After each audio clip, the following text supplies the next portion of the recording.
Chapter 31. We are special, since you are also a noble. Wow! Ah!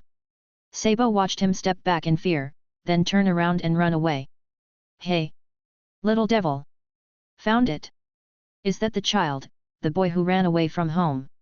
One of the guards said, pointing at Sabo standing on the street. Sabo turned away in horror. Ace! Luffy! Lucci! Everyone in this town is crazy. They know that the garbage mountain will catch fire and many people will die, but they still live their normal lives so calmly, as if nothing happened. Sabo thought in horror. You guys should escape from the garbage mountain. The people of this country, tonight, are ready to burn the stain of the country completely. Quick! There he is! Sabo turned and ran quickly towards the town, but suddenly a pair of hands reached out from the dark alley next to him and pulled Sabo in. Sabo was startled and struggled hurriedly. Who are you? Let me go. Sabo, don't move, it's me. Lucci pulled Sabo and whispered in his ear, always paying attention to the situation around him. Lucci. Sabo looked at him in shock. How did you get in? SHH. Have you forgotten my devil fruit? I sneaked in following the shadow of a noble, and I'm here to take you back. Lucci put his index finger to his mouth, made a hushing gesture, and explained softly. Sabo, what happened? You look uneasy. Lucci looked at Sabo worriedly. Sabo took a breath and said to Lucci in panic, Lucci, everyone in this town has gone crazy. The people of this country are going to burn down the garbage mountain and the people living in it tonight. We must find a way to notify Ace and Luffy. Sabo, Sabo. Calm down, it's okay, it's okay. Lucci took a deep breath, controlled his anger, hugged Sabo tightly and tried his best to comfort him, and at the same time seemed to be saying to himself, you have to believe in Ace, and Luffy will be fine, Ace will protect Luffy. Lucci. Sabo hugged Lucci back tightly, tears in his eyes, and said to him angrily in a sobbing voice, I miss you guys so much. The smell of this city is more disgusting than a mountain of garbage. It exudes the stench of rotting human hearts. I have no freedom here at all. I am ashamed of being a noble. Damn it! Nobles! Lucci was angry at the nobles for making Sabo have such thoughts. Sabo, who had always been smart and rational, actually collapsed like this. It was definitely the nobles' behavior that hurt Sabo too deeply. Long strolled in the shadows of the alleys in Gao Town of the Goa Kingdom, thinking that the celestial dragons would arrive at Dawn Island in 3 days, and that Lucci and Luffy should be raised by Garp in the village on Dawn Island. He suppressed the urge to go and check. Long looked at the alley ahead and continued walking. What was important now was the revolution. I couldn't let anyone associate me with this island. Long was immersed in his own thoughts when he suddenly heard a boy's voice, the smell of this city is more disgusting than a mountain of garbage. It emanates the stench of rotting human hearts. I have no freedom here at all. I am ashamed of being a nobleman. Long hid in the alley and saw 2 boys around 11 years old hiding in the dark. He heard one of the blonde boys express his anger towards the nobles. Goa Kingdom. Finally let the children say such words. Long thought angrily. Lucci and Sabo hid near the exit of Gao Town. I'm sorry Sabo, I didn't come to find you earlier and take you back. Lucci looked at Sabo guiltily and said. It's okay, Lucci, we will definitely leave this island and be free, Sabo said firmly. Our most important task now is to find a way to get out and inform Ace and Luffy that there will be a fire at the waste terminal tonight, and we need them to leave quickly. Well, we have to find a way to get out of Gao Town first. Lucci said to Sabo.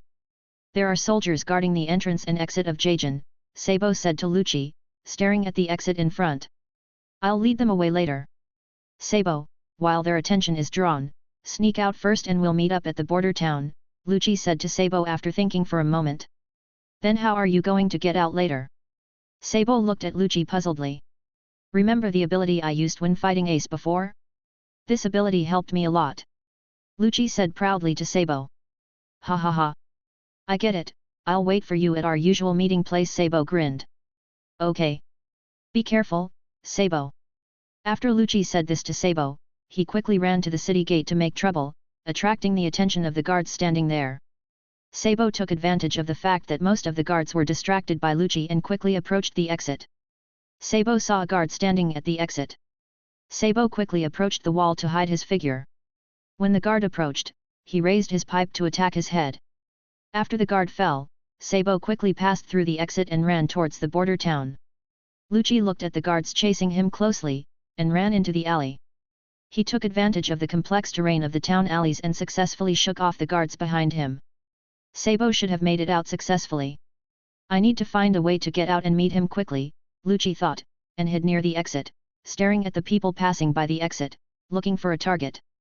It's you, Lucci looked at the uncle who was talking to someone about going out to do something, and waited for him to get closer. Ace, I'm so hungry. Luffy said with a pout. After we finish the last job in Blue Jam, we will go home and eat as much meat as you want then. Ace looked at his brother who was holding his stomach with heartache. Apart from a relatively hearty breakfast this morning, they had been moving boxes the rest of the time and had not eaten anything the whole day. Ace led Luffy to Bluezium's base. He felt a little uneasy when he saw Bluezium and his men all gathered here. Anything else? Ace said, looking at Blue Jam.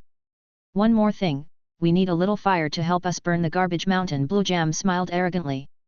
Are we going to burn this mountain of garbage? Luffy shouted in shock. Idiot, stop shouting, the people in the garbage mountain will hear you. Bluejam didn't expect them to disagree. Why are you doing this? Ace stared at Bluejam and shouted in shock. Oh no, we have to notify the uncles in the garbage mountain. You are really a bad guy. Luffy jumped up and shouted angrily. I told you to stop arguing. Bluejam ordered his men, hey, hold them down. I'm not the mastermind. Bluejam looked at them and said proudly, what you carried yesterday and today were fuel and bombs. No one can escape from this fire. No matter how cruel you are, you must be scared now. But now that you know, there is no way I can let you go. He stared at them gloomily and asked, before the fire, let me ask you one more question. Where did you put the treasure you hid?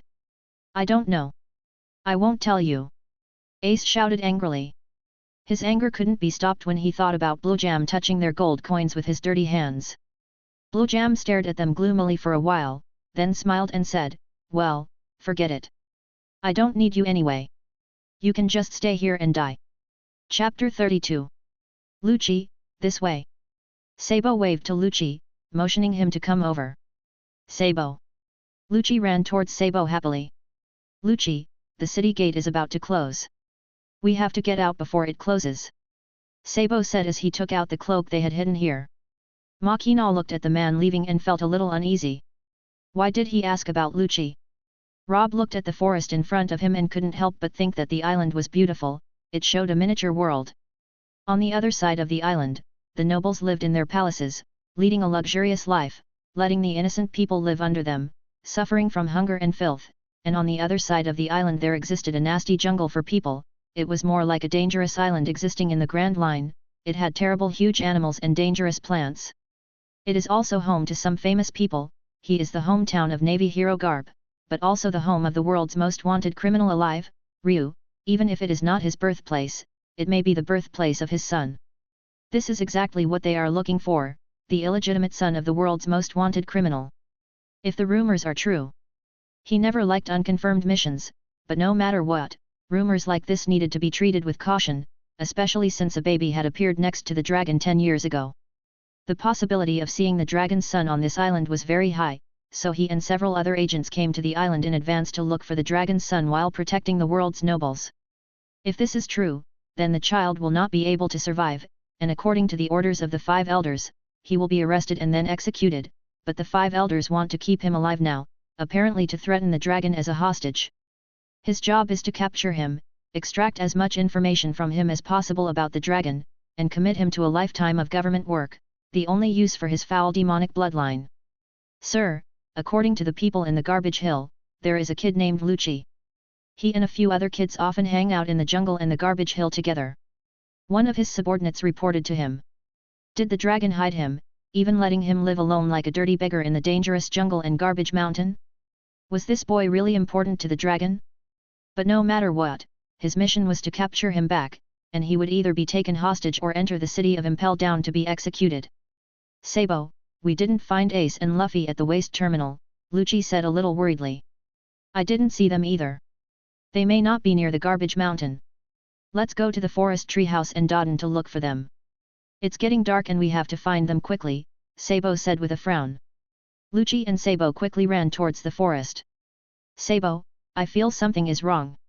It seems like there are other people in the forest. Lucci said a little worriedly. Then let's be careful and try to find Ace and Luffy as soon as possible, said Sabo. Yeah, Lucci nodded. Looking at the forest, Lucci felt inexplicably uneasy, as if something was going to happen. Dodin! Dodin! Have you seen Ace and Luffy? Sabo shouted loudly. What's wrong? Why are you yelling? Dodin pushed open the wooden door impatiently. She looked up and was a little surprised to see Sabo and Lucci, but she pretended to be rude to hide her happiness. Hey, Lucci, Sabo, why are you so anxious? Where are Ace and Luffy? Meguro looked at them puzzled and asked, don't you four usually act together? We are looking for Ace and Luffy. We didn't see them in the tree house. Did you see them? Lucci asked the bandits. We didn't see them, but we heard from the people at Garbage Mountain that two kids were acting with Blossom's men these past 2 days. Meguro looked at them in shock and said, could it be Ace and Luffy? Oh no! Are Ace and Luffy still in Blossom's hands? Lucci shouted in shock. They may be on Blowjam's ship. We have to find a way to rescue them. If we are late, the Garbage Mountain will burn, Sabo said anxiously. Dodin, the nobles are going to set the Garbage Mountain on fire tonight. We need to notify the uncles living in the Garbage Mountain, said Lucci. What kind of Garbage Mountain would catch fire tonight? The bandit shouted in shock. Yes, Dodin, you go and notify the residents of the Garbage Mountain, but don't be too conspicuous. The Blues Pirates are also involved. Lucci and I will go to the Blues Pirates ship to look for Ace and Luffy. Sabo looked at Dodin and said anxiously. No, the Blues are too dangerous. After you find them, wait for us to rescue them together. The two of you can't beat them at all. Dodin said, and then called on other bandits to prepare to go to the Garbage Mountain to notify the people living there.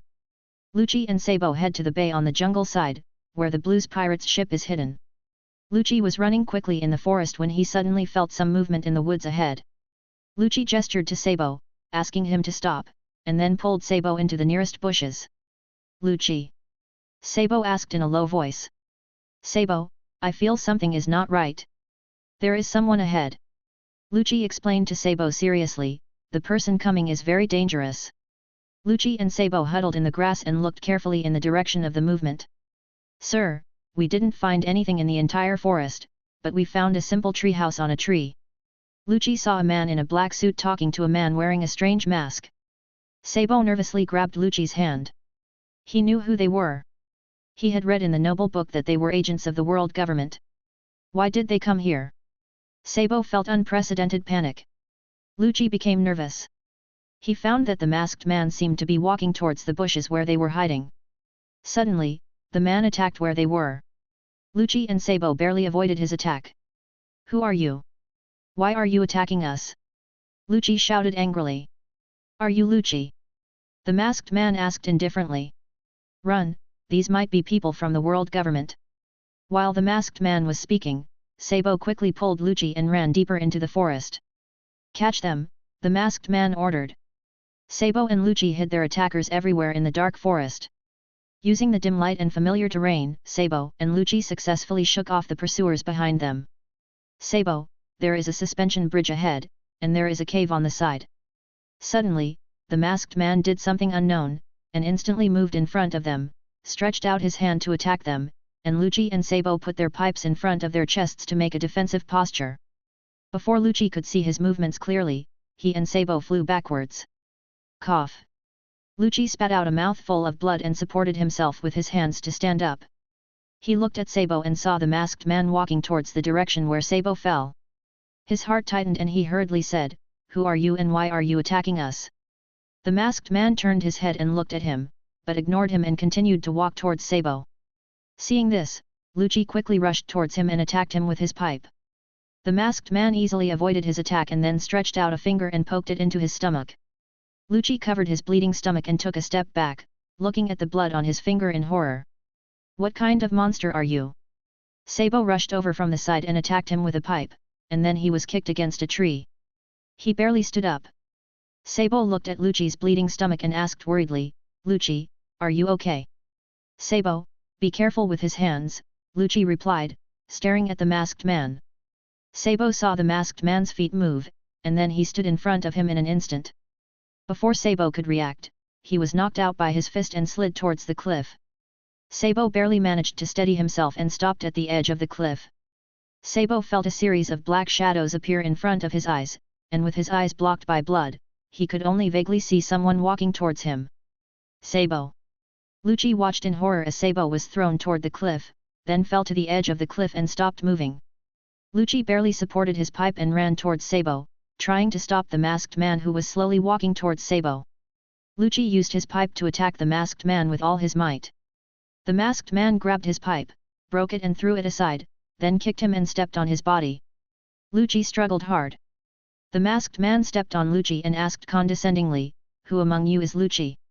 "That's me, what do you want from me?" Lucci glared at him angrily while struggling. "What is the relationship between you and Long?" Lucci paused for a moment, his pupils dilated. "Have you been discovered?" Chapter 33. The masked man punched him in the stomach with his foot, and Lucci flinched in pain and fell to the ground. "It looks like it's you," the masked man said coldly as he looked at Lucci's painful expression. "In that case, anyone related to the son of dragon must be eliminated." The masked man looked at the son of demon on the ground and gave an evil smile. Lucci looked at him with red eyes as he walked towards Sabo. "Sabo! Run!" He shouted desperately at the masked man's back, as he continued to walk towards the fallen Sabo. "No!" Lucci struggled to get up with all his might, and staggered towards Sabo. Rob grabbed Sabo's unconscious body, turned to look at the dragon son walking towards him and smiled evilly. "This is all your fault, anyone who has anything to do with you deserves to die." He liked to see the little devil's painful expression, and before throwing the body in his hands off the cliff, he paused for a moment and slowly let go. "No! Stop it!" Lucci screamed, and a powerful airwave passed through the forest.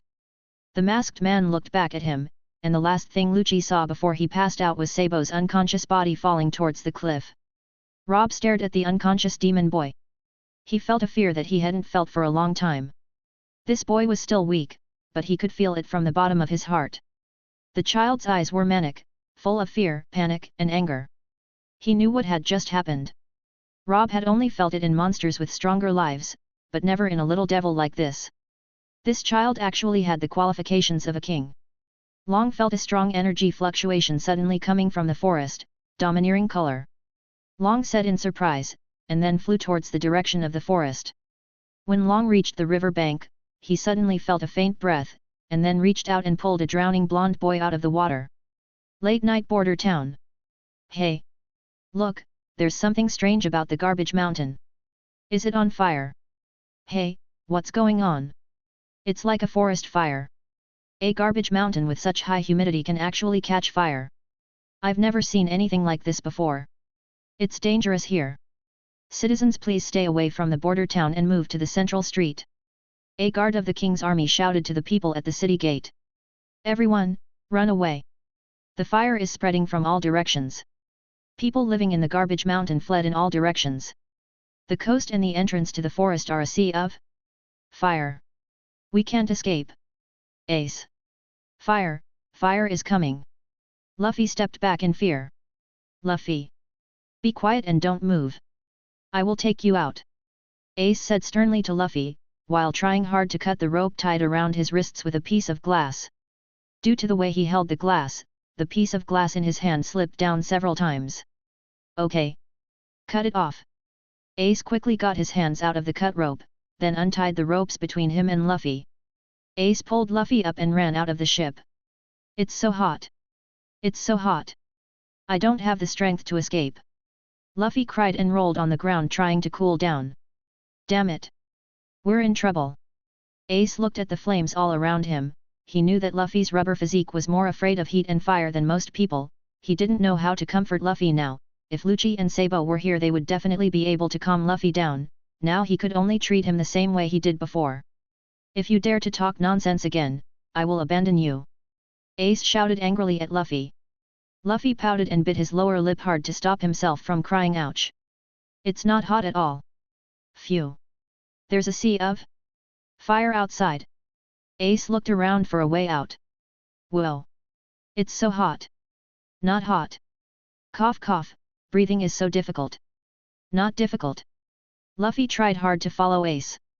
There will be a way. I'm here.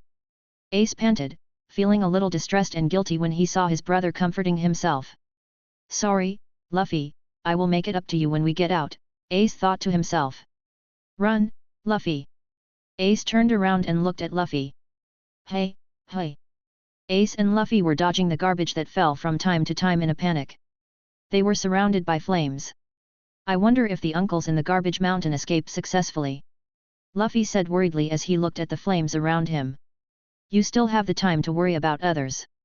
Damn, you don't even know where this is. Ace said angrily while looking around. Who allowed you to escape, little devils? Bluejum's angry voice suddenly came out. Bluejum. Ace and Luffy stared at Bluejum, who suddenly appeared in shock. Why is the arsonist still here? Shouldn't he have escaped long ago? Ace stared at him warily. Shut up, little brat. We are completely desperate. Bluejum said with a distorted face. Ace's hair stood on end when he saw Bluejum's crazy expression. Luffy, let's go. Ace and Luffy ran back quickly. Catch them. Bluejum ordered. Aren't we partners working together? Let's die together. You haven't told us where the treasure is. Instead of letting it be burned by fire, it's better to give it to us. Bluejummy laughed crazily. Your life is in danger, yet you're still thinking about the treasure.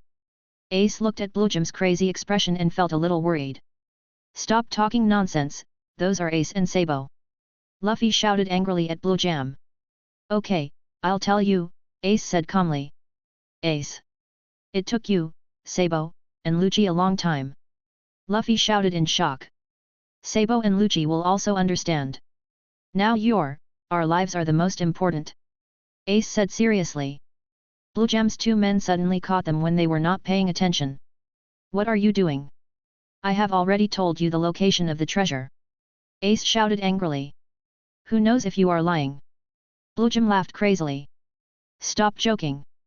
By the time you find it, there will be nowhere to escape. Go by yourselves if you want to go. Ace yelled angrily at Bluejum. Don't make me angry. Bluejum stepped on Ace and pointed his gun at Ace angrily. Even if it depends on the treasure of the little devils, I swear, I will make a comeback and take revenge on the nobles. Bluejum looked at them and added, isn't your noble brother the same? He treats other people like garbage. Sabo doesn't think that. Ace retorted angrily. What do you know?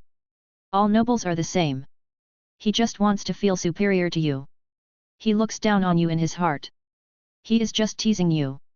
Bluejum roared angrily. Don't you dare slander Sabo. Ace shouted angrily at Bluejum. That's right. Sabo just wants to be free. Luffy angrily bit the arm of the person who grabbed him. Damn brat. The bitten thug threw him down angrily, drew his knife and slashed at Luffy. Although Luffy used his pipe to block in front of him, the thug's strength was too great and he directly cut off Luffy's pipe, and then continued to cut down, injuring Luffy's forehead. Luffy. Ace watched in horror as the gangster slashed Luffy and then raised his knife to stab the defenseless Luffy. Don't touch Luffy! Ace shouted angrily with his eyes closed.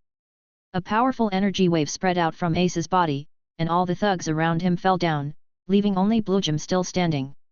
What did you do? You little brat! Bluejum looked at his men all falling down, and angrily raised his gun and shot at Ace. Ace! Stop it! Luffy shouted in horror. Chapter 34. Stop it, green-headed monster, let Ace go. Dodden suddenly appeared and knocked the pistol aside with a knife. The bullet hit the side of Ace's head and successfully saved Ace. Dodden! Luffy murmured weakly. Dodden, why are you here? Ace looked at Dodden in shock, struggled to get up from the ground and confront Bluejum with them. Hey! You're seriously injured, Luffy. Dogura supported Luffy and looked at him worriedly. Aren't Sabo and Lucci with you? Megura asked. Sabo and Lucci are fine, they're not here, Luffy replied weakly with a frown. Asshole, you are the bandit from Mount Cobol, right? Bluejum looked at him gloomily.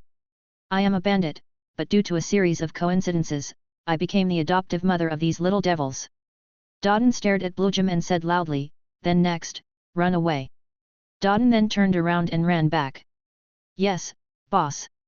The other bandits quickly picked up Luffy and prepared to escape. I won't run away. Ace stood there and continued to stare at Blue Jam angrily. Ace, what nonsense are you talking about? Don't go against this guy, Lan Chan is not just a name for nothing. Kids are no match for him. Dogula shouted at Ace. I wanted to. Luffy struggled in the bandit's arms and wanted to fight with Ace. No, Luffy. The bandit grabbed Luffy and wouldn't let him go down. You take Luffy away from here first. I will be responsible for bringing Ace back. Dodden said seriously. Boss. Go quickly. Boss. You must come back. The bandits gritted their teeth and turned away. Woman and brat. Blue Jam looked at them sarcastically. If you think you have some skills and become arrogant, you will suffer a lot. There are only two kinds of people who can survive on the battlefield, the strong and the cowards. The brave will always die. Pa. Dodden spat, then picked up the axe and rushed forward. Damn it, there's no hope, we're surrounded by fire. What those guys said was true, how come it suddenly became like this? Hoo hoo. A strong wind blew and the fire was extinguished, forming a fire-free belt. What's wrong with this road? We can see ships. I don't know what happened, but thank God. I never thought that you would even involve a border country like the East China Sea. A tall man on the ship with a large hood on his head and thick smoky makeup looked at Long and asked doubtfully, is there something here that you are particularly concerned about? This country is a microcosm of the future world. In this world where the fittest survive, happiness will not fall from the sky. One day I will change this world. Long recalled the boy's words and added seriously, even in this kind of country, children will still be born. Long looked at the crowd gathered under the ship, raised his hand and shouted to them, anyone willing to fight for freedom, get on this ship. Ace and Dodden didn't come back from the burning waste terminal. The bandits cried and shouted while standing on the hillside. Okay, wait, Luffy. Where are you going with this body? Megura held Luffy down and persuaded him. I'm going to go find Ace and Dodden. Luffy was lying on the bed, struggling to get up. Stop talking nonsense. Dogula cursed. You are too badly injured, you should rest and recover first. Megula said worriedly. A large number of troops are now cleaning up the garbage mountain. Even if they can clean up the burned garbage and eradicate the roots, you will die if you go there now. I really want to see Ace and Lucci. Sabo must be worried too. Luffy said crying. The morning after the waste terminal burns. Ace won't die. Luffy said angrily, struggling to get out to find Ace and Dodden. Okay, we understand how you feel, but it's too dangerous for you to go to the garbage mountain with your current health. The king's army is still there, said the bandit. Dogula went to the garbage mountain to get information, and Megula has gone to look for Lucci and Sabo. Hey! Look everyone, Ace and Dodden are back. A bandit shouted outside. Ace! Luffy shouted, rushing over and hugging him crying. Great, both of them are back safely. Luffy, do you think I'm dead? Ace didn't expect that when he came back, he would be greeted by Luffy's tears. He wanted to teach him a lesson, but when he thought about how he treated him in the garbage hill, he didn't do it after all. But... Luffy murmured with sobs. Don't cry, Luffy, don't just think that I'm going to die. Ace shouted angrily, then pulled Luffy away and took off his tattered clothes. On the night of the fire, I finally defeated Lan Chan, but the fire had blocked our way and Dodden was covered in burns. We then finally reached the river in the forest where the fire had not hit. I went to the town and stole some medicine, and I managed to save Dodden's life. Ace explained to the surrounding bandits. Okay, it's great that both of them are still alive, said the bandit with a sigh. I'm sorry to have made you worry. Dodden said weakly. Boss, just take good care of your injuries. Sabo and Lucci must be worried about what happened at the garbage mountain, Ace thought as he looked at Luffy. Ace, why didn't you run away at that time? Dodden asked puzzledly. Ace curled his legs up in front of his chest, wrapped his arms around his legs, lowered his head and buried his face in his hands. He was silent for a while and said, sometimes my brain suddenly gets hot and I feel that if I run away, I will lose something very important. That was the case at that time. Luffy was right behind me. Dodden looked at Ace and suddenly remembered what he had asked Garp before, about Roger. Even if he hated him to the core, their blood relationship was unquestionable. Have you seen Lucci and Sabo? Dodden asked, looking around. No, we haven't seen them since we came back. Megula went to the forest to look for them, Dogula said. I just came back from the garbage mountain and didn't see them either. Lucci and Sabo? Ace asked doubtfully. Are Lucci and Sabo back? Didn't you see them? Lucci and Sabo were looking for you yesterday. They told us that the garbage mountain would catch fire. We went to inform the people in the garbage mountain. Lucci and Sabo wanted to go to the Blues pirate ship to look for you first. Dodden asked doubtfully, Ace, didn't you see Lucci and Sabo? What? Sabo is back? And why is Lucci with Sabo? Ace asked in surprise. Lucci must have gone to Gao Town to bring Sabo back. Luffy said excitedly. Stupid Luffy. Ace punched Luffy angrily. Why, Ace? Luffy pouted. Ace looked at Luffy angrily. Did Lucci hide behind us when Sabo was taken away? Sabo turned out to be unhappy. We should have brought Sabo back earlier. Fortunately, Lucci did it. Ace thought happily. Chapter 35. Boss. Something bad has happened. Megula, carrying a person on his back, shouted anxiously to Dodden and the others. It's Megula. Is that Maginot on his back? The bandit looked in surprise. Machina? Machina. What happened?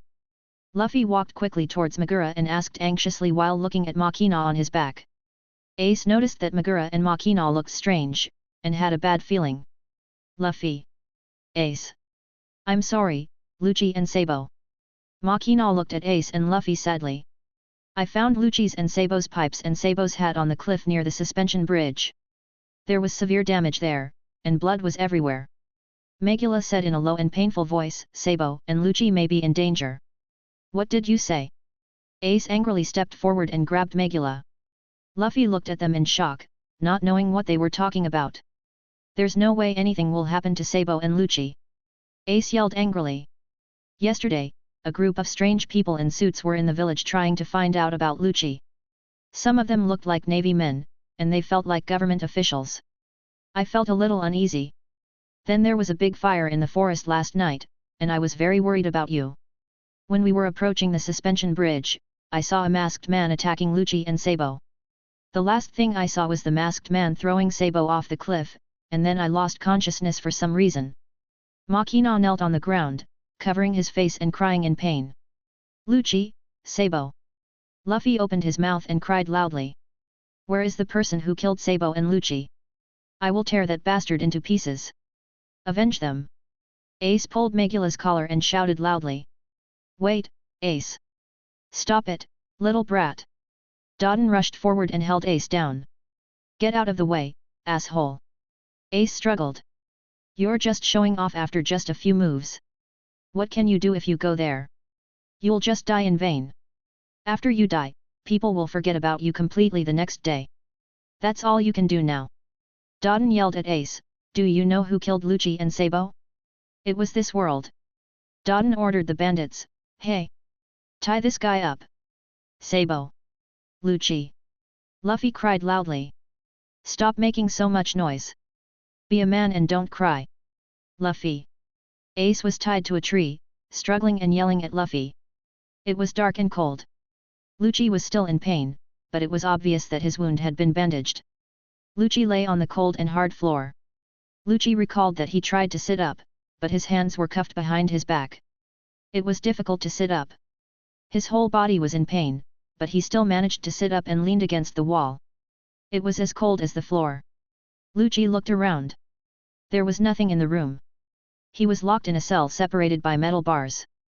He had no shirt on, his upper body was covered in layers of bandages, he had no shoes on, his feet were bare, he pulled his knees up, curled up as much as he could, resting his forehead on his knees, hiding his face. Sabo. Sabo. He could feel the tears gathering in his eyes, flowing silently, he was crying. Usually Luffy would do this, but now he couldn't control himself. This is all your fault, and anyone who has anything to do with you deserves to die. Sabo. I'm sorry, it's all my fault. Lucci thought in annoyance, was all this because of his birth? Was it because of their father? Although he knew that Dragon's identity would bring trouble, he didn't know that he would lose Sabo because of it. He and Luffy had never even seen Dragon their father. But he was very glad that they didn't find Luffy and Ace. As long as they didn't know, Ace and Luffy would not be in danger. Can you say it again? Sengoku. He said to his friend. According to the orders of the 5 elders, CP successfully captured Dragon's son Monkey D. Lucci while exploring Dawn Island. Under the instructions of the 5 elders, CP is now preparing to escort the captured Dragon's son to Impel Down by warship and use him to threaten Dragon. Sengoku said with his eyes closed. Whenever he had to report something he didn't like, he said it as coldly as if he was giving a normal report. He did the same when the report of Rossi's death came. His son died, and he made it sound like any other report. It didn't sound like he was telling his friends that his 10-year-old grandson had been arrested and would be put in the most brutal prison and would be used to threaten his son. Garp had to restrain himself from destroying his superior's desk. Lashing out wouldn't help anyone, especially Lucci. It would bring him even more attention than he already had. Cap turned around and walked out as calmly as possible. Garp, don't do anything stupid. Think about others and don't let your other grandchildren get involved. Sengoku reminded calmly. Garp didn't answer. His shoulders drooped as if they were crushed. He looked much smaller and no longer as tall as before. He walked out and returned to his office, where he did not stay for long. He took his snail and walked out. After walking around the training ground a few times and making sure no one was following him, he found a reason and took the crew out to sea. When he successfully left the Admiralty, he took out his snail and placed a white snail next to it to prevent anyone from eavesdropping. Brew brew. Snap. Hello. Hello. A gruff voice answered. It was his son, and now he had to tell him the news. It was the only way he could save his grandson. Son, it's me. We need to talk. Garp said calmly. He knew he was disobeying the Navy, but he didn't disobey orders. After all, it was to save his family. Dragon? Are you there? Cap asked. His son didn't give him any response after he finished speaking. He knew his son was nervous but he had to remind him that they didn't have much time. I'm here. Long's voice was no longer as steady as before. Where was their last whereabouts? According to what I heard, they are almost entering the doldrums. They are using the fastest warships and have never stopped to rest. It's hard to say where they are now, but they will go through the gate of justice. We can only intercept them before they enter the judicial island. Garp said breathlessly. I'm in the East Sea now. I'll try to stop them before they reach the 7-water capital as soon as possible. Dragon took a deep breath, fighting off his panic. Have they found Luffy? No, they have only investigated Lucci so far. Dawn Island is no longer safe. When they realize it, they may search Dawn Island again, Garp said nervously. After this period of time is over, I will get away and transfer them to other places. They don't know that Lucci is still alive. Ace is too impulsive. They can't get involved with Lucci, otherwise they will be discovered together. I see. Long frowned. Ace is my adopted grandson, he's the same age as Lucci, Garp responded. Chapter 36. Dad, based on what I know about you, if you would send Ace away with him, I am a little suspicious about the identity of this child's parents. If his age mismatch is intentional, then... Long guessed. Yes, that's thanks to his mother's strength, Garp interrupted him. Even with the white den mushi to prevent eavesdropping, he didn't want to tell Ace's life story directly. Okay, call me back when you find them, Cap said and hung up. Tell me, how much do you know about Long? I know you know him. The masked man asked. Go to hell. I know nothing. Lucci spat out blood and cursed. You know Long is your father, someone must have told you. Who was that person who contacted you? I'm not telling you anything, you asshole piece of shit. Lucci cursed. You'll tell us, kid, the masked man said as he launched a new round of beating. Ace didn't know how long he had been tied up. Everything around him sounded blurry and he couldn't even hear what he was shouting amid the constant buzzing. The sound of Luffy's constant crying broke through everything around him, making him vaguely realize that he may have been shouting at Luffy to stop crying, but it didn't work in the beginning, so why would it work now?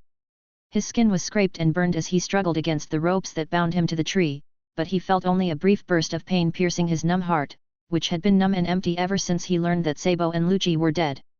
When Sabo first left, he always thought that this would not be the end of our dream. He lied to Luffy as a means of delay and diversion, because he never really believed that it was over. He firmly believed in his heart that they would eventually find a way to rescue Sabo. He didn't know why Lucci also disappeared at first, but he knew that Lucci would not leave us. His heart told him that Lucci might go to find Sabo, so he thought that the mission at that time was to protect Luffy first, and then wait for Lucci to come back, or wait until we think of a way, and then bring Sabo back. The mere thought that his brothers were in danger, that they were killed, and that he had done nothing to stop it, that he had chosen to wait, made a strong sense of guilt well up in his heart. The only thing stronger than the guilt was his anger. He still had a hard time remembering the details of everything that happened that day, but he remembered that he wanted to avenge Sabo and Lucci. But would it be different? If he found the man, then what? Kill him? But that wouldn't bring Sabo and Lucci back, wouldn't make him feel less guilty. He didn't know what to do, he didn't know who had killed Sabo. Suddenly a voice cut through Luffy's crying and sounded in his ears. It's this world. He didn't understand what that meant. Dodden and the bandit seemed to know, but he didn't care. The world was not an entity he could vent his sorrow and anger to, and he didn't know what to do to vent it. Lucci, Sabo. Another Lucci and Sabo's names wailed through the sky. Stop crying! He roared, pulling the rope hard. Ace didn't know if Luffy heard it. Since then, Luffy's crying gradually disappeared, so that he wondered if he shouted too loudly, causing temporary tinnitus in his ears and not hearing it. When the sun rose, all the noise stopped, and Luffy's crying stopped from then on, which made him feel a little uneasy. It wasn't long before Ace heard the footsteps of the bandits walking around, and soon they came to check on him. It wasn't until Ace realized that Dodden was talking to him that he looked up. Are you calm now, Ace? Dodden looked into his eyes, and when she looked at him without answering him, Dodden turned away and looked at Dogura. Where's Luffy? He fainted from crying last night, Dogura replied. He is asleep now. Ace felt his eyes narrow slightly. He felt worried, but he didn't say anything. He thought about how Lucci and Sabo treated Luffy in this situation. He had yelled at Luffy, but it was useless. He didn't know what to do, but he couldn't stay tied to the tree forever. He would go crazy, he thought. Now he was the only one with Luffy. He should be by his side with him, not tied to this damn tree. Put me down, Ace said calmly. Dodden looked at him for a while and said to Dogula, put him down. As soon as Ace came down, he left the tree and walked towards the room where Luffy was sleeping. He went in and saw Luffy frowning, curling up uneasily on the mat. He felt his heart tighten. He went forward and touched Luffy's hair. He lay down and hugged Luffy. Luffy felt something, stretched out his body and hugged Ace back, and Ace fell asleep holding Luffy. After Ace woke up, Luffy was still sleeping. He carefully pulled Luffy away and walked out. Ace, you're awake. Dodden said, holding a snail in his hand. Ace, are you and Luffy okay? Garp's voice came from the snail.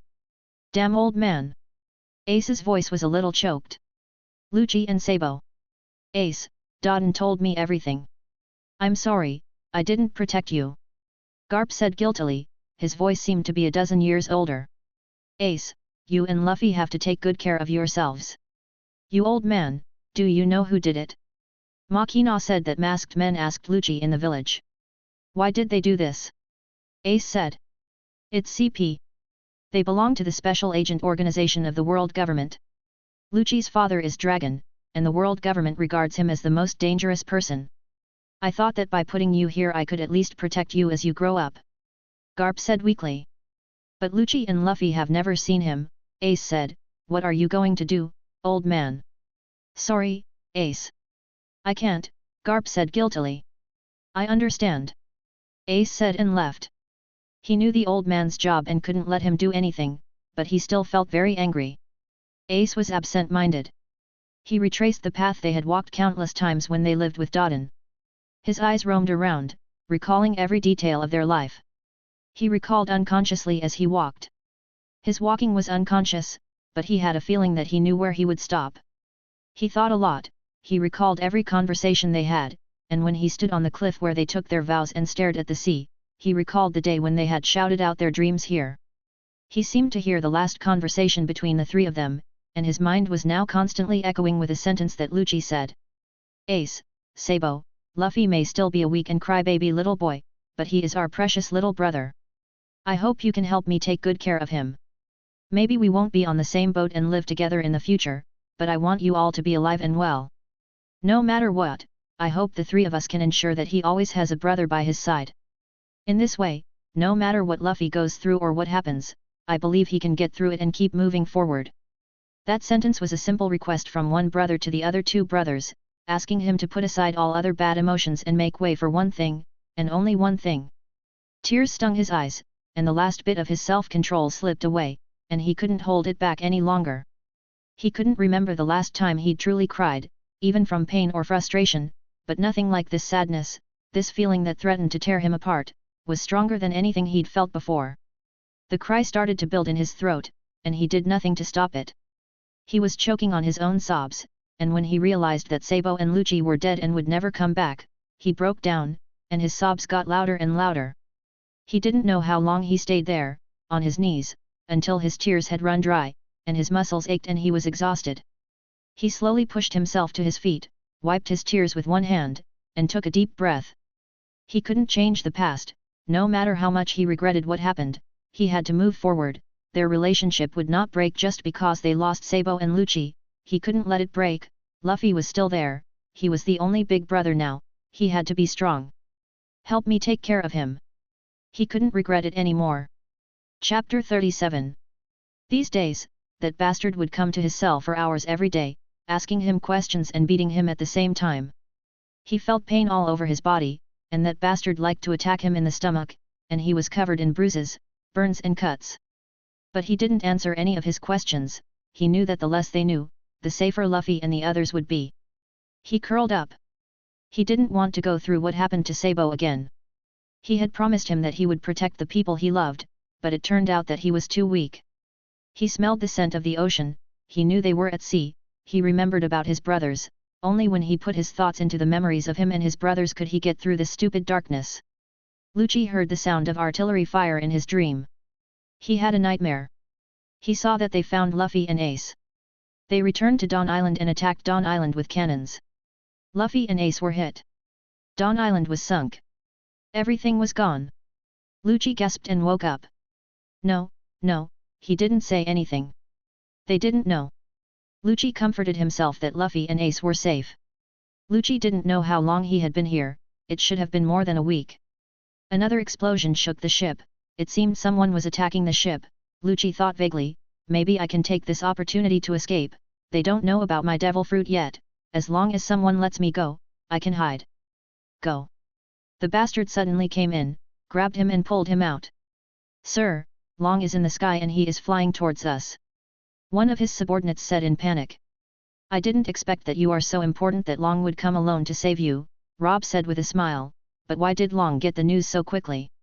Don't worry, his son is in our hands, he won't dare to act rashly, Rob said, but just in case, you have to stay here first, I won't let the dragon rescue you. As he said that, Rob stuffed Lucci, who was already running a fever, into a box. Lucci felt his vision blurry and he could only hear a buzzing sound. Although he kept reminding himself not to sleep, he couldn't hold on in the end. His vision went dark and he fell into heavy darkness. Ace sighed, and as he watched Luffy sleep, he irritably ran his hands through his hair, combing out his messy locks. Luffy hadn't actually spoken to Ace since they heard the news a few days ago, but he was relieved to know that Luffy was still in his sight. During this week, Luffy spent most of his time in a daze, walking away crying, and barely responding to his name. He didn't even eat, which really proved how sad he was, and he didn't go back to the tree house. When Ace asked him to do something, Luffy always took a minute to respond before doing it. Luffy is different from Ace. Ace has been suppressing his emotions until he can no longer control himself. Then he will cry loudly in a corner and vent his sadness. Luffy has been crying and venting since the beginning. He is sad in his own way. Ace doesn't know what he should do for him to help him. He was not Lucci and Sabo, they were always there to comfort Luffy whenever he needed it. The only thing he could do in this situation was to make himself as approachable as possible and accept any physical closeness Luffy needed. He never got too far away from Luffy, and he could see Luffy often looking over at him to make sure Ace was still there. When Luffy was far away and Ace didn't know if Luffy wanted him to catch up, Ace would wait there to see if Luffy would stop when he wasn't, and if he did, Ace would start to move closer. Sometimes Ace had to walk right up to him before he would move again. At night, if Ace didn't sleep next to Luffy and let him hold onto his shirt, Luffy wouldn't fall asleep at all, and Ace wouldn't resist Luffy's touch, he knew it was the only comfort he could offer Luffy right now until he could figure out how to pull Luffy out of his sad state. Ace knew that the bandits had always thought that Luffy didn't understand what was happening. They thought that Luffy didn't fully understand the situation and that he was naive and couldn't understand death at his age. But Ace knew that Luffy fully understood it. Maybe he couldn't connect them directly. Although he didn't know the ins and outs of the matter, nor did he know the process of death, the only thing he understood was that Lucci and Sabo are gone, and they will never come back. He was still sad, his heart ached as if a gash had been opened, he knew the pain might fade with time but it would never go away, but he couldn't dwell on sadness until he found a way to help Luffy overcome it. In the morning, when Ace woke up, Luffy was no longer by his side. He had breakfast with Dodden and the others. He learned from Dodden that Luffy had not eaten again. After he finished eating, he walked outside. He knew where he was. He followed the path, and when he reached the top of the mountain, he saw Luffy lying face down in the grass with his hat on his head, completely covering his face. His arms hung lifelessly on both sides of his body, and his shoulders trembled slightly, revealing that he was crying. He didn't move when Ace approached him. Ace slowly slowed down as he approached him, he blew into his fist and then punched Luffy in the back of the head with it. Luffy grabbed his hat, and with his white fingertips he pressed it down hard to cover his face. "How long are you going to be so depressed?"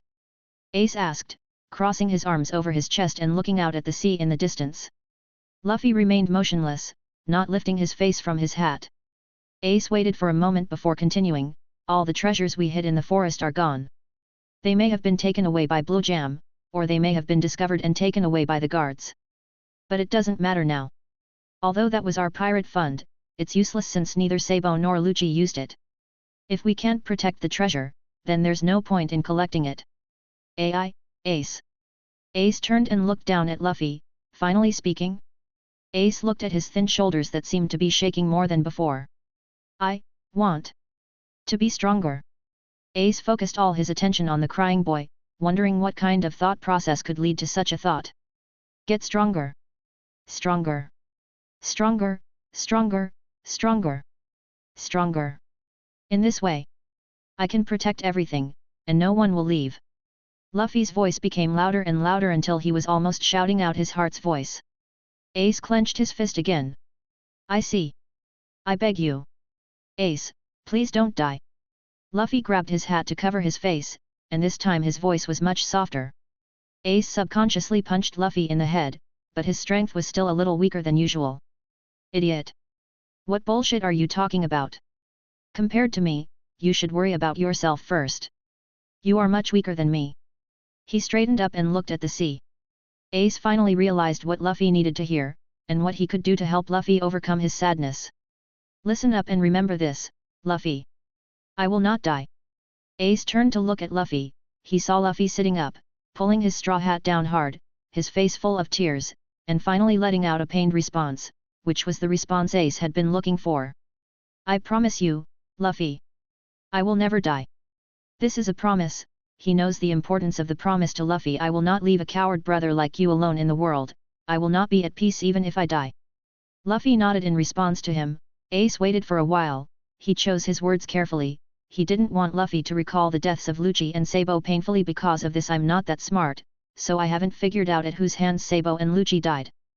But it must be something opposite to freedom. Sabo and Lucci died before they got freedom, but those who drank sworn brotherhood wine with them. We are still alive."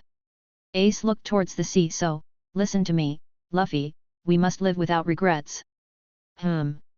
Luffy raised his head and stared at Ace with tears in his eyes. He was listening carefully to everything Ace said.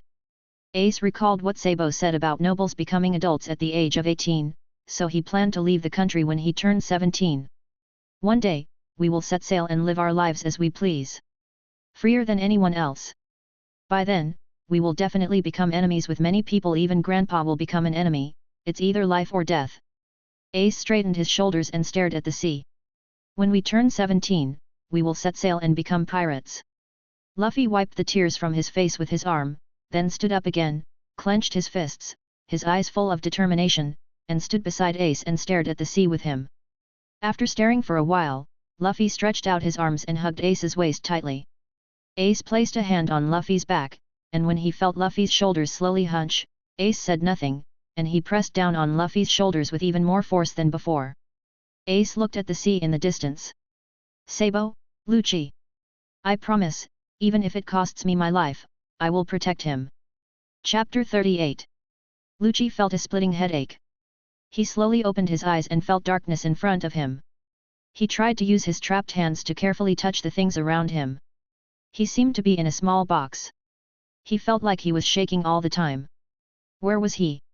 He tried to recall his last memory, but he felt his mind was fuzzy and couldn't remember what happened. Lucci wanted to stay awake, but his thinking was getting slower and slower, and finally he slowly closed his eyes and fell into deeper darkness. Christian, slow down and don't run around on the beach. Christopher looked at his naughty son helplessly. Dover. I found the treasure, there's a big box here. Tien looked at the big box floating in the sea and shouted to his father. Really? Dover heard his son's voice and walked quickly over. He followed his son's line of sight and looked into the sea. Sure enough, there was a box floating on the shore. Tien? Wait here for me, I'll go pull up the box. Dover said to his son, then jumped into the sea and swam towards the floating box. Tien looked at the box that his father placed on the beach, couldn't wait to open it, and then looked at the box in shock. Dad! There is a person in the box. Tien shouted to his father in shock. Dover hurried over to see that it was a child who looked about the same age as Tien. But something seemed wrong with him. Dover touched the boy's body in the box and said in shock, It's so hot. Son, we have to go back first. The boy needs a doctor. Can you help Dad find the village chief? Dover said to his son. Okay, Dad. Tien said, then turned and ran towards the village chief's house. After watching his son walk away, Dover picked up the boy and walked quickly towards Doris's clinic. Doris was sorting out documents in the clinic when she heard someone calling her name. Doris! There's someone here who needs your help. Dover rushed into Doris' clinic anxiously. This boy has a fever, come and have a look. Put him on the bed inside, and then you go out first, Doris said seriously. The boy had a serious fever, and it looked like he had been burning for a long time. He was also severely beaten. Doris examined the boy's body and wondered why such a young boy had handcuffs on his wrists. Dover, where did you find the boy? Doris asked. He was lying in a box, floating in the sea. Tien found him. Dover responded. How is he? Is he okay? He has a fever, a very serious one. He has had a fever for a long time, which has caused the wounds on his body to become inflamed. It depends on whether the fever can go down tonight. Doris continued, but the boy was handcuffed. I could only separate the handcuffs in the middle, but I couldn't open them. Dover and Doris were silent for a moment. This boy may be a runaway slave. Taking him in may bring danger to our village. Doris said calmly. I understand. I'll ask Tien to inform the village chief. After he wakes up, he can decide whether to take him in, Dover responded. Lucci felt a splitting headache and his whole body was in pain and weakness. He wanted to open his eyes, but his eyelids were heavy. Lucci forced himself to open his eyes and vaguely saw several figures under the dazzling white light. He tried to recall in his mind what had happened, but his mind felt blank and he felt a sense of emptiness surrounding him. You're awake, how do you feel? Lucci looked at the person who was speaking, a woman in a long white shirt. He tried to understand what she was saying. I don't know, I just have a headache. This is normal. After all, it's been burning for so long. Doris looked at him and said, Do you still remember your name? Name. The more Lucci thought about it, the more his head hurt. Ah!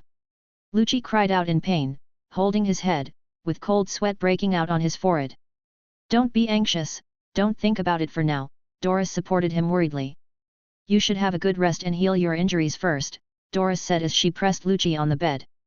Lucci looked at the people who had already left, looked around, checked his body, looked at the shackles on his hands in confusion, and tried to recall what had happened. He always felt that he had forgotten something very important to him. Lucci, come and see, there is a starfish here. Lucci looked at the boy running in front of him with a smile. In a trance, he seemed to see a little boy with black hair and a bright smile, calling his name in front of him.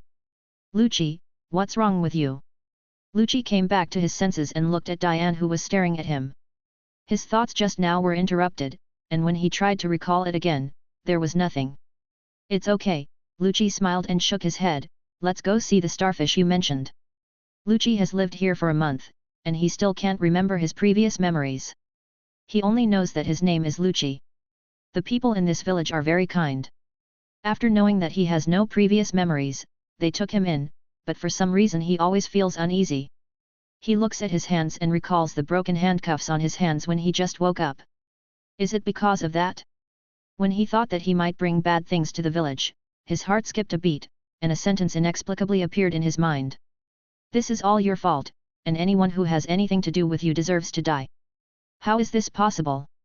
Lucci gasped and stared at his hands in horror. Lucci! We have to go back. Suddenly a voice interrupted his thoughts. Lucci came back to his senses and looked at Tian with a blank look. Tian took Lucci's hand and ran towards the village. He felt that Lucci seemed to be abnormal today, but he was still the same as usual, so Tian didn't take it to heart. Tian ran to the village first. It seemed that some strange people came to the village and everyone gathered together. Tian quickly squeezed in and looked for Dover. Dad! Tian rushed to Dover, but Dover looked unhappy. He pulled Tian away from the crowd and asked him quietly, "Where's Lucky?" Although Tian felt that something was wrong with his father, he did not think much about it and replied happily, "Lucci is behind, I ran over first." Dover breathed a sigh of relief when he heard Tian's words, then he picked up Tian and quietly walked away from the crowd. One of the sailors saw someone sneaking away, so he reported to the vice-admiral in a low voice. "Lucci, come with me." When Dover saw Lucci, he quickly pulled him towards the hidden coast where they often fished. "Lucci, listen to me, someone has your wanted warrant." Dover pressed Lucci's shoulder and said seriously, "They are probably here to arrest you. They don't know you are here yet. You need to leave this island as soon as possible." "Why are they coming to arrest me?" Luffy asked puzzledly. "I don't know why you are wanted, but I believe you are a good kid. However, they are the Navy, and we cannot fight them." Dover added seriously, "There is a fishing boat here. You must leave the island as soon as possible and hide." "Okay." Luffy looked at Dover's serious expression and answered seriously. He knew this was the best way to avoid implicating them. Lucci and Dover pushed the fishing boat into the sea together. Lucci quickly jumped on the fishing boat and waved goodbye to Dover and Tien. At this time, his boat had reached the middle of the sea. Lucci was about to enter the boat to check the things inside, but when he turned around, his pupils dilated and he froze in place. How could it be? Lucci opened his eyes wide, his face pale, and looked at it in horror, unable to say a word. 10 warships surrounded the island. They didn't seem to notice the fishing boat he was on, but he noticed that the warships were pointing their cannons at the island. With a loud bang, the entire island instantly caught fire. Lucci clutched the railing tightly, tears filling his eyes, and he cried and trembled until he could no longer hear the loud noise of the cannon. That night, Lucci cried himself to sleep, feeling sad and guilty for Dover who saved him and for everyone in that village. As time passed, the world government's inspection of the Goa Kingdom ended, people began to live their previous lives again, and the waste terminal continued to return to its original state. Rubber, rubber. Luffy swung his right arm, stretched out his arm, shouted gun. And attacked Ace, delivering a powerful blow from the side. Wow! Luffy was knocked to the ground by the impact of his own arm being pulled back. Ace put his hands on his hips and mocked Luffy mercilessly, "Ha ha ha ha, what? You think you can win like this? Rubber and the like are really not suitable for fighting. Shut up, stop making so much noise." Luffy yelled unconvinced. "Are you not convinced? What did I say wrong? Just be a landlubber who is not afraid of being hit," Ace said, resting his forehead against Luffy. "Don't underestimate the rubber fruit. One day I'll make you cry for mercy. Because I've thought of a move that's more powerful than a gun." Luffy shouted angrily, with his forehead against Ace. "Well done, Luffy. You're better than yesterday. Your aim is much better than yesterday. You almost hit Ace. Yet, Luffy, your arms are much longer than yesterday. And Ace, it's time to compete with me next. I have indeed become stronger than yesterday." Luffy raised his hands happily forward. "Lucci. Sabo. You guys are pampering Luffy too much," Ace said angrily, pointing his finger ahead. Chapter 39. "Right, Lucci, Sabo," Ace and Luffy said together in the direction that seemed to be Sabo and Lucci. Before they finished speaking, they saw only stones in front of them, with no trace of Sabo and Lucci. Ace and Luffy bit their lower lips to hold back their sadness. Luffy turned his back to Ace, drooped his shoulders, sighed, and murmured with a pout, "Lucci and Sabo are really considerate brothers." "What do you mean? Do you think it would be better if I died?" Ace shouted at Luffy angrily. "I didn't. I never thought of that." Luffy turned around and retorted to Ace angrily. "You look like you said that." Ace yelled angrily as he punched Luffy in the head. "It hurts. Sabo and Lucci won't keep hitting me like this." Luffy shouted angrily at Ace, covering his head with his hands. "What did you say?" Then the two brothers had a fierce quarrel. Country. Dodden looked at the note in his hand in shock. It said independently established a country. Ace Luffy. Dodden walked out in surprise, but looked speechlessly at the Luffy country and Ace country built casually in front of the house. "We must master the power to live alone. You will be the country of Dodden in the future," Luffy said angrily while sitting in his own Luffy country. "I occasionally use the bathroom." Ace supported his cheek with his hand and said boredly while sitting in his own Ace Kingdom. The next day, Ace and Luffy run into the forest to hunt as usual, and since they are still mad at each other and Luffy has decided to master the power to live on his own, Luffy argues and decides to hunt separately from Ace, determined to prove to Ace that he can hunt alone. Ace looked at Luffy's stubborn back angrily, and said angrily, "Don't ask me for help when the time comes, Luffy."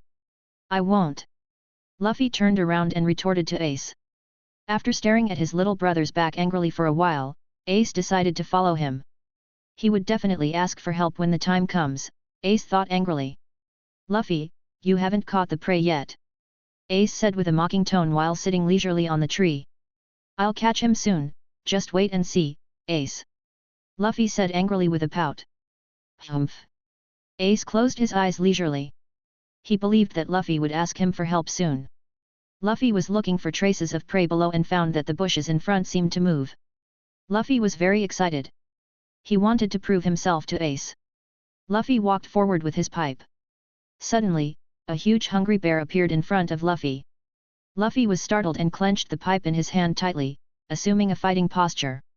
When they encountered bears or tigers before, they always went together as a group of 4, so he should ask Ace for help, right? He didn't want Ace to get even more angry with him for not calling him in time. "Ace, help me. It's a bear." "Well, don't you have to survive on your own?" Ace said with a smile, resting his head on his hands, and then Ace prepared to jump down to help Luffy.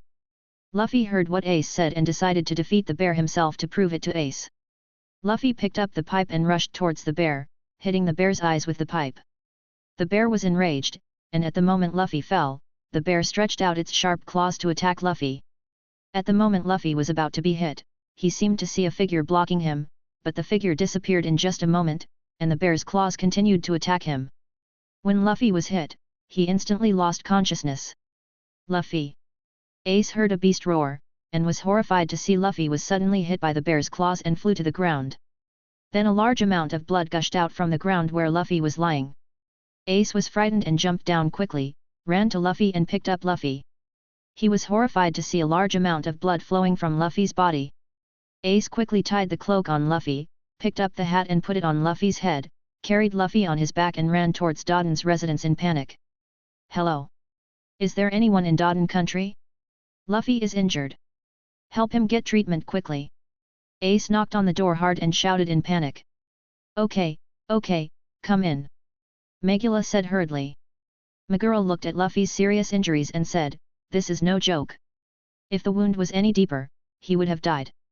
In the past, you 3 fought beasts together, right?" Ace sat in the corner, leaning against the wall, covering his tearful eyes with his arms, saying painfully and self-blamingly, "I'm sorry, Luffy. I'm sorry. It's all my fault." "Ace." Megula looked at Ace. "Everyone, Makina has brought wine from the village." "How to greet?" Makina asked puzzledly while squatting in front of Ace. "Because I'm Luffy's brother. When I go out to sea, I will definitely meet Shanks who saved Luffy again. Then I will definitely greet him again. This is only natural." Ace crossed his hands in front of his chest, turned his face away and said with a smile. "Hey." Makina supported his cheek with his hand and looked at Ace with a smile. "What do you mean?" Ace shouted in embarrassment as he saw Makina smiling at him. Hee, sorry. So first of all, Makina said with a smile. You're eating and dashing. Stop right there. The man in chef's clothes shouted loudly to the front. By the way, Luffy, we forgot something important, Ace said to Luffy while running. Luffy covered his mouth with his hands, chewed the food in his mouth hard, and nodded vigorously to show that he agreed with Ace's words. The two turned around, stopped, and bowed to the chef behind them. Thank you for the hospitality. Shut up. Kid, pay me. The man saw them stop and thought they were finally going to pay. I will definitely win today. Luffy shouted while swinging his right hand and attacking Ace. Ace looked at Luffy and smiled, then rushed towards Luffy, attacked Luffy with his feet, and kicked him aside. After several days of training, Ace and Luffy went together to find the bear that injured Luffy, to avenge Luffy. Ace looked at the bear in front of him and got into a fighting stance, and when the bear attacked, Ace and Luffy jumped up to avoid his attack, and Ace raised his pipe and threw it into the bear's mouth, then rushed forward and hit the bear's head hard with his fist, and Luffy followed closely behind and attacked the bear's head with all his strength with the pipe. Great! Let's have bear meat hot pot today. The two brothers fist bumped each other to express their victory. When Sengoku entered his office, Garp was wondering where Lucci might be. Since Long said that Lucci was missing a month ago, neither the Navy government nor Long found any information about Lucci. Garp saw the pained look on Sengoku's face. Garp stood up, a little worried. He had never shown such a painful expression before, except for the time when his son was killed. Garp, I have news. Garp looked at Sengoku. He didn't know what he wanted to say, but he felt fear. They found the island where Lucci was hiding, but they didn't want to capture him alive. In order to prevent him from running away, they issued a demon-slaying order. I'm sorry, Garp, I can't stop them. They had already started the demon-slaying order before I could refuse. Sengoku said painfully. Garp was panting and having difficulty controlling himself. His body was shaking in anger. Garp was almost out of control. He punched Sengoku. His grandson was dead. Garp collapsed. He knelt on the ground sobbing. He promised to protect him. He was still a child. He would never be able to see him grow up. Garp, CP has asked the 5 elders to search Dawn Island again.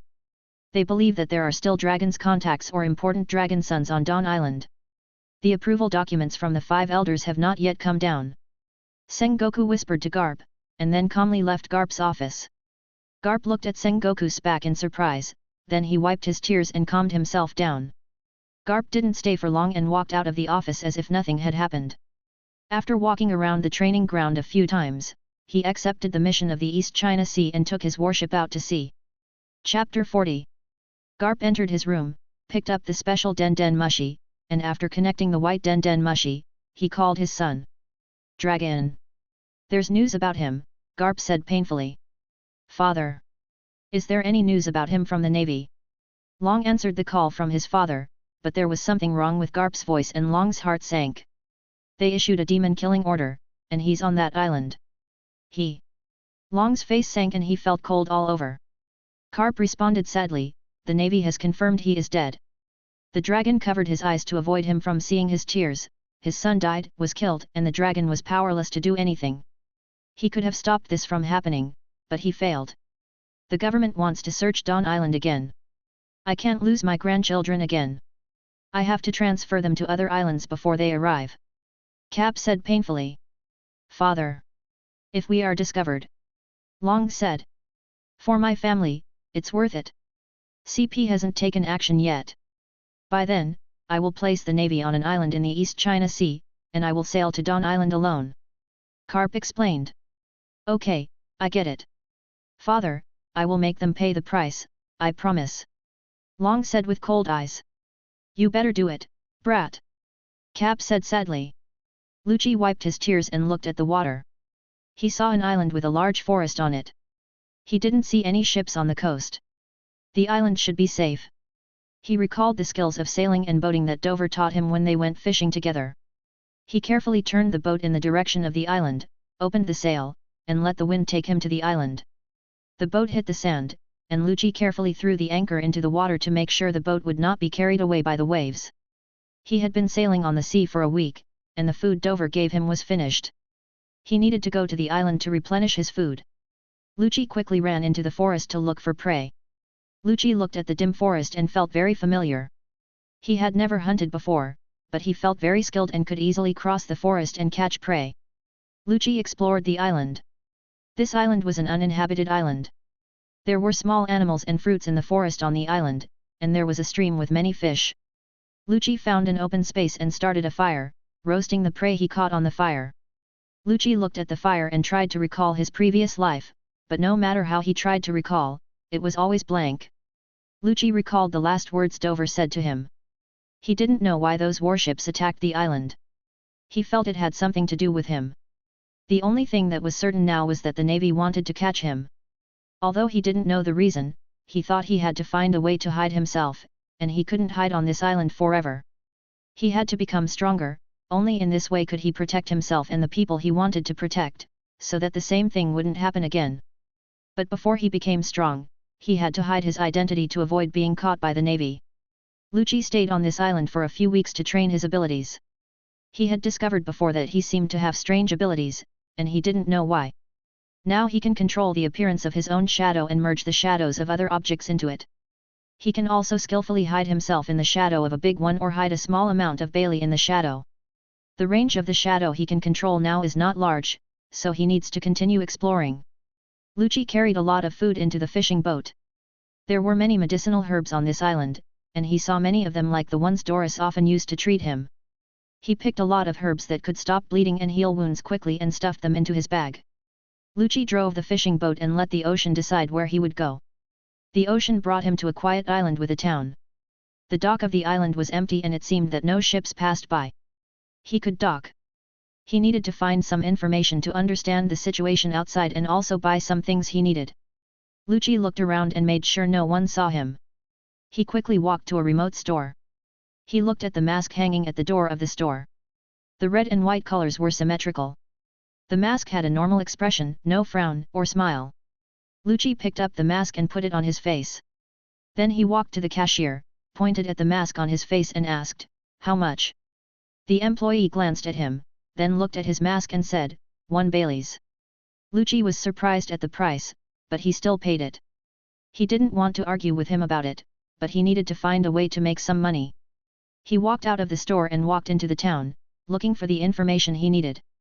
Lucci stood at the door of a tavern, hesitated for a moment, then pushed the door open, ordered a drink, found a seat in the corner, and listened to their discussion silently. "Have you heard? Smoking Tom in Water City will connect to our island. Then it will be much easier for us to trade with other islands. Yeah, I heard that the water meat in the Water City is delicious. I will try it someday." Squeak!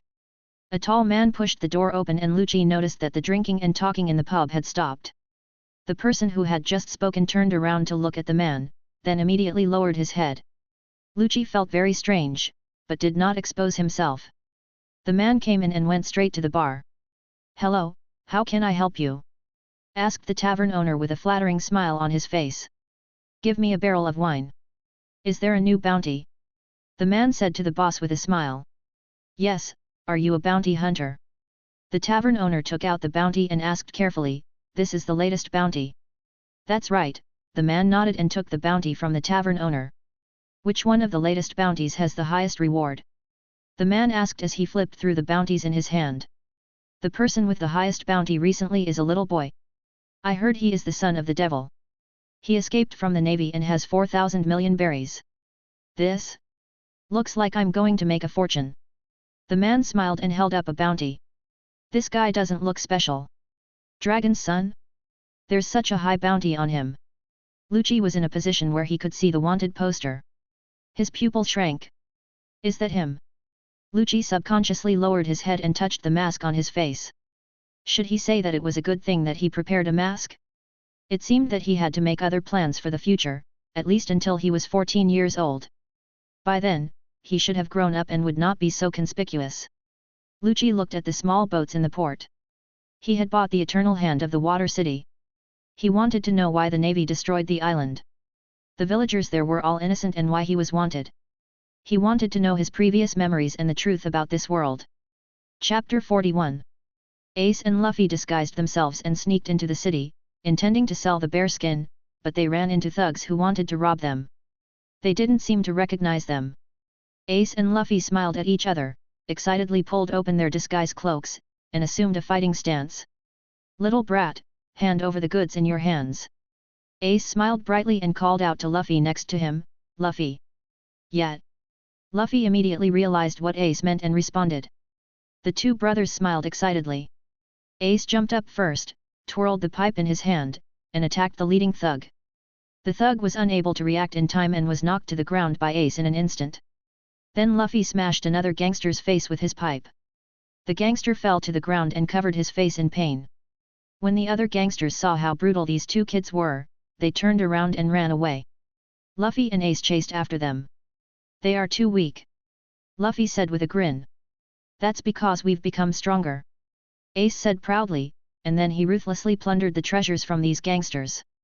"After we sell this bear skin, we'll go eat ramen." Ace gave Luffy a bright smile. "Oh! Ramen!" Luffy shouted excitedly. "We're back!" Luffy pushed the door open and went in, only to find Dodden and the group of bandits kneeling neatly on one side, feeling something was wrong. "You're finally back, Luffy," Ace, Garp said with a grin. "Grandpa!" Luffy shouted in surprise. "Stinky old man!" Ace said coldly from behind, "Why are you here? How dare you talk to your grandpa like that, you little brat!" Garp raised his fist angrily and smashed it on Ace and Luffy's head without mercy. Bang! Bang! Ace and Luffy had visibly large bumps on their heads. Ace looked at Garp.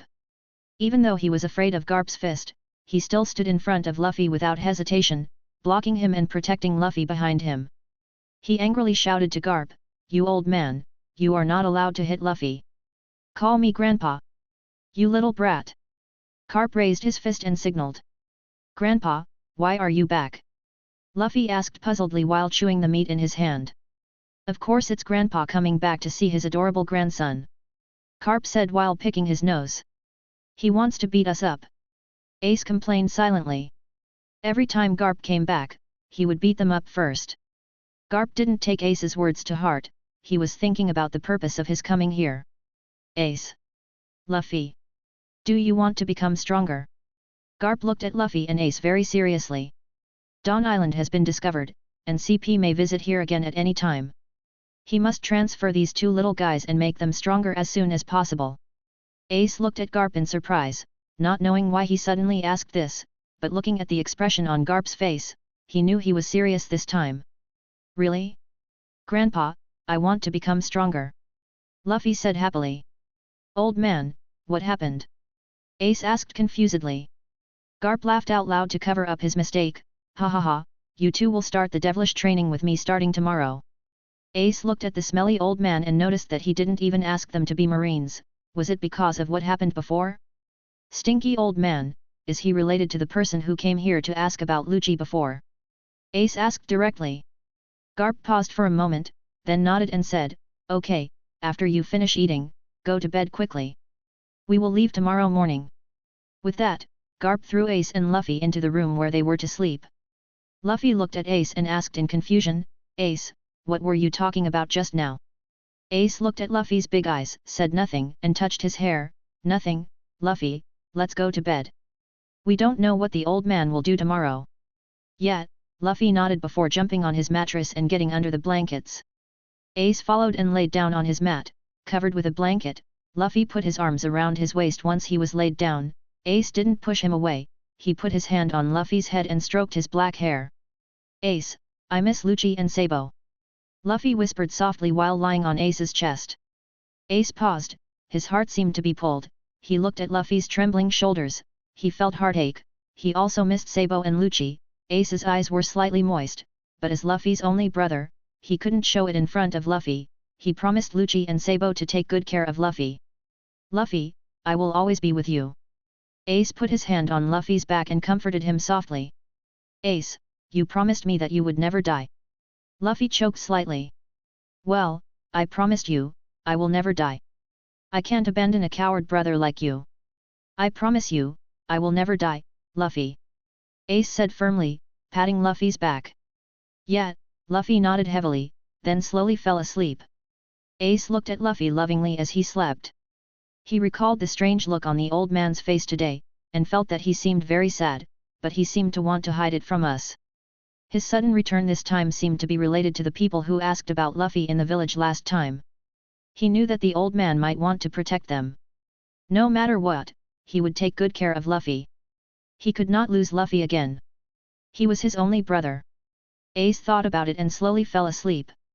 Garp sensed through his observation haki that Ace and Luffy were asleep, so he turned to look at Dodon. "Hi.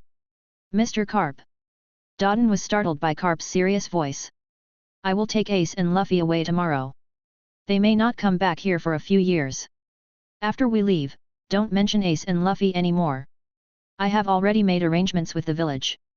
Garp said seriously. "I understand," Dodon said in a deep voice. Garp walked into the room where Ace and Luffy were sleeping, gently picked them up, and walked towards the boat they came in. Garp took the two of them onto the warship, and then asked his deputy to drive the boat. The next morning, the bandits from Dodon's house found that they did not hear the noise of the two children, so they came to ask Dodon. Dodon looked at the sky that was just getting light, spit out a few circles of eyes silently, looked at the bandits in front of him, and said in a deep voice, "From now on, whether it is Ace or Luffy, even Lucci and Sabo, never mention them again." Bang! Bang! "You little bastards! Are you still sleeping? Get up now!" Garp waved his fists and hit Ace and Luffy. "Ah! Grandpa! I've eaten the devil fruit, why is it still painful?" Luffy complained, holding his head. "You can't defend against the fist of love," Cap said proudly, clenching his fist in front of his chest. "Grandpa, where is this?"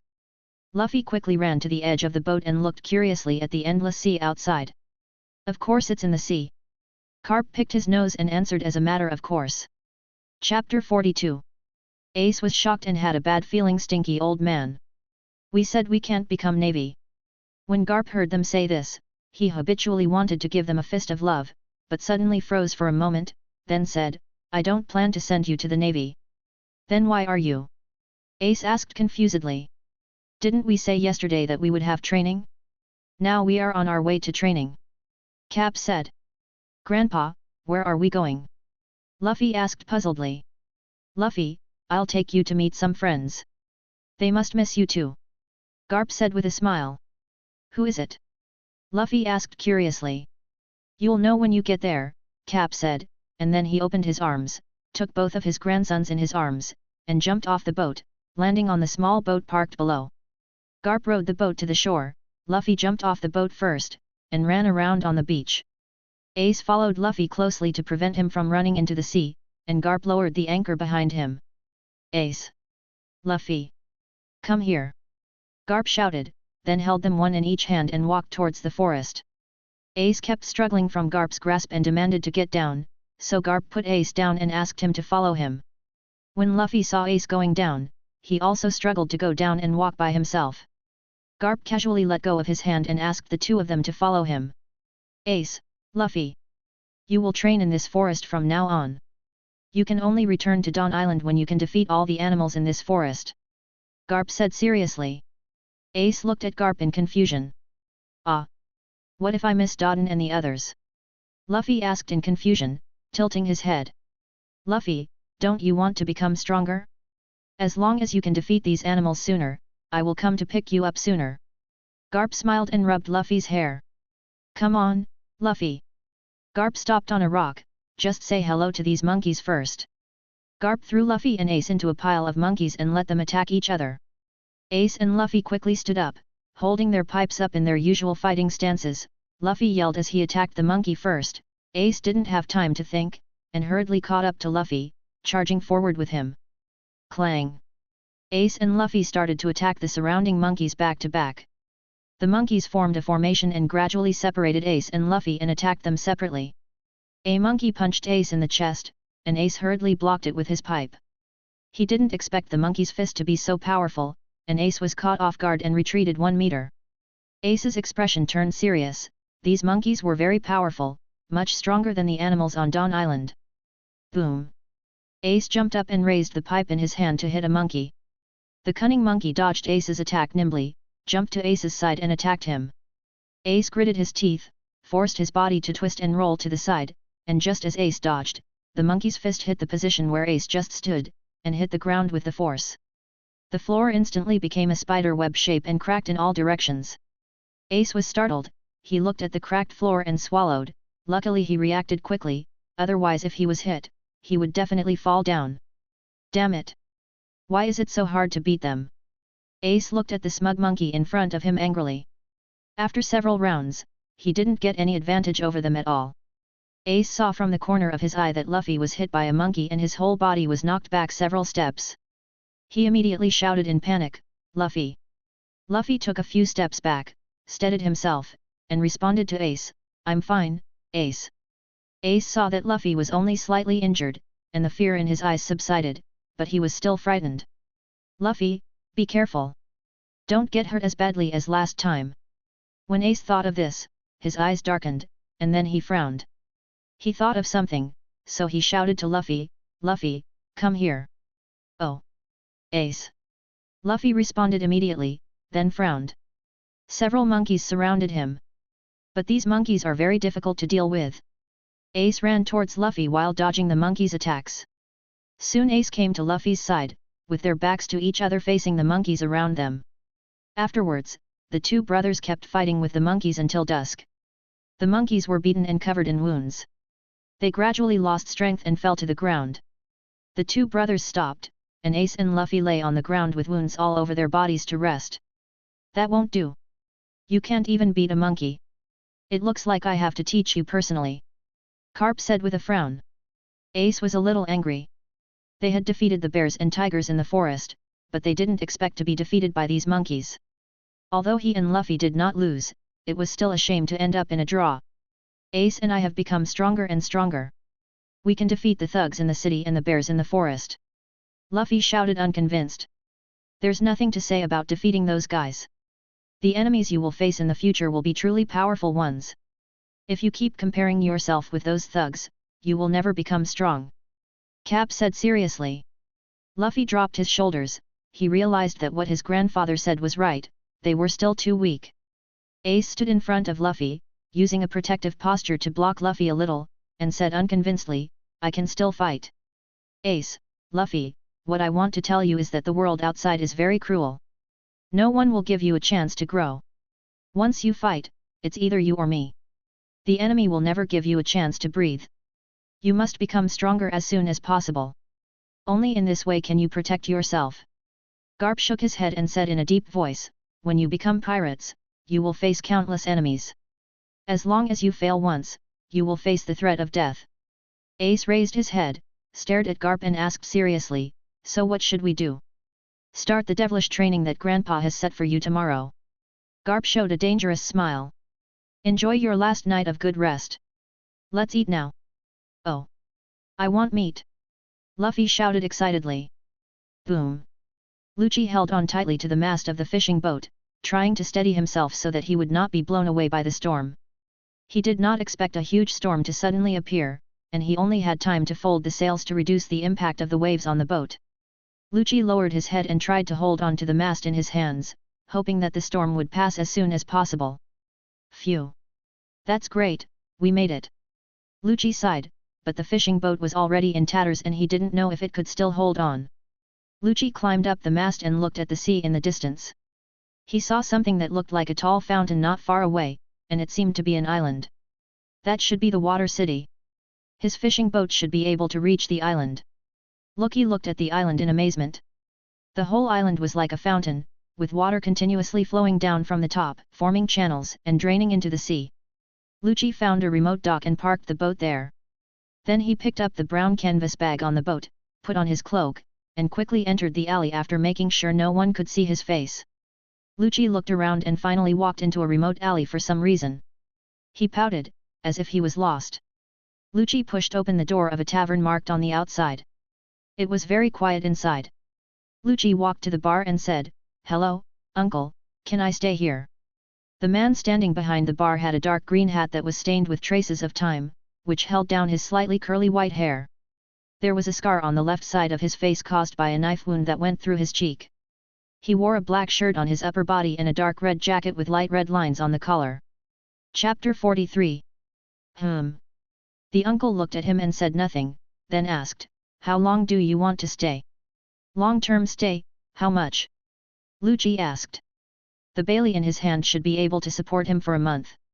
While exploring, he found that there seemed to be a lot of gangsters and pirates gathered here, which provided him with training opponents and treasures. Long-term stay, 7 baileys a month, including a lunch. I'm busy at night and don't have time to cook, so you'll need to take care of it yourself. The uncle behind the bar said without raising his head, still reading the newspaper in his hand. Okay, Lucci replied, putting the bailey in his hand on the table and picking up the key he had just thrown to him. The first room on the left upstairs. Lucci entered the room and looked around. It was a simple room with some simple furniture and a separate bathroom. He sat in the chair and thought about what to do next. He couldn't stay here for too long. He had to find another place as his secret base. Damn it! Lucci covered his bleeding abdomen and ran quickly in the alley. Stop right there, you little bastard! A pirate wearing a captain's hat shouted angrily behind Lucci, "How dare you steal our money?" There was no way forward. Lucci gritted his teeth and looked at the pirates chasing him from behind. He tightly gripped the pipe in his hand and assumed a fighting stance. "You little brat, you're at the end of your rope." The pirate captain laughed evilly. "Just give me the treasure you stole and I'll let you go." Lucci stared at him and grinned, "Dream on." Lucci rushed towards him, easily dodged the knife he was about to chop it, jumped up and raised the pipe in his hand, smashing it towards the pirate's head, but the pirate reacted quickly, dodged to the side, and swung the knife at Lucci with his backhand. Lucci hurriedly adjusted the direction of his fall and barely avoided the attack. "Catch him!" the pirate ordered his men. Lucci stared at the other 4 people who were slowly surrounding him. A thin man rushed towards him and attacked him first. Lucci dodged nimbly and then hit him in the nose with a pipe. Lucci wasted no time, quickly kicking at another pirate, barely avoiding an attack from behind, then entered the pirate's shadow, and while he was looking around, he appeared from behind him and hit him in the head with the pipe. Lucci landed on a wooden barrel full of water, and while the last pirate was stunned, he kicked the barrel with his heel to attack another pirate. Now only the pirate wearing the captain's hat was still standing. Lucci was panting and staring at him indifferently. He had to get rid of him as soon as possible. His ability transferred his damage, but he couldn't hold on for long. The pirate looked at Lucci's beast-like eyes and subconsciously took a half-step back. When he realized what he had done, he became angry and said, "I didn't expect you to be such a good fighter." The pirate looked at his state and said proudly, "But you have no strength left now, right? I am not one of those losers." As he said that, he rushed directly towards Lucci and slashed at him with a knife. Lucci subconsciously used a pipe to block his chest, but the pirate's strength was too great and directly cut off his pipe. He continued to slash at Lucci. At the moment of slashing at him, Lucci barely managed to quickly enter the pirate's shadow and avoided the fatal blow.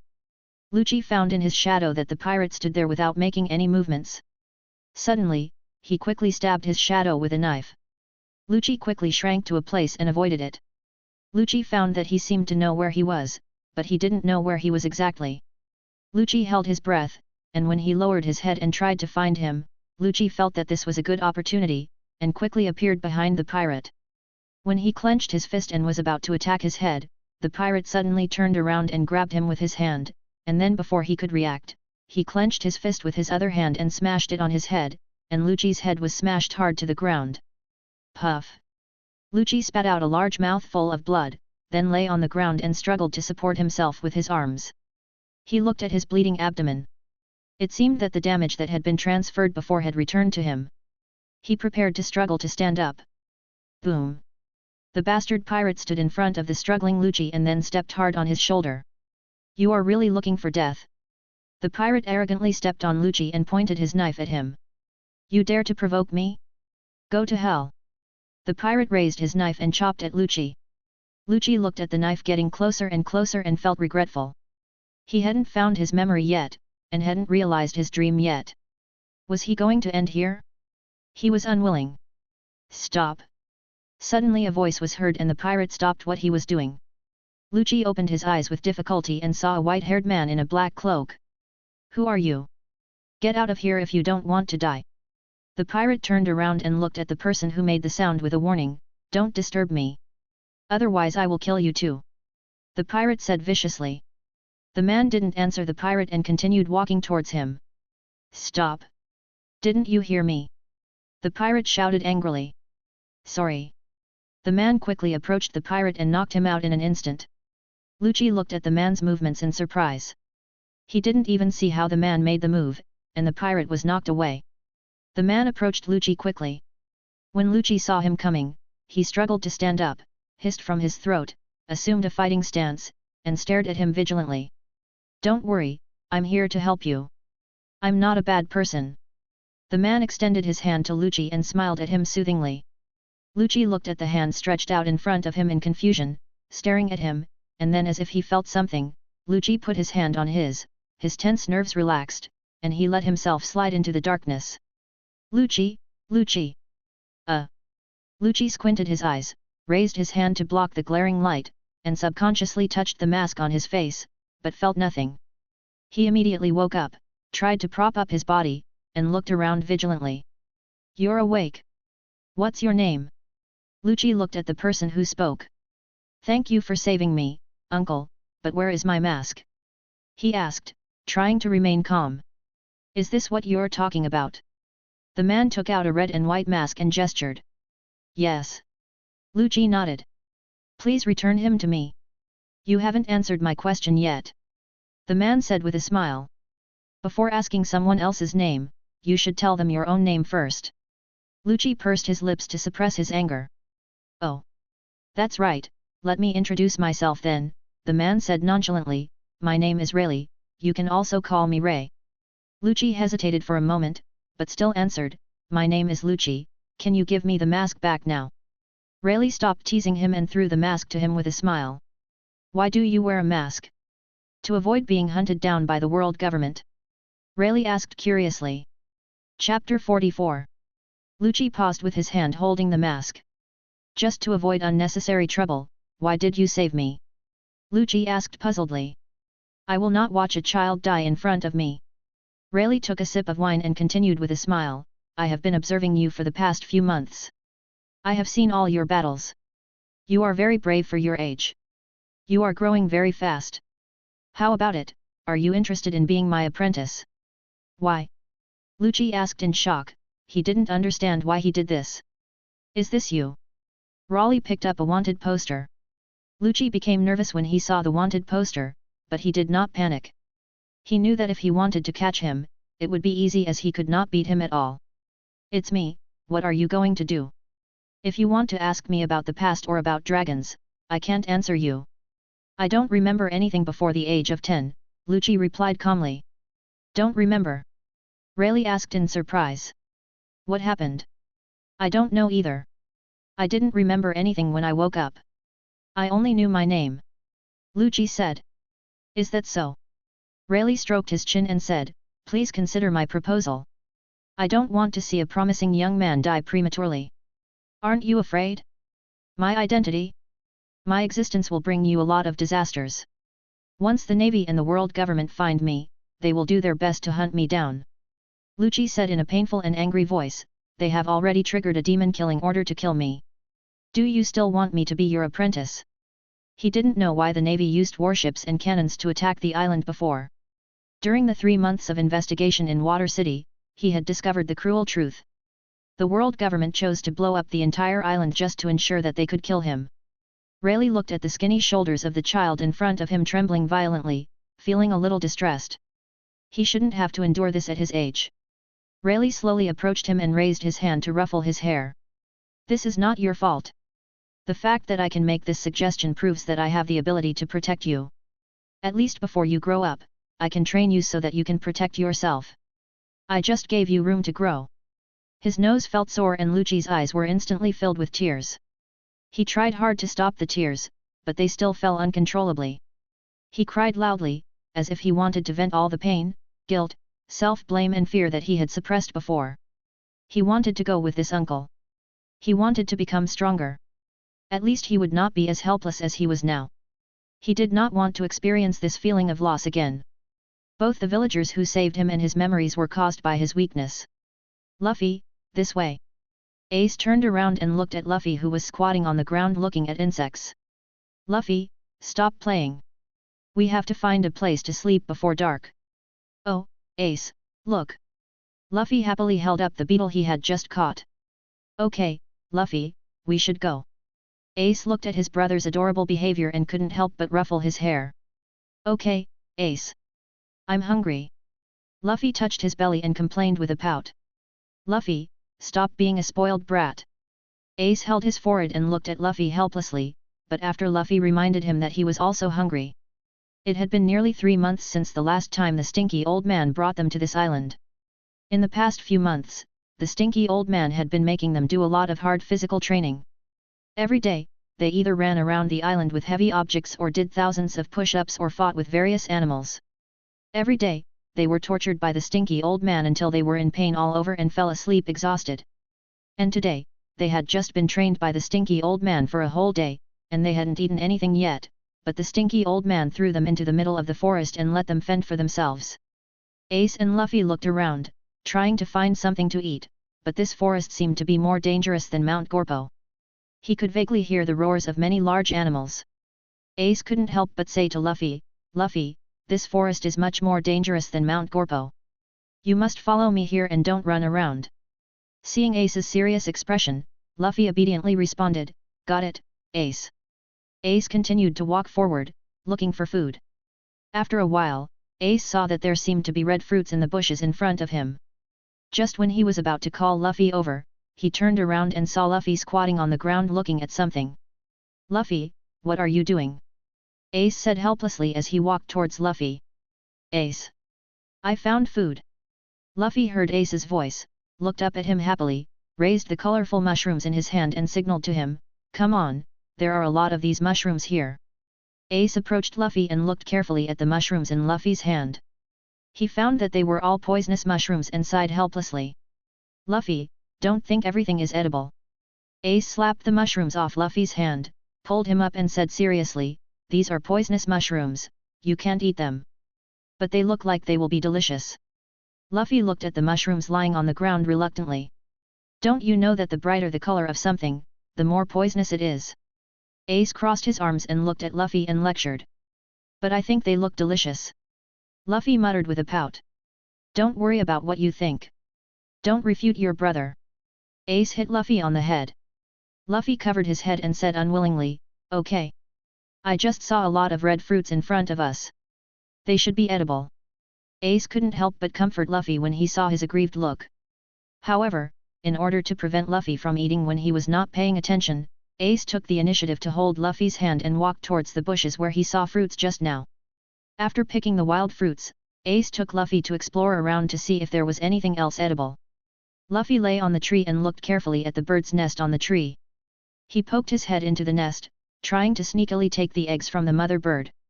When Luffy was about to reach out to take it, he found that a little bird had hatched from one of the eggs.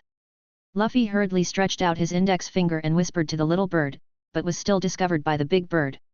The big bird pecked at Luffy in an instant. He was startled and fell from the tree, and subconsciously shouted Ace.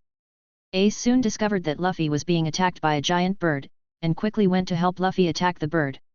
After the two brothers' continuous attacks, the bird was successfully knocked down. Ace quickly stepped forward and hit the bird a few more times. After making sure that the bird was unconscious, he happily said to Luffy, Luffy, we can eat bird meat tonight. Hee, that's great. There are bird eggs on Ace. Luffy said excitedly with drooling. After a while, Ace and Luffy continued to grope forward with the food they had just caught. Soon they saw a stream with many fish in it. However, there were no crocodiles like the creek they often went to before, but the fish in it were still very big. Ace and Luffy quickly walked to the stream, and Ace put the food in his hand on the open space not far from the shore. Luffy drooled, staring at the big fish in the river with sparkling eyes, and called Ace's name in a drawn-out voice, Ace. Chapter 45. Ace went down first and tested the water. He found that it was much shallower than the previous river they were in. It should be possible for Luffy to get down. However, because of Luffy's devil fruit, he still reminded him, Luffy, come down. It's not very deep, but you have to be careful and don't sink. When Luffy heard Ace say that he could go down, he happily jumped into the water, and immediately fell down weakly. Luffy. Ace quickly grabbed Luffy, pulled him up, and said angrily, "I told you to be careful." Ace had no choice but to drag Luffy to the shore first, then jump into the water to catch fish. After a while, Ace came up with 2 big fish and some small fish. "I'm sorry, Ace, I didn't expect I'd lose my strength once I touched the water," Luffy said angrily, puffing up his cheeks. Ace rubbed Luffy's head helplessly and said comfortingly, "It's not your fault. It's because of the devil fruit that you can't swim. Now let's go collect firewood and we can grill soon." Ace heard Luffy's stomach rumbling constantly, and with concern, he told Luffy to eat some wild fruits first to fill his stomach, as the meat should be ready soon. Luffy sat next to Ace, staring at the grilled meat with shining eyes, eating the wild fruits he picked, and occasionally stuffing a wild fruit into the mouth of Ace who was grilling the meat. Ace looked at Luffy's actions helplessly. "Okay, Luffy, you can eat now." Ace picked up a freshly grilled fish and handed it to Luffy. Luffy took it happily, ate the fish in his hand quickly, and then began to stare closely at the grilled fish. Ace was about to remind Luffy that the fish was hot, but he saw Luffy quickly finish the hot fish, and then continued to stare at the grilled food. Forget it, Ace had to hand his freshly grilled fish to Luffy first and said, "I'll give it to you first, the rest will be ready soon." "Thank you, Ace. Ace is the best." Luffy smiled and gave Ace a big smile. Ace turned his head away with red cheeks, and said proudly, "Who made you my brother?" After finishing their meal, Ace took Luffy to the tree hole they noticed when they came over, and the 2 of them huddled together in the tree hole and fell asleep. The next morning, the sun shone through the shimmering leaves, casting mottled shadows, and shining through the cave onto the face of the sleeping child. Ace's hands moved slightly, trying to avoid the sunlight. Soon Ace woke up and raised his little hand to rub his sleepy eyes. A heat source next to him was close to him. Ace sat up habitually and pushed the person next to him. "Luffy, get up." Ace looked at Luffy who continued to sleep unmoved and sighed helplessly, "Luffy, get up and eat meat." "Meat?" Luffy, who hadn't woken up yet, sat up excitedly when he heard the word meat, and shouted at Ace with his eyes full of meat. "You only care about eating, get up quickly." Ace punched Luffy on the head and taught him a lesson. Luffy held his head and looked at Ace aggrievedly. "Ace, why did you hit me again and lie to me?" Ace crossed his arms and ignored Luffy's complaints. "Hurry up and get up. We have to go find breakfast. I'll give you a few more pieces of meat then." "Oh. Let's go." When Luffy heard that he could eat more meat, he instantly forgot that Ace had just lied to him, and hurriedly pulled Ace to find their breakfast. Ace looked at Luffy and sighed helplessly in his heart. As long as he wasn't paying attention to Luffy, Luffy would suddenly disappear. He would either catch butterflies or squat on the ground looking at insects. If he hadn't discovered it in time, Luffy would have run off to who knows where. He could only hold his hand all the time, otherwise Luffy would disappear as soon as he let go of his hand. Ace sighed helplessly. "Luffy, stop walking around, we have to find food quickly." Ace held his brother's hand helplessly. Ace not only had to find food but also had to pay attention to his brother so that he wouldn't be distracted by various things. "Ace. There's a big river ahead, there might be crocodiles in it." Although Luffy was being led by Ace, he still jumped around and looked here and there. He happened to see a river ahead that was bigger than the previous stream. He immediately remembered the crocodiles they often ate before, so he pulled Ace and rushed over there. "Crocodile rice, crocodile rice. Ace, I want to eat crocodiles." Luffy stood beside the river bank and shouted excitedly to Ace who was observing the situation in the water. "I know." Ace went down slowly, ready to test the depth of the water. He didn't know what was in the water, so he looked underwater vigilantly. "Wow! Ace, what a huge octopus!" Ace suddenly heard Luffy's cry and quickly looked in Luffy's direction. He was instantly frightened by what he saw and his face turned pale. A huge octopus appeared from nowhere, and one of its tentacles was grabbing Luffy, ready to drag him into the water. "Let go of Luffy!" Ace quickly took his feet out of the water, holding the harpoon in his hand, and ran towards the octopus, running towards it along its tentacles. Ace jumped up, gritted his teeth, and attacked the octopus's eyes with all his strength. "Luffy, are you okay?" Ace asked worriedly as he looked at the drowning Luffy. Although he had just successfully defeated the octopus, Luffy also fell into the water. "Ahem. I'm fine, Ace." Luffy spat out a mouthful of water, then saw the huge octopus behind Ace, and his eyes lit up instantly. "Ace. I want to eat grilled octopus. Okay, but we have to find firewood first. Ace took off his wet clothes and helped Luffy take off his shirt. After breakfast, Ace and Luffy continued to explore the forest. Ace felt that the old man would not come to pick them up in the short term, so they could only go out on their own. However, the animals in this forest were much stronger than those on Dawn Island. He and Luffy could use the animals here for training, and they would definitely be much stronger when they went out to sea. Ace, what should we do next? Luffy jumped around behind Ace. Let's get familiar with this forest first and see if we can find a way out. Ace said as he walked in front of Luffy with a pipe in hand. Okay. Okay. Adventure, adventure, let's go on an adventure. Luffy said excitedly, where is the fun? Luffy climbed up the tree and a wide view appeared in front of him. Ace, there's a huge forest ahead. Luffy said to Ace excitedly, Ace, the trees ahead seem to be moving. Luffy looked at them in confusion, they seemed to be coming towards them. Luffy quickly climbed down and told Ace, and a moment later, Ace and Luffy watched a giant tiger and a giant bear fighting each other in front of them. Ace reacted quickly, and hurriedly pulled Luffy back before they were discovered. Hey! Ace, the bears and tigers here are much bigger than the ones we defeated last time. Luffy said excitedly, we're going to defeat them again. Ace knocked his brother on the head and said, we can't beat them yet. We need to train first. When we become stronger, we can eat them. Yeah, Luffy nodded excitedly, indicating that Ace was right. Chapter 46. Ace and Luffy continued to explore the huge forest. He looked at the road ahead that was blocked by tall trees and continued to explore carefully.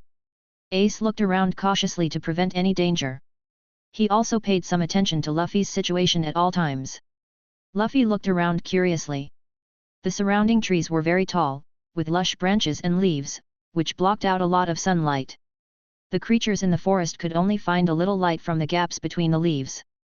This little light made the inside of the forest not as dark as at night, and it was full of vitality. Luffy could hear the chirping of various animals and insects in the forest, which made his curiosity reach its peak. He couldn't wait to explore the forest as soon as possible. There must be many adventures waiting for him here. Luffy looked at his brother who was holding his hand. He knew that Ace's desire to protect him had become stronger after what happened. Although he also wanted to express to Ace that he could protect himself and him, he knew that this was the way to make Ace feel at ease. He also wanted to help Ace, but Ace was very strong and he never needed his help. Instead, his help would make him angry. Although he didn't know why, he didn't want to make him angry. He really missed Lucci and Sabo, but he still had Ace, and he had promised that he would not die, and Luffy believed in him, so he would move forward, and he would become stronger and stronger, strong enough to protect every one of his friends. Luffy, there is a cliff ahead. Luffy saw Ace standing still at the edge of a cliff. Ace looked at the cliff that blocked their way and said, we have to find a way to get over it. Ace, are we going to go around it? Luffy looked at the cliff in front of him curiously. No, that's too far. It will be dark by the time we get in, Ace responded. Ah. I get it, hee. Luffy looked at the trees opposite and suddenly came up with a good idea. He laughed excitedly. What? Ace looked at Luffy in confusion, and found that Luffy was moving his right hand. Suddenly, Luffy stretched his right hand to the opposite side. Ace looked at him in surprise, and suddenly thought of something, with a look of horror on his face, Luffy, you are not. Ah. Before Ace could finish his words, Luffy's arms wrapped around his waist several times, and then the two of them flew towards the cliff in an instant. Boom! Ace was pulled by Luffy and crashed into a tree. Ace covered his head which was throbbing with pain and barely stood up. He turned around and saw Luffy bounced up from the ground as if nothing had happened.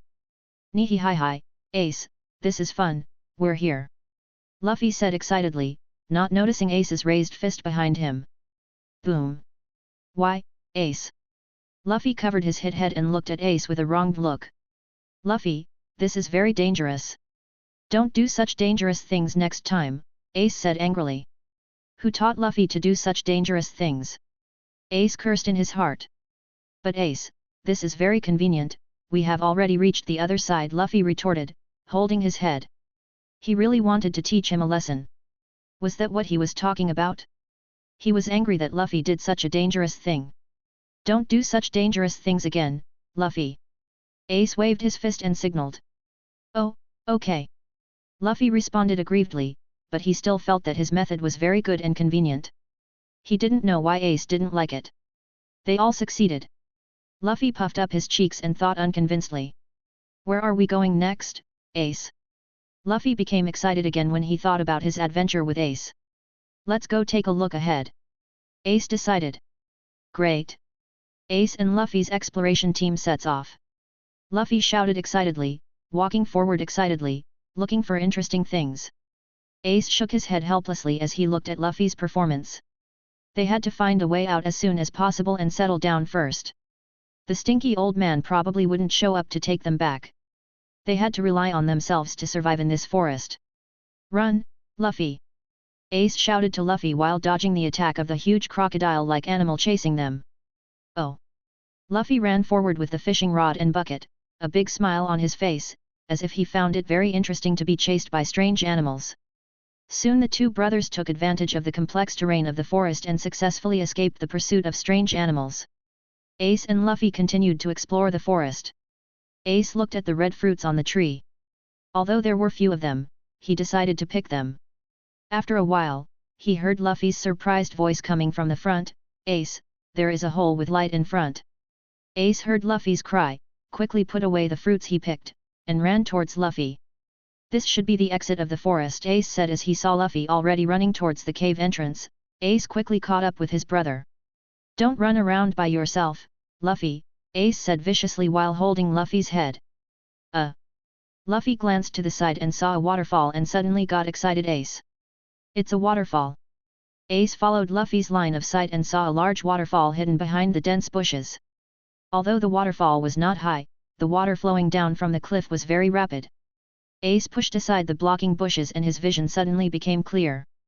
He could see the water falling vertically from the cliff, forming a wide river in front and forming a huge basin-like puddle under the waterfall, with many huge fish swimming in it. I'm hungry, Ace. Luffy stared at the fish in the water with his mouth drooling. Ace looked at Luffy and shook his head helplessly, but it was time to prepare their dinner. Luffy, find some firewood nearby. Ace picked up the fishing rod that Luffy threw on the ground. Don't run around. You can only find firewood nearby. Ace took the prepared fishing rod and planned to go fishing for some fish. Although there were some fish in the bucket, considering their appetite, that was not enough for the two of them. There were a lot of fish in the pond, and Ace had a full harvest after a while. Ace returned to the open space where they were preparing dinner, and saw that the space was full of firewood that Luffy had found, but Luffy was not nearby. Ace's heart tightened, his heart was pounding, and he felt panicked. Ace, come on! Ace heard Luffy's voice coming from the woods not far away, and his body relaxed instantly, and he ran quickly in the direction of Luffy's voice. He saw Luffy dragging a strange huge rabbit towards him. Luffy, where did you find the prey? Ace asked puzzledly. Hi, this rabbit suddenly hit a tree and fainted. Luffy said with a bright smile. Ace scratched his head. Can such a stupid rabbit be eaten? But this is food after all. Ace took the rabbit from Luffy. Listen to me next time, Luffy, Ace said, looking at Luffy. Okay, Luffy responded with a bright smile. Ace, don't worry about me. I can protect myself and Ace. Ace looked at Luffy who was smiling brightly and ruffled his hair with a smile. I don't need the protection of my stupid brother. Just be at ease and let your brother protect you. I also want to be Ace's brother. Luffy said with a pout. Chapter 47. Ha. Luffy, you'd better give up on this idea. Brother will always be brother. Ace raised his chin and said proudly.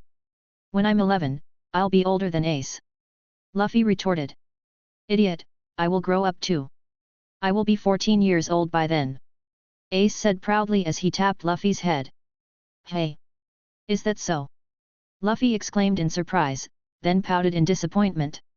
Ace chuckled at Luffy's expression. If you want to have dinner early, we should go to the barbecue now, Luffy. Ace grinned. Barbecue. Luffy raised his hands and shouted happily, then as if he thought of something, he grabbed Ace's arm with one rubber hand and quickly grabbed a tree not far in front with the other hand, allowing Ace and him to bounce towards the open space. Luffy giggled. I can walk by myself, Luffy. Ace complained. What did I tell you to fly around like this? Told you not to do such a thing, Luffy replied with a grin, but it's fun. Ace began to deal with the rabbit in his hand. He had guessed that Luffy would answer like this and shook his head helplessly. Ever since he used this method to cross the cliff last time, Luffy would come up with new ideas from time to time and stretch out his arms to try to take him over. Eat some fruit first, the fish will be grilled soon. Ace handed the fruit he had picked earlier to Luffy, letting him fill his stomach first. Wow!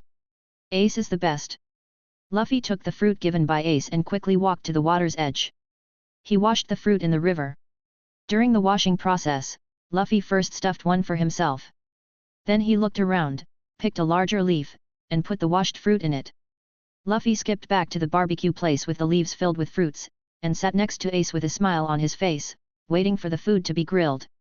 From time to time, he put the washed fruits into his mouth, and then Luffy took one and put it next to Ace's mouth.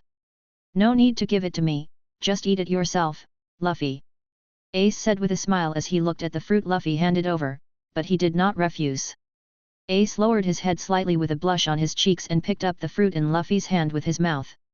Luffy smiled even more brightly as he watched Ace's actions, and while Ace was grilling the meat, Luffy would pass the fruit to Ace from time to time. After eating the fruit, Luffy would stare at the grilling meat without blinking. Is Ace okay? Luffy asked from time to time while wiping his saliva. Ace gave the grilled fish to Luffy first, but the other fish were almost cooked. Ace looked at the burning fire and somehow suddenly remembered their tree house. Let's build a tree house here tomorrow, Luffy. Ace said excitedly, we will definitely stay in this forest for a long time and use the tree house as our secret base, just like in Mount Gorbo. Hey! Okay! Luffy responded excitedly. This way we can continue our daily training, and the tree house will be our base. Ace added. Yeah, we'll be able to defeat the tiger and the bear again soon. Luffy jumped up and waved his fist excitedly. Ace grinned, he handed the grilled meat to Luffy, then took another grilled fish and devoured it. Great, Ace! Luffy shouted happily as he looked at the built tree house. Ace looked at the tree house with pride, having had experience before, they had built it even faster than the first time. In this way, Ace and Luffy traveled back and forth in the forest every day, surviving in the cruel forest environment, and slowly provoked all the powerful animals in the forest. In the process of fighting with various powerful animals, their strength became stronger and stronger. Sabo! He vaguely heard someone talking and tried to open his eyes, his whole body screaming in pain. He realized that someone seemed to be holding him and moving quickly.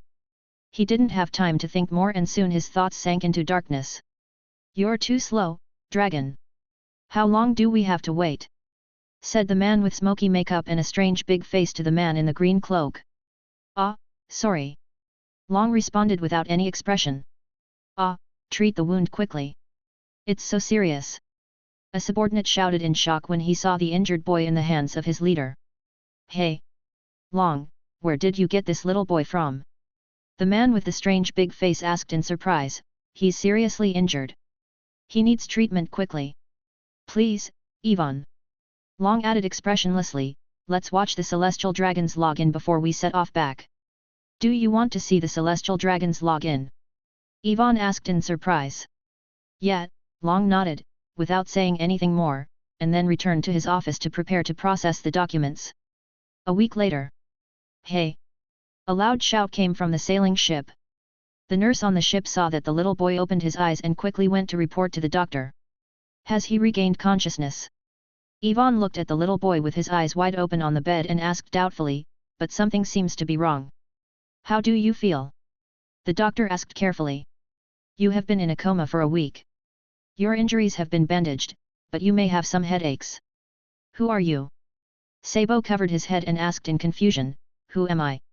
He tried to recall his memories before he fell into a coma, but his head hurt more and more, and no matter how he tried to recall, it was all blank. Hey! The crowd watching let out a surprised sound.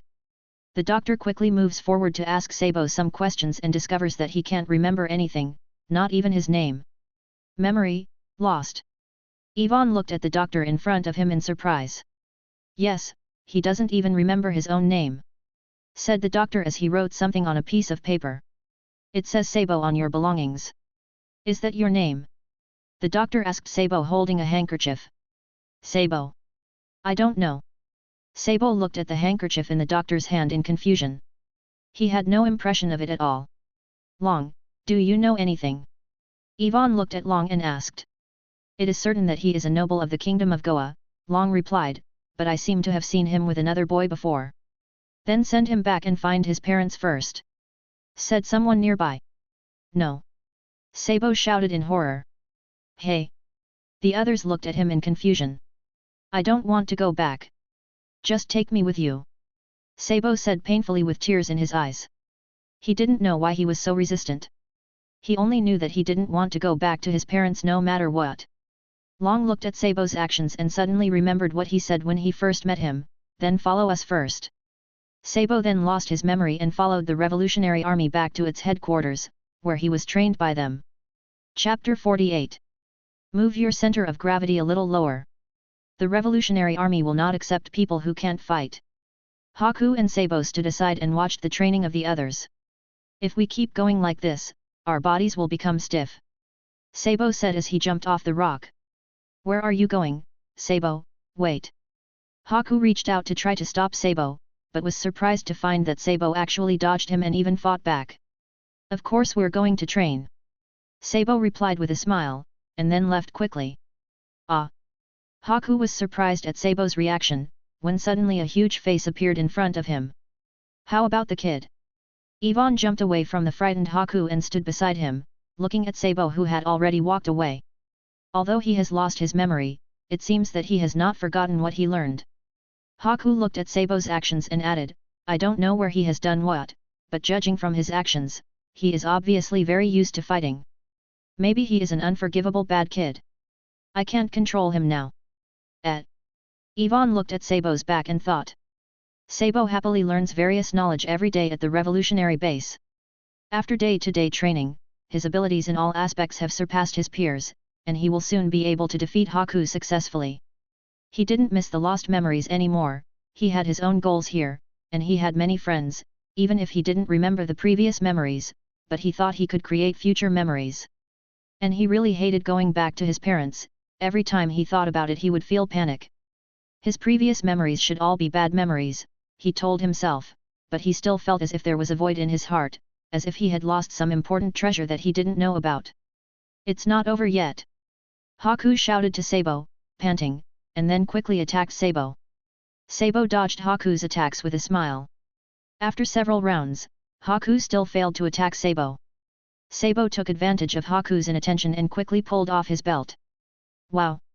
Haku looked at the belt in Sabo's hand and covered his pants in panic. Sabo looked at Haku's panicked expression with a smug smile, and suddenly a huge shadow covered him. He turned around and looked at the person who came.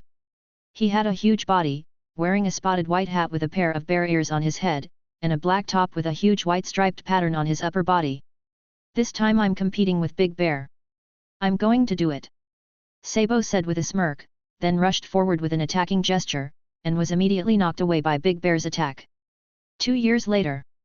You need to peel this too, said a man holding a large box of apples to Sabo and Kurla who were peeling the apples. Sabo picked up the apples from the box and started eating. He picked up one and gestured to Kurla, do you want some too? Work harder. Kurla pulled Sabo's cheek angrily. I'm sorry. Sabo apologized to Kurla reluctantly as his cheek was pulled. In the open field, Sabo stared at the big bear and the dragon opposite him.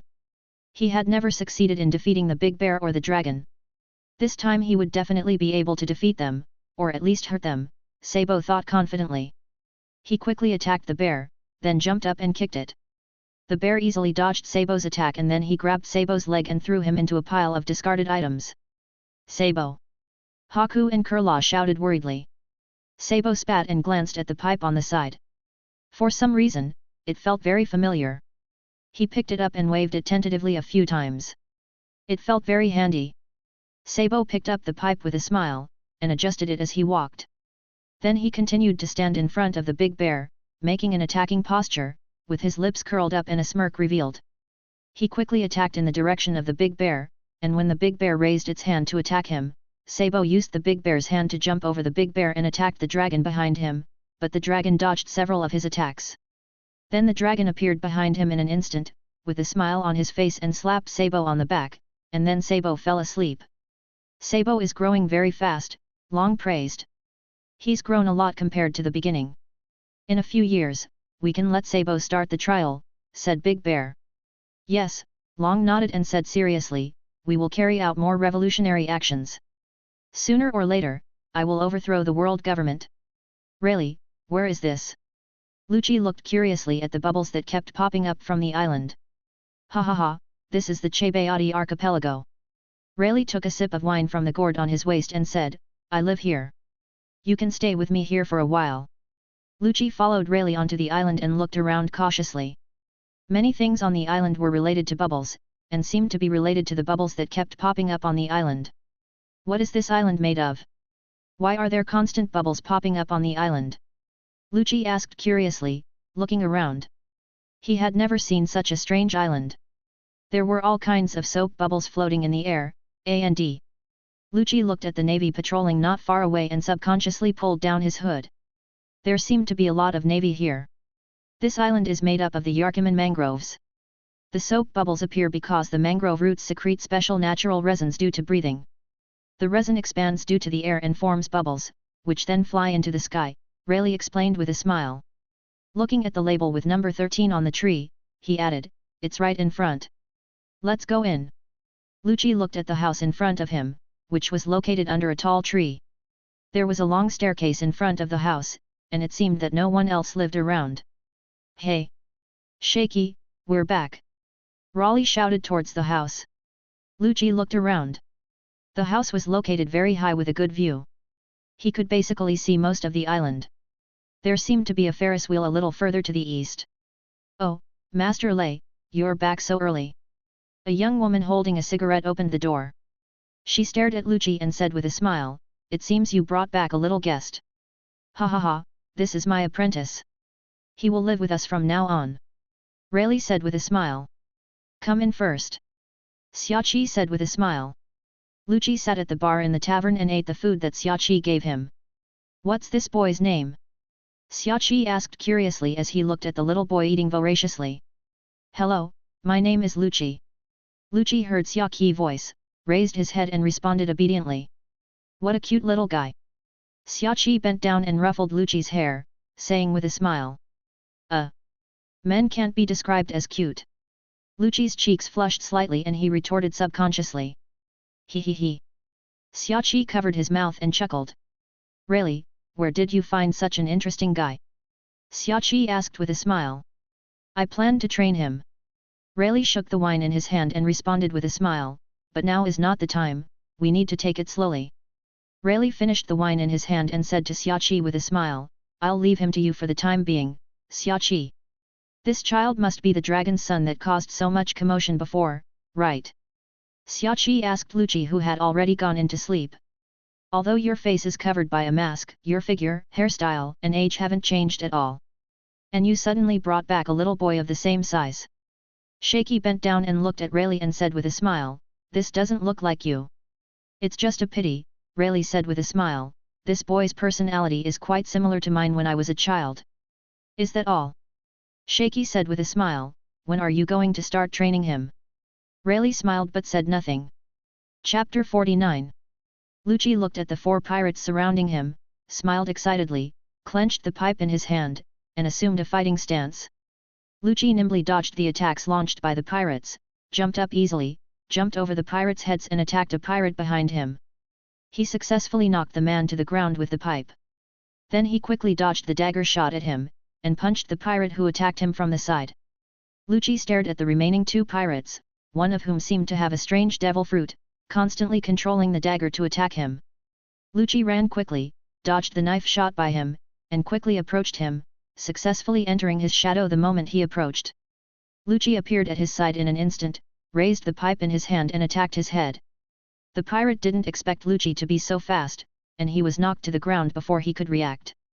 Lucci was hiding in the shadow of the last pirate, intending to attack him before he could react. The pirate suddenly closed his eyes and stood still. Suddenly he raised the knife in his hand and attacked the place where Lucci was about to appear. Lucci barely took a step back and avoided the fatal attack, but was still seriously injured. Lucci covered his bleeding stomach and wondered how he knew where he would appear. Boss! The pirate who had just attacked him suddenly shouted behind him. Lucky suddenly felt something was wrong. Sure enough, a man wearing a pirate hat and 3 or 4 people came over from behind. He was now completely surrounded by them. What's going on?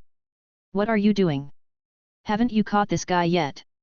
The man who spoke was wearing a captain's hat, had a messy golden beard on his chin, and a dirty captain's uniform on his upper body.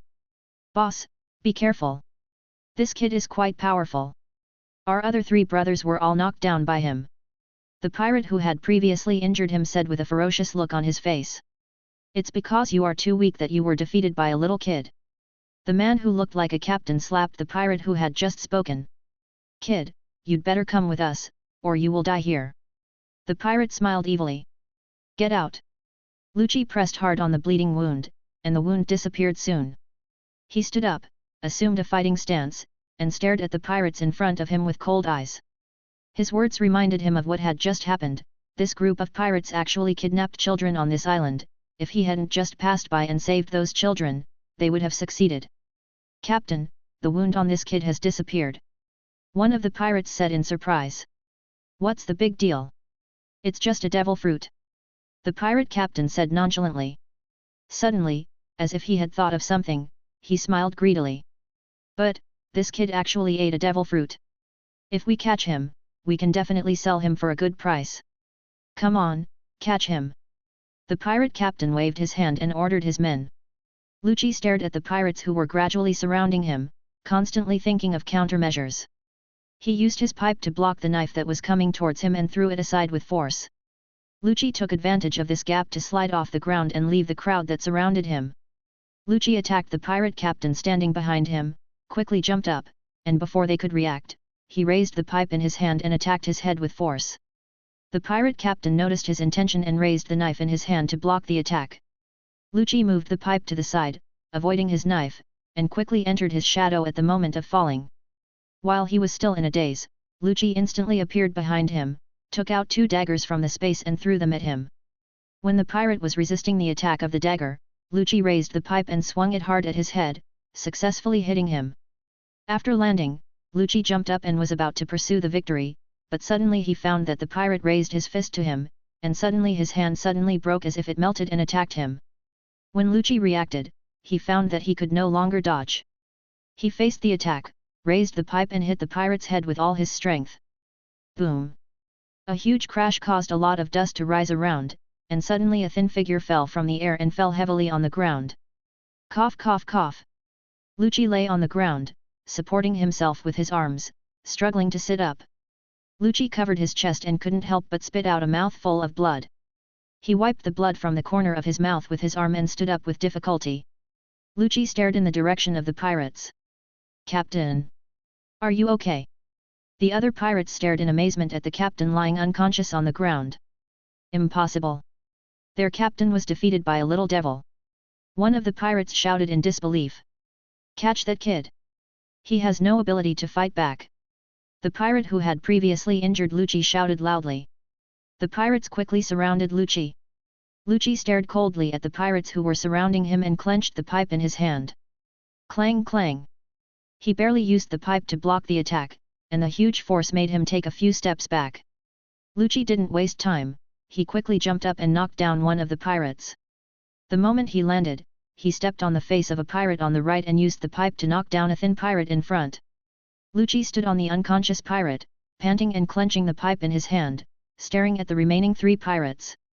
Lucci looked at the blonde pirate, who was more difficult to deal with. He seemed to have a strange ability to know where he was attacking. He had to end this battle as soon as possible. He had already transferred the wounds that would affect his movements, but he had used his devil fruit abilities too frequently and his physical strength could not sustain it for too long. Lucci quickly adjusted his state and attacked the pirate closest to him. He had to get rid of the other 2 quickly. Just when Lucci was about to get rid of the last pirate, he saw the blonde pirate who had been watching on the side suddenly attack him with a knife. Lucci hurriedly changed his original attack route. After several rounds, although Lucci avoided most of his fatal damage, he did not really hit him at all, and was cut by him in several ways. The blood soaked Lucci's cloak. After those rounds, his pipe was cut off by the pirate, but the weapon in the pirate's hand was also knocked away by him. Now both of them are weaponless. Lucci was thinking about countermeasures. He had to find a way to take the opponent by surprise. He discovered during the fight that he could only see where he would attack or appear next. He should judge based on his own breath. Lucci adjusted his breathing and calmed down. Ha ha ha. You're out of strength now, kid? You'd better surrender. I can let you die happily. The pirate laughed angrily and madly. He was terrified of this kid who defeated their captain, and yet he didn't fall down even after this. Hee hee, I won't die. Lucci slowly raised his head with a crazy smile on his face. He would not die before he achieved his goal. Lucci transferred all the injuries on his body to Shadow. He knew that by doing so, he would exceed Shadow's endurance limit. With his current ability, he could only sustain this condition for 1 minute. Lucci clenched his fists and attacked him first.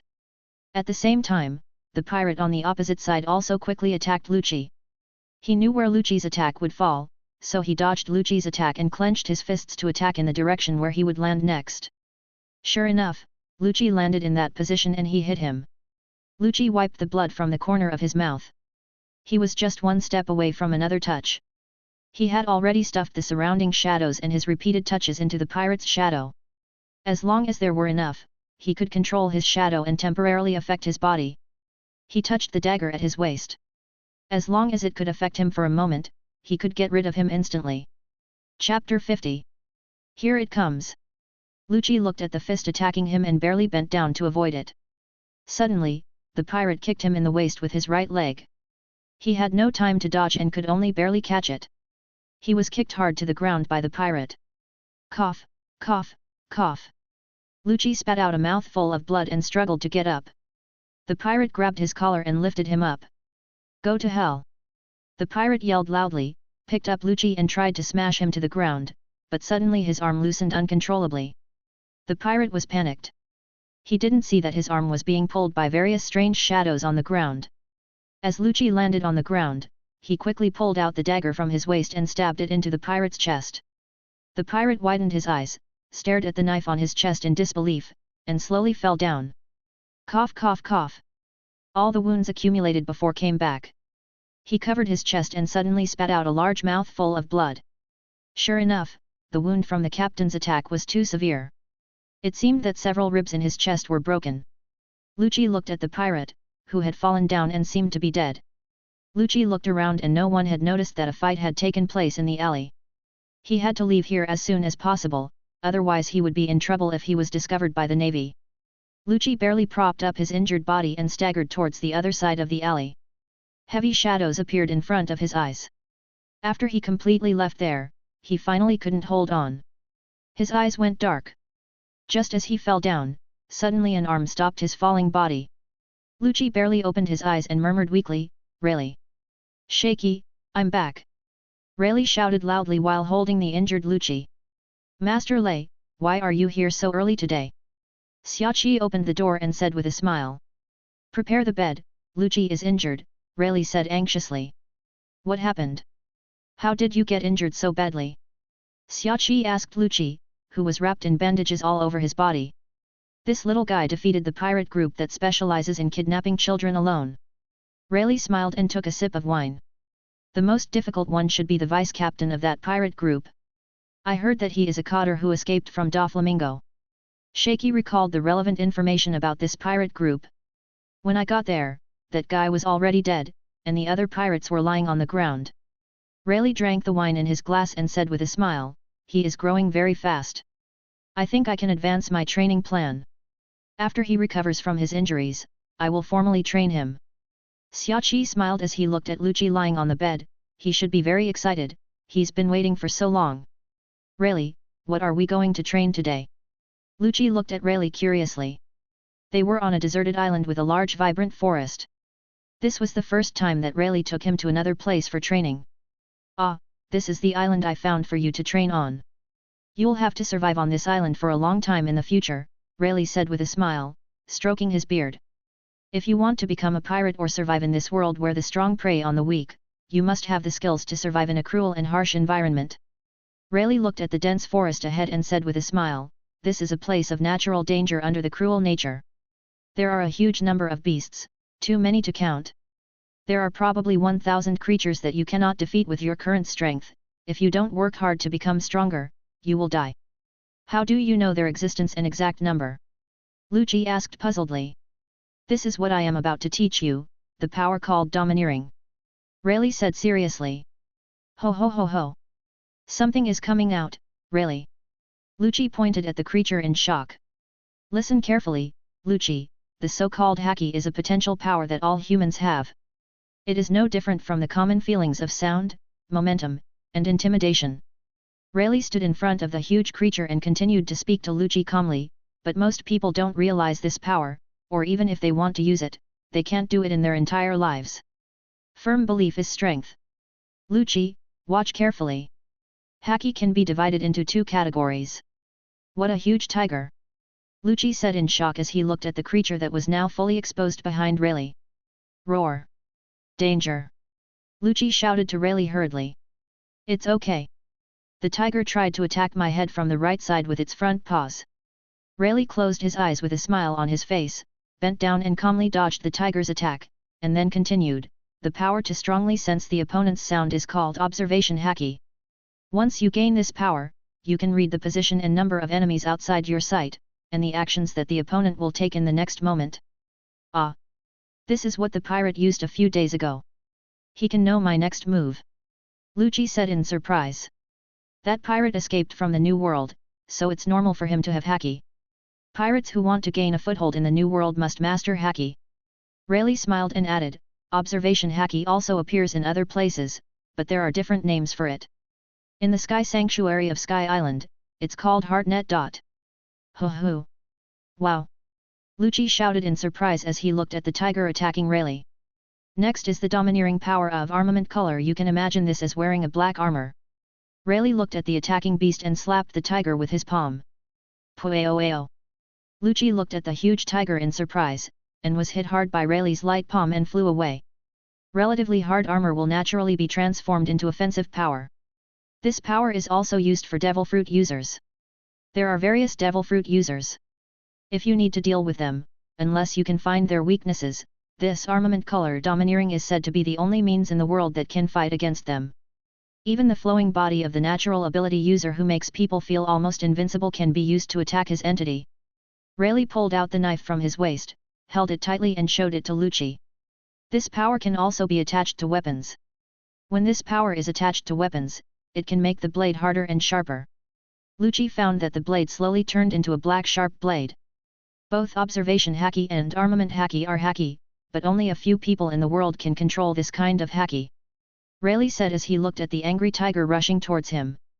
Then Rayleigh's eyes condensed, and he exuded a terrifying aura and pressed towards the tiger. In an instant, the tiger's eyes rolled back and he fell to the ground. This is the power to intimidate the opponent, the domineering power of heroic haki. Rayleigh turned to look at Lucci and added, most of the great heroes of the generation who are feared by all have this power hidden, but this heroic haki can only be controlled, but cannot be strengthened through training. This power is the spirit of the user. It can only be strengthened as the user grows. If this power is not controlled, it will hurt innocent people around. Rayleigh turned around and found that Lucci had been staring at the fallen tiger, and asked in confusion, what's wrong? What a powerful fighter, Rayleigh, who managed to defeat such a huge monster without even lifting a finger. Lucci said in shock as he looked at the fallen tiger. Ha ha ha ha, are you a little in awe of the master? Rayleigh laughed, and then added, but practicing this is by no means easy. Yes. Lucci nodded firmly, I want to become stronger. Only by becoming stronger can I protect the people I love. Rayleigh smiled, and then said, I will teach you the basics of observation haki, armament haki, and swordsmanship, but this depends on your aptitude. Rayleigh added, since you haven't yet shown the aptitude for Conqueror's haki, I can only teach you the theoretical knowledge about Conqueror's haki. Rayleigh held a wine glass while looking at Lucci who was eating meat across from him and said, most people will prefer their best haki because of their own strengths. You need to recognize this during the training process, and then improve your best haki. If each type can be strengthened, you will be able to achieve more. Yeah, got it. Lucci responded while biting the meat on his hand. When it comes to training, I won't show mercy, Lucci. Rayleigh said with a smile. Well, I'd love to have you help me, Master Rayleigh, Lucci nodded solemnly. Rayleigh looked at the seriousness on the 12-year-old's tender face and laughed. Why do you have such a tense face, kid? Then he smiled and ruffled his apprentice's hair. Have a good sleep, we'll start training tomorrow. Chapter 51. Ace. Ace. Look, there's a huge atlas. Luffy pointed at a huge beetle that was resting on a tree. Ace opened his eyes wide, looking at the giant beetle foraging in the tree, and he quickly blocked Luffy behind him to prevent him from passing. Luffy stood behind Ace with shining eyes, staring at Atlas excitedly. Ace.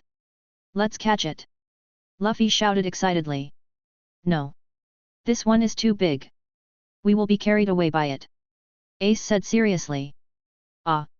He flew away. Luffy sighed in disappointment. Okay, let's find dinner, Luffy.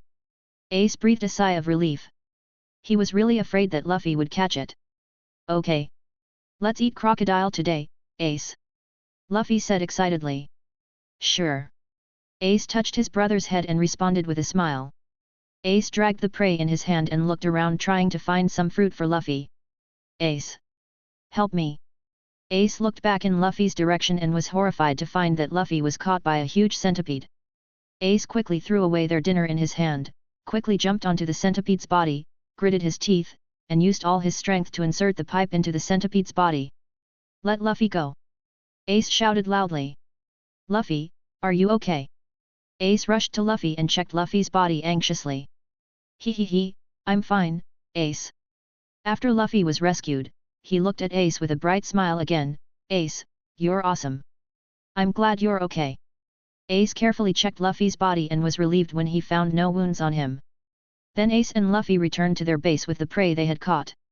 Ace, I miss Dodon, Makina, and the others. Luffy muttered while lying on Ace's body. I miss them too, but I feel the old man will come to take us back soon. Ace stroked Luffy's hair and comforted him. They have been on this island for 2 years. Except for the huge tiger and bear, which they have not defeated yet, other animals in the forest are no match for them. The next morning. Ace. Ace.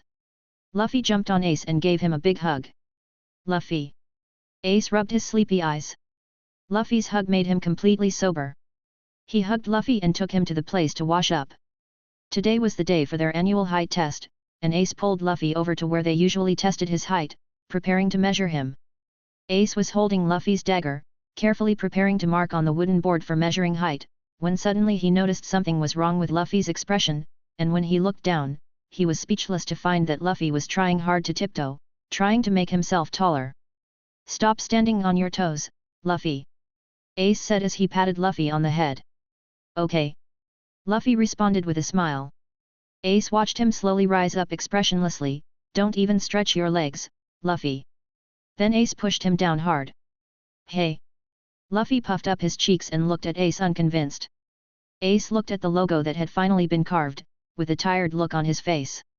Let me see, let me see. Luffy said excitedly beside him. Ace, I've grown taller. Soon I'll be as tall as Ace. Luffy smiled proudly.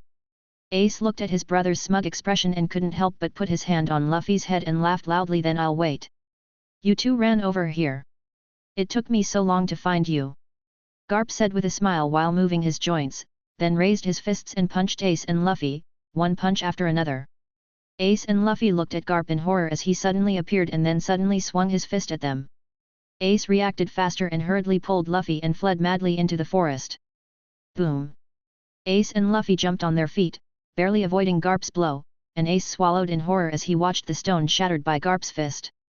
Ace and Luffy looked at the broken stones, and were glad that they had successfully avoided the punch, otherwise what would have fallen on the ground would not be broken stones, but their bodies. Ace shuddered at the thought of that scene, and turned around and ran away with Luffy. Luffy, run! Ace, Grandpa is so scary. Bang, bang! Cap continued to chase after the two of them. The area they passed was full of trees and the remains of animals that failed to escape. It seems that the 2 years I spent on this island have paid off. I've become much stronger. At least I can last 3 hours in his hands now. Carp thought happily, and then he laughed while increasing his speed rapidly. After a while, the two brothers rolled their eyes, with 2 huge lumps on their heads, and lay on the ground, their life or death unknown. This old man is definitely the most dangerous creature in this forest. Ace thought in horror. Ace and Luffy woke up when they smelled barbecue, and looked at the mountain of food on the ground in surprise. Although Garp was sitting next to them, it did not affect their eating at all. Listen carefully, when you eat, you should eat as much as you can. This is very important for Marines. Both of you remember this.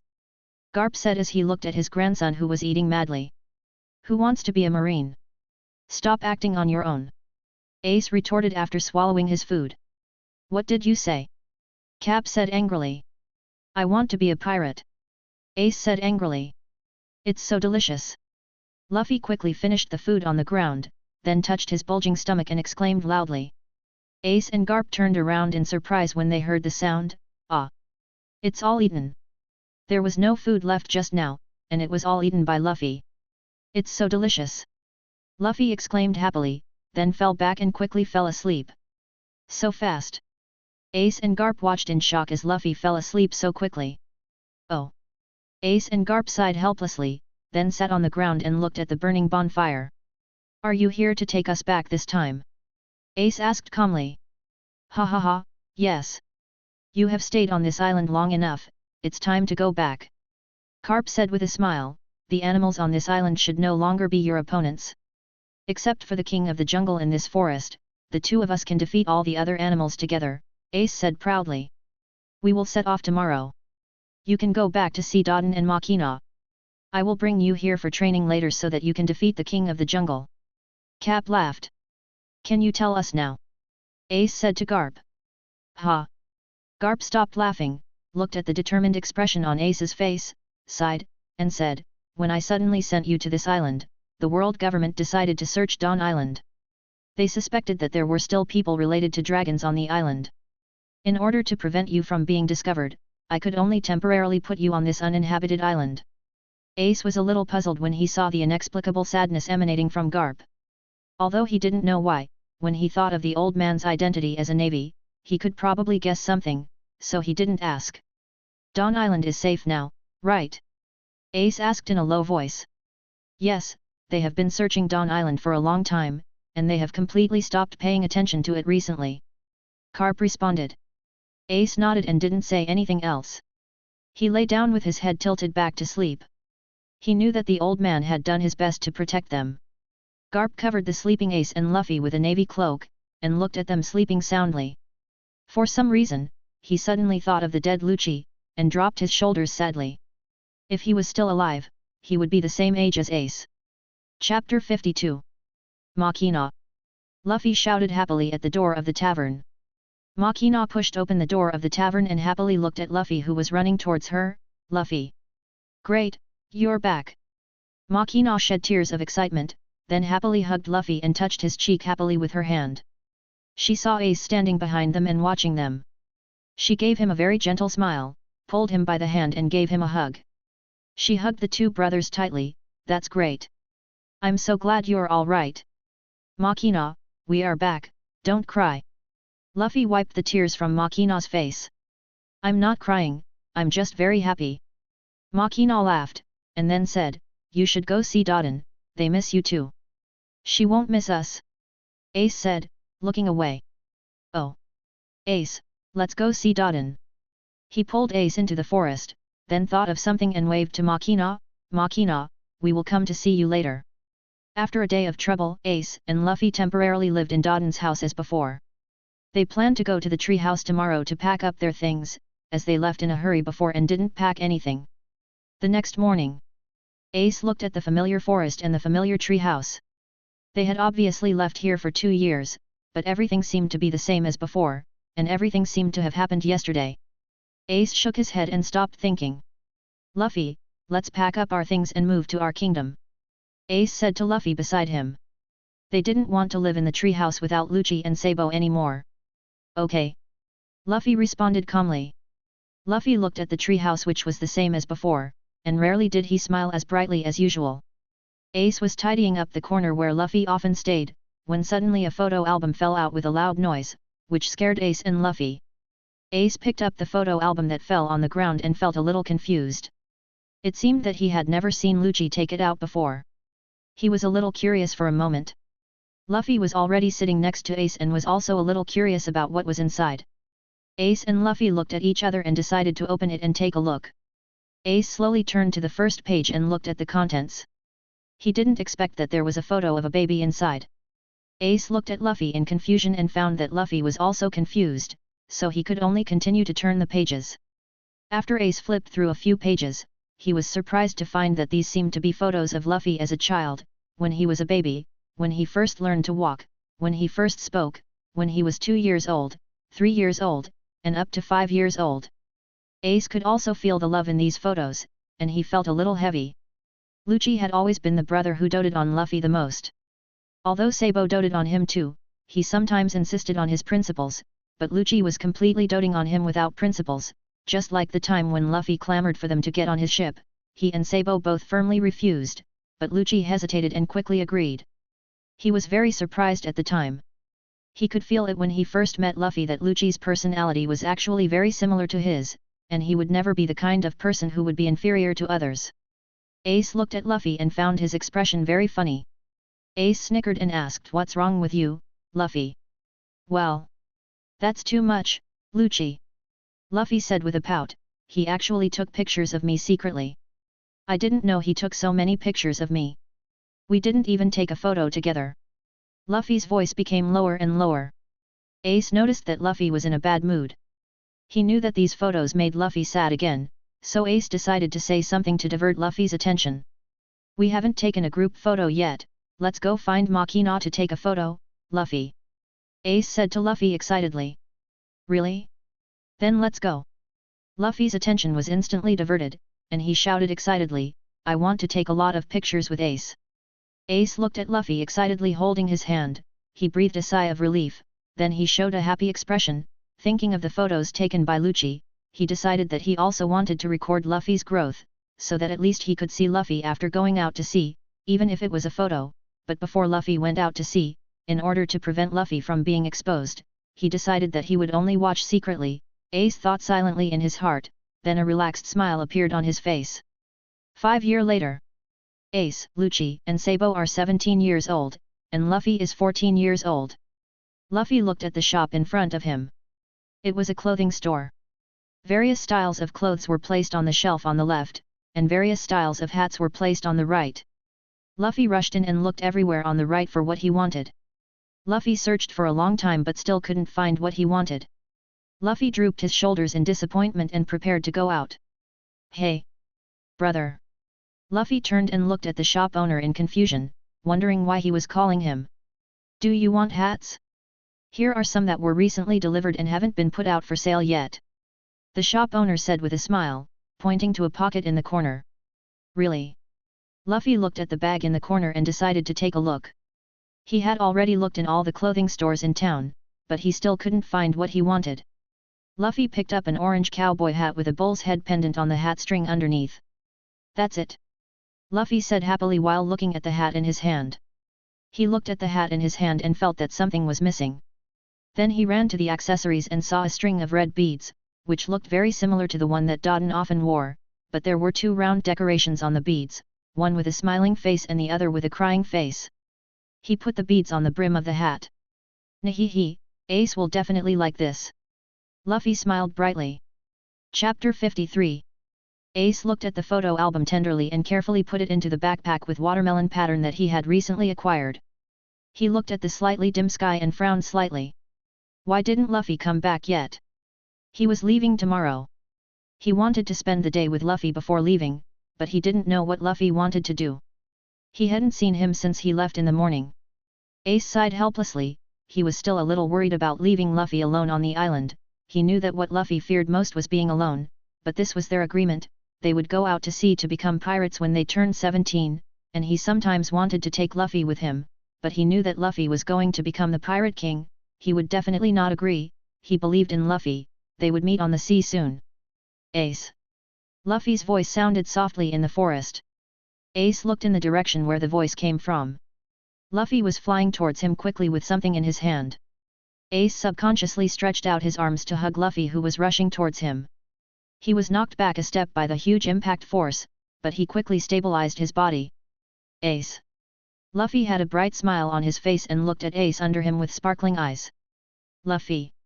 Ace had already stabilized his body. He smiled helplessly as he watched Luffy using his rubber ability to circle his body several times with his hands and feet. Why are you so happy? Ace asked with a smile, touching Luffy's head. This is the hat I found for Ace.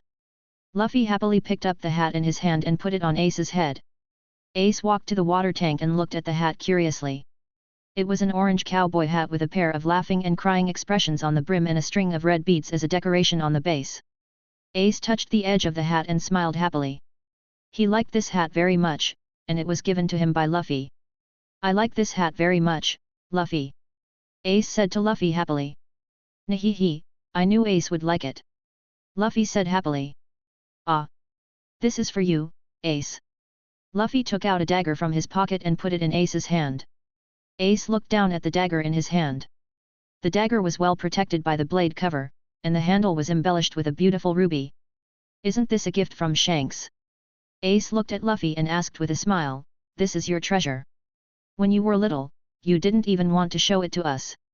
Well, it's still my treasure now. I already have a hat, so I want to give it to Ace. Luffy nodded and said with a bright smile. Ace looked at the sincerity in Luffy's eyes and couldn't help wanting to give Luffy a tight hug. He thought so and did it. He looked at the bright smile Luffy showed him. Ah! How could Luffy be so cute? Luffy was his brother. It was so great. Ace's face was filled with a happy smile. Although Luffy didn't understand why Ace suddenly hugged him, he immediately hugged Ace back and gave him a bright smile. After I'm gone, you have to take good care of yourself, Lu. Ace said softly with his chin resting on Luffy's head. Yeah, I will, Ace, Luffy responded with a smile. You are not allowed to go to the town alone after I leave.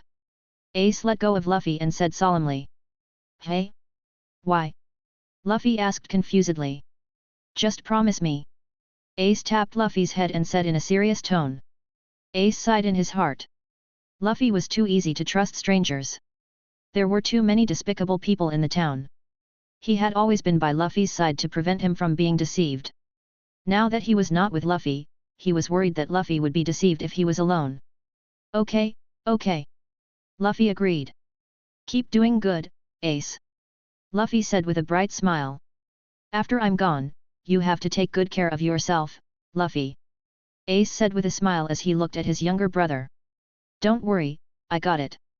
Luffy responded with a smile. I'm leaving, Luffy.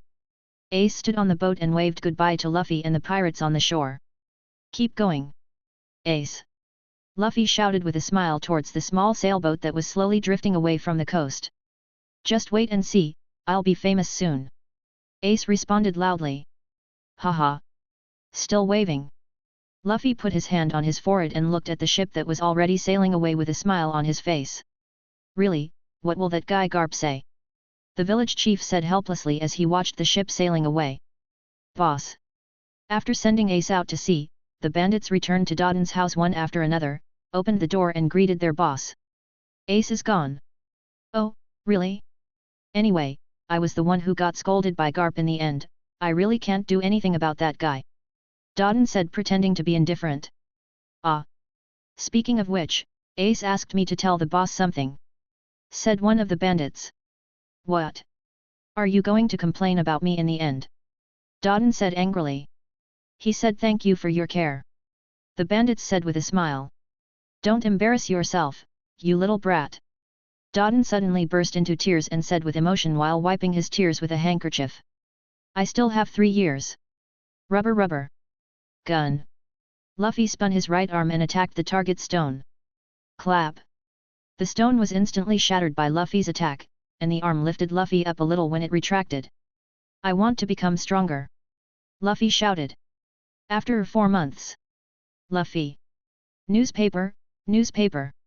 Dogula shouted loudly. What's wrong? Luffy poked his head out of the new Luffy country that he and Ace had built together when they were young. The newly built Luffy country was a combination of Ace country and Luffy country, and it had been renamed Luffy country. Since they stopped living in the tree house, they had been living in this new Luffy country, but now only Luffy lived there. Wow! Ace has become famous. The pirate ship and his companions have been reported in the newspaper. That's great, Ace is so awesome. Luffy said happily as he looked at the report in the newspaper. I will be more powerful than Ace after I go out to sea, he he he. Luffy showed a bright smile on his face. Chapter 54. Lucci's consciousness gradually returned, and he felt the waves constantly washing over his body. He barely raised his fingers and subconsciously touched the soft thing under him. The moist, granular feeling on his hand told him that he was lying on the beach. He felt his whole body stiff, his limbs were unusually weak, his whole body became heavy, and his clothes were soaked by sea water, making him feel completely exhausted. Lucci relaxed for a while, and after he regained some strength, he tried to lift his upper body with his hands, but it was difficult. The sea water made him lose all strength. After trying twice, he successfully supported his body and stood up slowly. The moment he stood up, he felt dizzy, covered his forehead with his hands, and staggered towards the shore. Soon he collapsed on the shore due to exhaustion. Without the disturbance of sea water, he woke up quickly, but the numbness caused by the sea water had not disappeared. Lucci closed his eyes and planned to rest on the coast for a while. After more than 10 minutes, he was fully awake and his limbs regained strength. He stood up and climbed to the high rock in front of him. Looking around, he found in despair that this was a deserted island. The island was so small that he could almost see the end at a glance. There seemed to be only stones on the island. He looked towards the coast. The shore where he had just been was full of wooden planks washed ashore, and there were also a few pieces of wood floating in the sea. These should be the wreckage of the small boat he was driving. Lucci took a break and returned to the beach to look for his backpack and some useful things. Lucci soon saw his backpack, which fell into the crack of the rocks not far away. He opened his backpack and took out the food inside and the remaining food in his space. Looking at the food, he found that it could only be eaten for 2 days at most. He looked at the wood washed ashore by the waves and decided to collect it. He gathered all the wood on the shore, and he also found a barrel of wine that he brought on board from the island. That was good, and Lucci breathed a sigh of relief. At least he didn't have to worry about fresh water. The island was all rocky with little vegetation, and Lucci looked around and decided to explore the island first to find a way to leave. Captain! There is an island ahead! Michael shouted to Ace from the lookout tower. Great! Everybody get ready to land on the island! Ace shouted to his crew. It has been 3 weeks since they last saw an island. They have not encountered any island in these 3 weeks. Now they finally see one. They need to rest on the island and see if they can replenish their food. Lucci has come to the other side of the island. The environment on this side is the same as the other side, covered with rocks everywhere, and there seems to be no ship or another island on this side. He looked around, trying to find something useful. He stood on a towering rock and tried to see farther. He found that there seemed to be a very strange rock in front of him. He walked closer and observed it carefully. This rock was much flatter than the other rocks, and not as big and tall as the other rocks here. Lucci squatted down and knocked on the flat stone with his hand. He felt that there seemed to be nothing under the rock. Lucci clenched his fist and punched towards the center of the stone. Then he quickly stepped back to avoid the flying dust. Lucci looked at the entrance of the cave where the rock had fallen. After the dust settled, he looked into the cave. With the help of the sunlight, he could clearly see the situation inside the cave.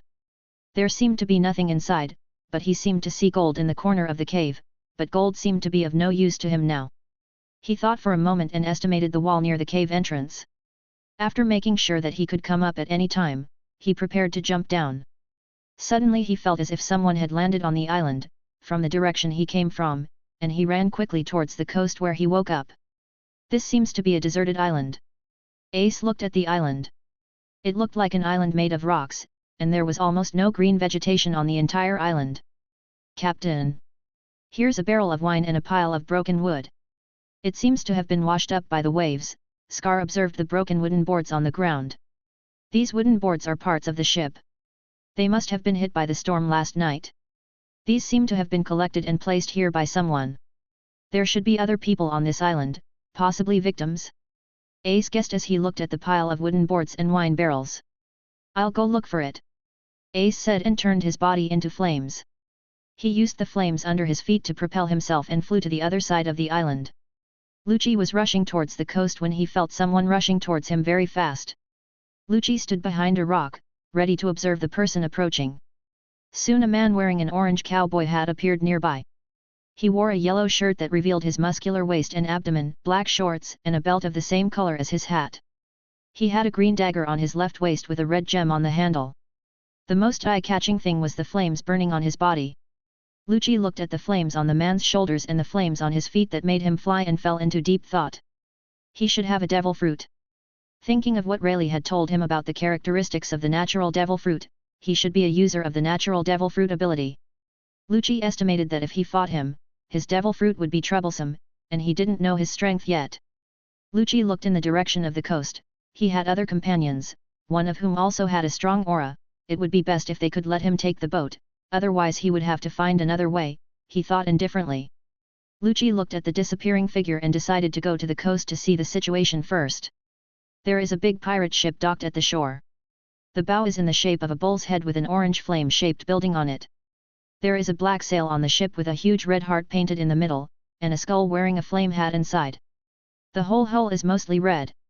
There was a group of pirates standing on the beach where he had woken up earlier, surrounding his wine barrel, seemingly discussing something, while other pirates were constantly moving some things from the pirate ship to the beach. The man just now should be the captain of this ship. Lucci is considering whether to rob the ship while their captain is not around. The pirates he met before were all scum, so he doesn't want to gamble whether these pirates are unforgivable people. His observation hacky told him that the pirate captain was not nearby, so now was a good opportunity to rob the ship. However, the man still on the ship was a bit troublesome and could not be easily dealt with in a short time. Fire punch! Lucci quickly retreated to the side. How come this guy came back so quickly and even knew where I was? Ace raised his eyebrows and looked at the man who dodged his attack. This man was very strong. He wore a black vest hoodie on his upper body, and the cardigan was open to reveal his strong waist and abdomen. He wore grey calf-length shorts on his lower body and a black belt. There was a short knife on his right waist and he seemed to be carrying a long knife on his back. A few strands of golden hair appeared in the man's black hood, and he wore a blue mask on his face, covering most of his face, revealing only his mouth and chin. Ace looked at the mask on his face and for some reason suddenly remembered his childhood. He spoke with a little anger in his tone. Who are you? Why are you hiding here? Lucci sensed his sudden anger and felt a little strange. My ship encountered a storm last night and was washed ashore on this island. Can I take your ship to leave? Lucci looked at his face and added, you'll be paid. Of course. Ace noticed his gaze, his expression changed, and he realized his gaffe. Then his expression relaxed and he responded with a smile. Chapter 55. Lucci looked at the smile of the man opposite him. The freckles on his face seemed to sparkle under the sun because of this smile, but looking at his smile, he didn't know why he felt something seemed wrong, as if this was not the smile he usually showed. I'm really sorry for attacking you just now. Ace remembered Makina's teachings and immediately apologized to the man for his behavior. Ah? It's okay. Lucci didn't expect that he would actually apologize to him. Although he felt that he was not the kind of person who would be polite, he still developed a good impression of him. Hello, my name is Lucci, what's your name? Lucci asked with a smile. Lucci. Ace shouted a little excitedly, but then he remembered that there was also a boatman in Water City with this name, and his expression eased. My name is Ace, and your name, Lucci, is very common. Ace said with a smile. Although Lucci thought his expression was a bit strange, he still didn't ask. Then he thought of the cave entrance and said to Ace, come with me to a place. There seems to be a treasure there. You should like it. Hey! Really? Ace asked curiously. He had been out to sea for so long but had never found real treasure on the island. Lucci took Ace to the cave entrance they had discovered earlier. That's it, let's go down, Lucci said, looking at the cave entrance. Ace followed Lucci curiously and looked around the surrounding environment. After they came down from the cave entrance, they found that there was a round cave inside. Ace could see an inconspicuous cave in the shadow of the corner, and on the other side was a bag of scattered gold and a skeleton wrapped in tattered clothes, slumped on the ground, holding a box in the skeleton's hands. Ace and Lucci looked at each other. Lucci stepped forward and looked at the skeleton carefully. This skeleton seems to have been in the cave for a long time. What is he doing here? Ace inquired. Maybe he is trapped here like me, but he is not as lucky as me to meet you. Lucci said calmly, there should be something very important in that box. Lucci moved closer, bent his knees, squatted in front of the skeleton, and threw the box in the skeleton's hand to Ace, who was standing aside, then rummaged through his tattered clothes. Ace subconsciously caught the box thrown by Lucci. He looked at the box in his hand and looked at Lucci with a little surprise. Lucci was rummaging through the inner pocket of the skeleton. He felt something in the pocket from the outside. Lucci took it out and it was a piece of worn parchment. Then he found a pistol and a compass on the skeleton. Lucci picked up the parchment and spread it on the ground. Ace watched with him with great interest. "Oh, what is this? Another treasure map?" Ace asked curiously.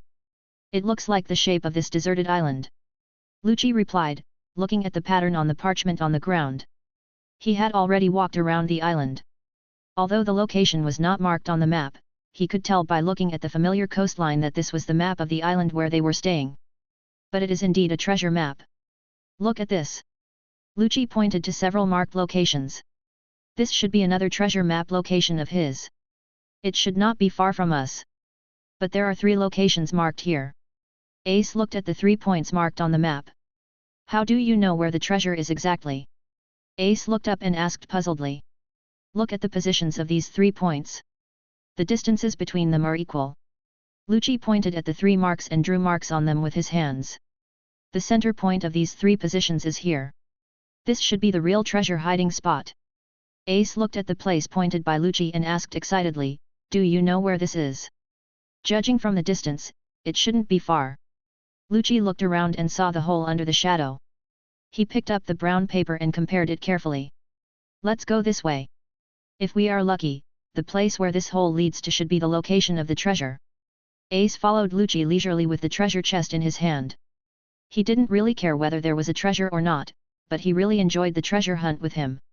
And for some reason, when he first saw him, he was very wary of this person who suddenly appeared, but after they had been together for a while, he had completely relaxed. And when he was around him, he felt very safe and calm. He gave him the feeling that no matter what problems they encountered, he could come up with a solution, and he never liked to think about problems that required thinking. Lucci looked at the cave in front of him. The cave was not as small as it looked. The width inside was wide enough for 2 of them to walk together. The light became darker as they went inside. By now they could hardly see each other at all, but his observation Haki told him that Ace was right beside him. Snapped! Suddenly a small flame emerged from Ace's fingertips.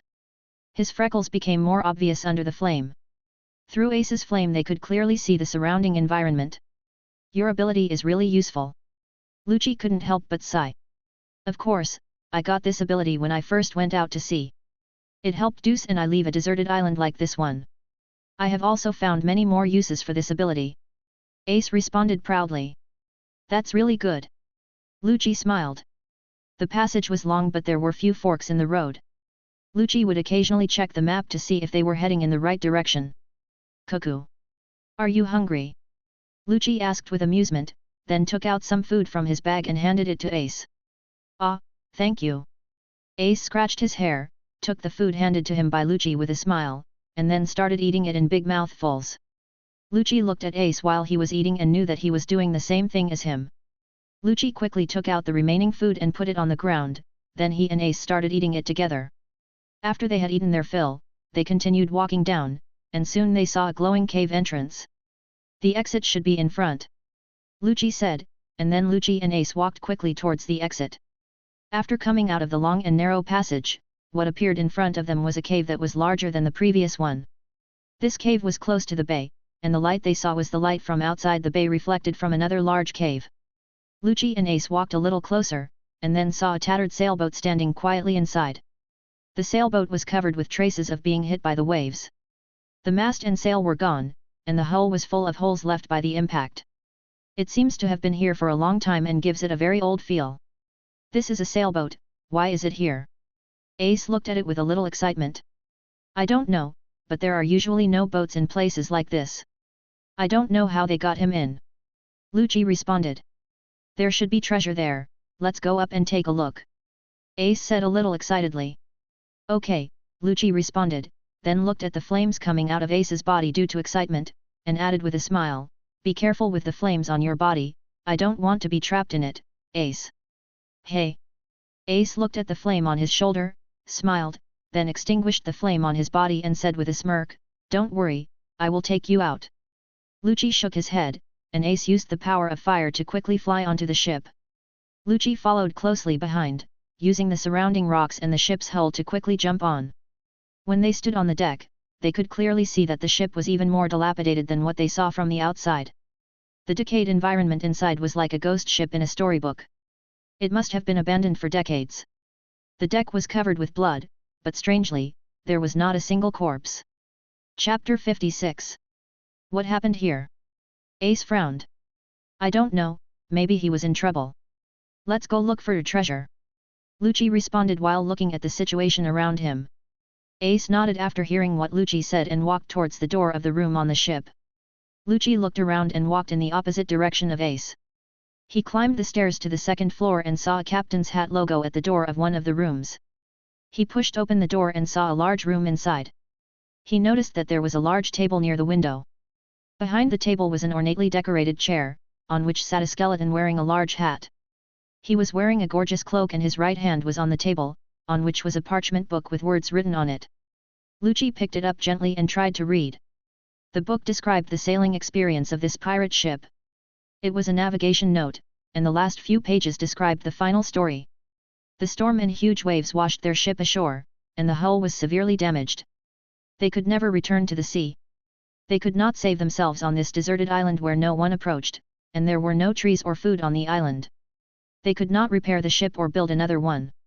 The pirates were desperate and came up with one plan after another, but nothing went smoothly and they were trapped.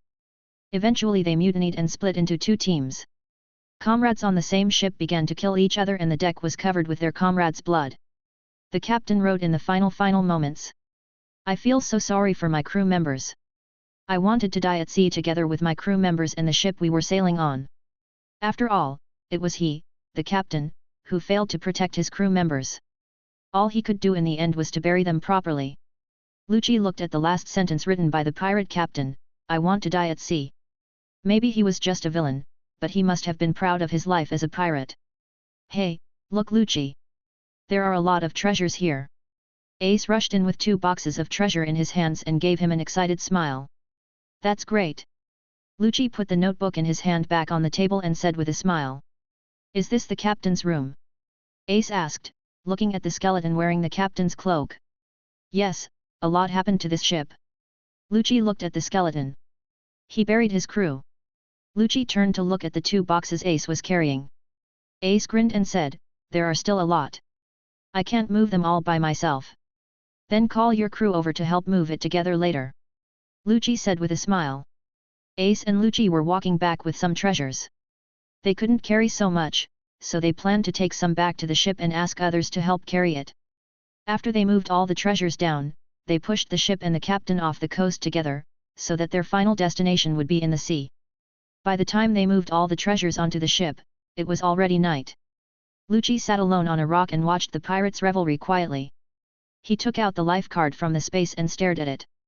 Distant memories kept emerging, the burning island, escape, Rayleigh, training, and so on.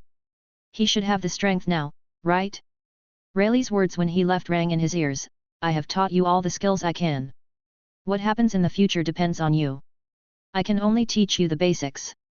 How far you can achieve in the future depends on your own training and exploration. This is a life card. You can find me by following the direction this paper floats. When you have determined your goal and are ready to go out to sea, come find me. Hey! Why are you sitting here alone?" Ace handed the wine to Lucci. "Ah, it's okay." Lucci's thoughts were interrupted by Ace's voice. He took the wine handed to him by Ace and took a sip. "Are you sure you don't want the treasure? I can keep it for you first and give it to you when you get off the boat," Ace said, looking at the dark sea. "No, I told you this is your reward, no matter how much it is, it's yours," Lucci replied with a smile. "I'm not very interested in treasure." "Is that barrel of wine yours? Where did you get it?" "It's pretty good," Ace said with a grin. "That one? That's what I brewed. It's made from a special plant. It's not like ordinary sake. The alcohol content of this wine is very high and it's easy to get drunk. But it won't hurt your body. Drinking it every day can strengthen your body and heal wounds," Lucci explained. "Wow! How amazing!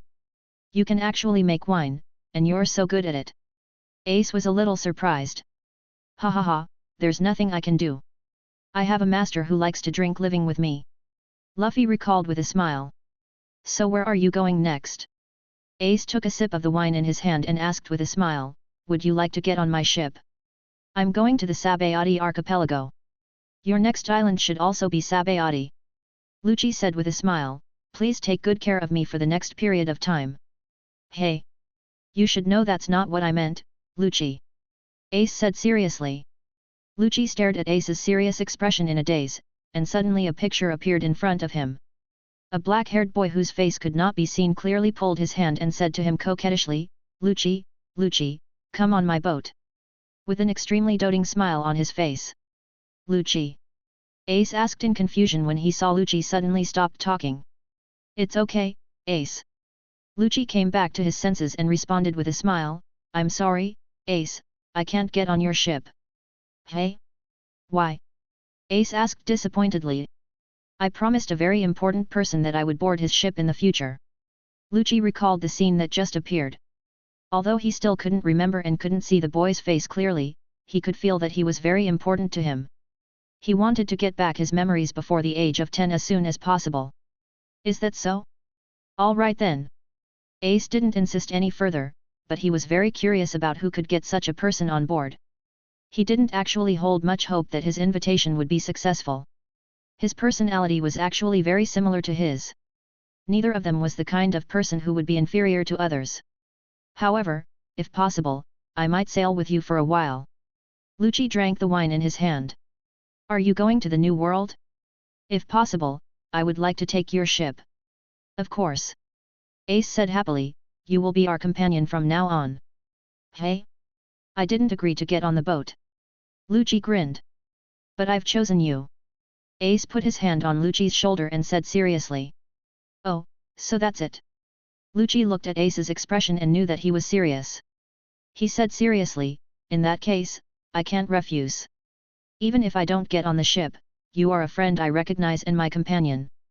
Although they just met today, they are already true partners, and he will not let anyone hurt him. Ha ha ha, cheers.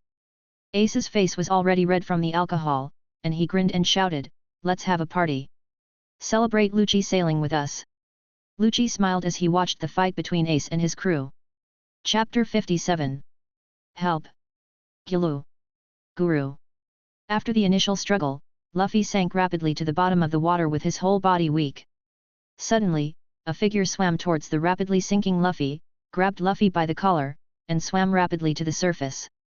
Cough cough cough. Luffy lay weakly on the shore, coughing continuously. Hey! Are you okay? The man who rescued him kept patting his back, trying to help him cough out the water. Ah, great, I'm saved. Luffy shouted with relief after spitting out the water. Thank you. You saved me. Luffy looked at the person who had just saved him. But I don't think I've seen you before. Luffy tilted his head and looked at the man with some confusion. Few people came to the forest, and he had been training alone in the forest. My name is Chi. Chi was a little embarrassed. He couldn't let him discover his identity. He had not planned to show up, but he didn't expect that he would suddenly fall into the water.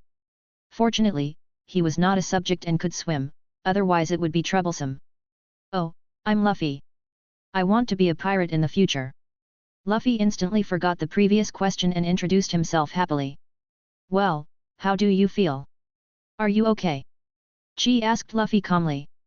I'm fine. Where do you live?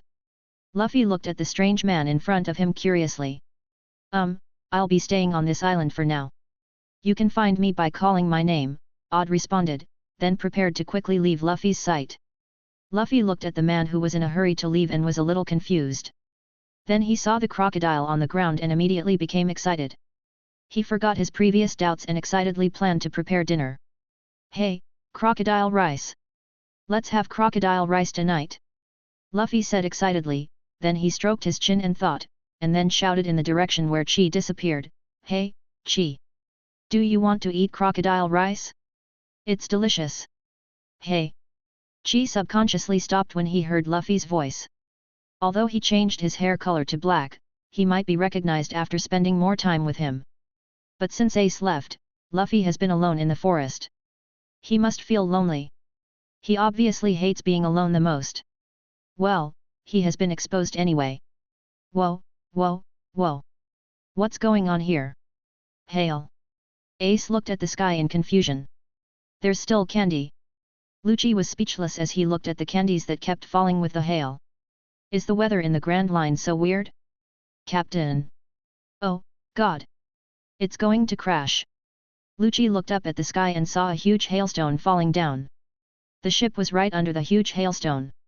He had to find a way to get rid of it.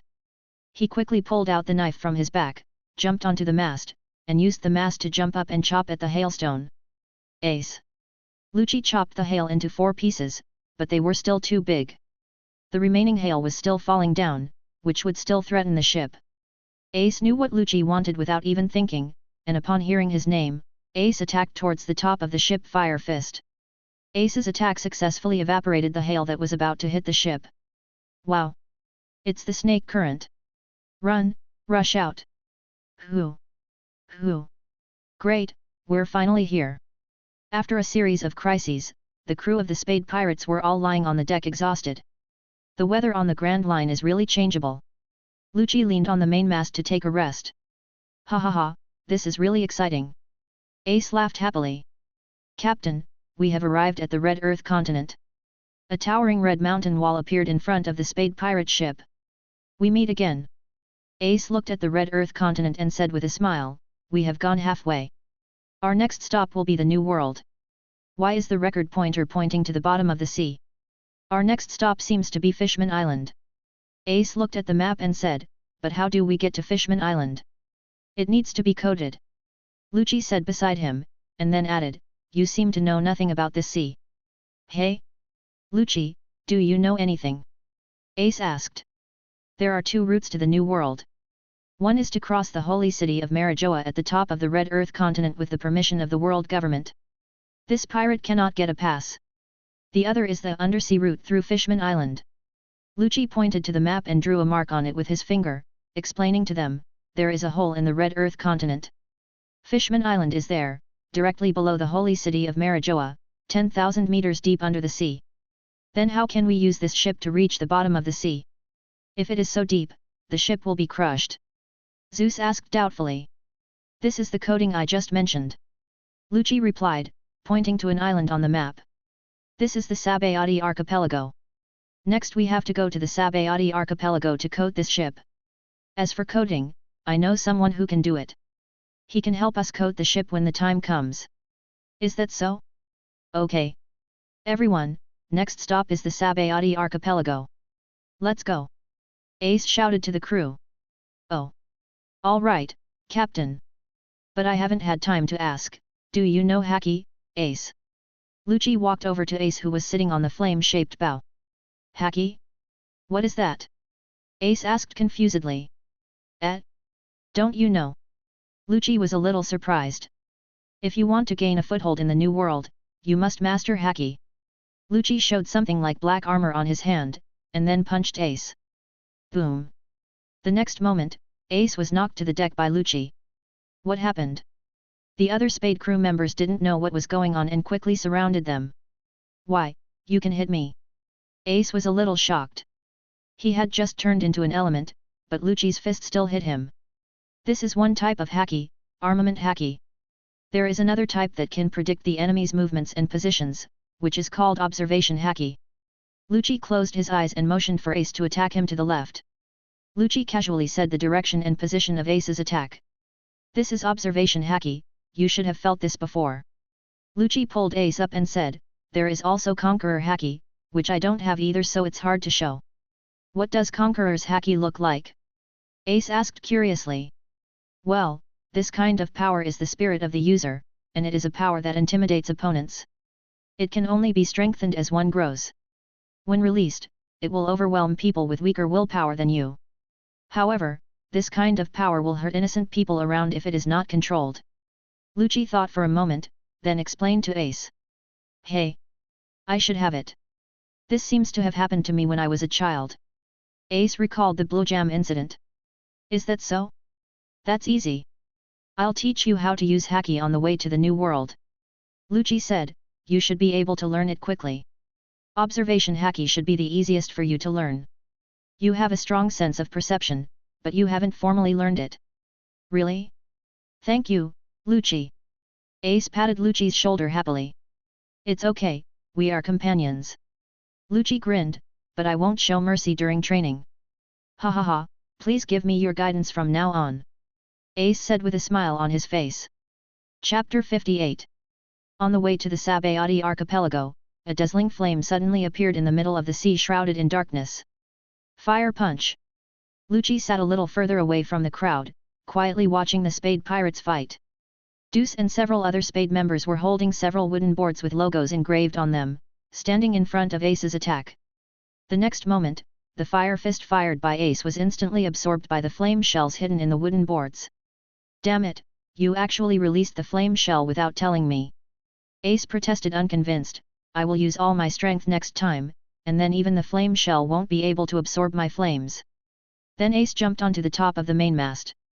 The Spade Pirates were still laughing and playing until Ace's voice was heard. Listen up, brothers. We are about to reach the Sabayati archipelago, pass Fishman Island and enter the new world. On the way to the top, I don't intend to take a detour. I swear to the raised flag that our goal is to reach the top of the ocean. Ace held the pole tied to the flag in one hand and put his other hand on his waist and loudly announced their goal to the crew on the deck. Ace turned his head and looked at the sea. Sabo, Lucci, I will stand at the top with you, and I will live without regrets. Lucci sat on the edge of the boat and looked at Ace, who was in high spirits. He felt excited and happy, but also inexplicably sad. He looked at the wine in his hand, and for some reason he suddenly felt sad. His lost memory had always made him feel uneasy and blank. Slowly, he felt lost and he began to lose the meaning of his life in this world. Now the only thing that supported him was the desire to regain his memory. Ace. We're here. Hey. Great, I'll go down and find some food first. The ship's coating is up to you, Lucci. Ace said, and used fire to propel himself to the island. He hadn't eaten well in the past few weeks, and Lucci actually threatened him with food, requiring him to be able to use his armament Haki during training, otherwise there would be no food. Lucci was really too much, but luckily he ran fast, so let him have a good meal this time. Ace thought happily, not worried at all about what would greet him when he returned to the ship. Lucci watched Ace run away speechlessly and disappeared in an instant. Forget it, he had indeed been trapped for too long recently. Let's go. He led the remaining members of the Spade Pirates towards Shachi's tavern. He looked at the direction of the lifeguard and it seemed that Rayleigh did not go out today. Lucci looked at the tavern in front of him. Nothing had changed in the tavern, it was the same as he remembered. Sister Xiachi. Rayleigh. I'm back. Lucci knocked on the door. Oh. Xiachi opened the door, smoking a cigarette and looking at the boy in front of him with a smile. It's Lucci. You've grown up a lot. Hey. Sister Shaky. Lucci gave Shaky a hug and introduced with a smile, this is a member of the Spade Pirates. They want to find Rayleigh for coding. A guest is coming. Raleigh came out with a smile. Master Rayleigh, long time no see. Lucci greeted Rayleigh happily. It seems you have thought it through. Rayleigh said with a smile while drinking the wine in his hand. Well, I want to go to the new world to find him first. Lucci said seriously, and then as if he thought of something, he took out a bottle of wine from the space and threw it to Rayleigh. I originally brought you a lot, but we encountered a storm, and only a little is left. The rest is still on the island, so you have to get it yourself, Rayleigh. Lucci scratched his head embarrassedly. Well, it's good to have some left. Rayleigh took a sip of the wine that Lucci threw to him, then looked at Deuce behind Lucci and said with a smile, Are you the captain? No, I'm the agent. He was attracted by the fragrance as soon as he landed. Diaz said helplessly. It turns out that captains in all eras are always casual people. Rayleigh said with a smile. So, Uncle is also a crew member? Deuce asked with a smile.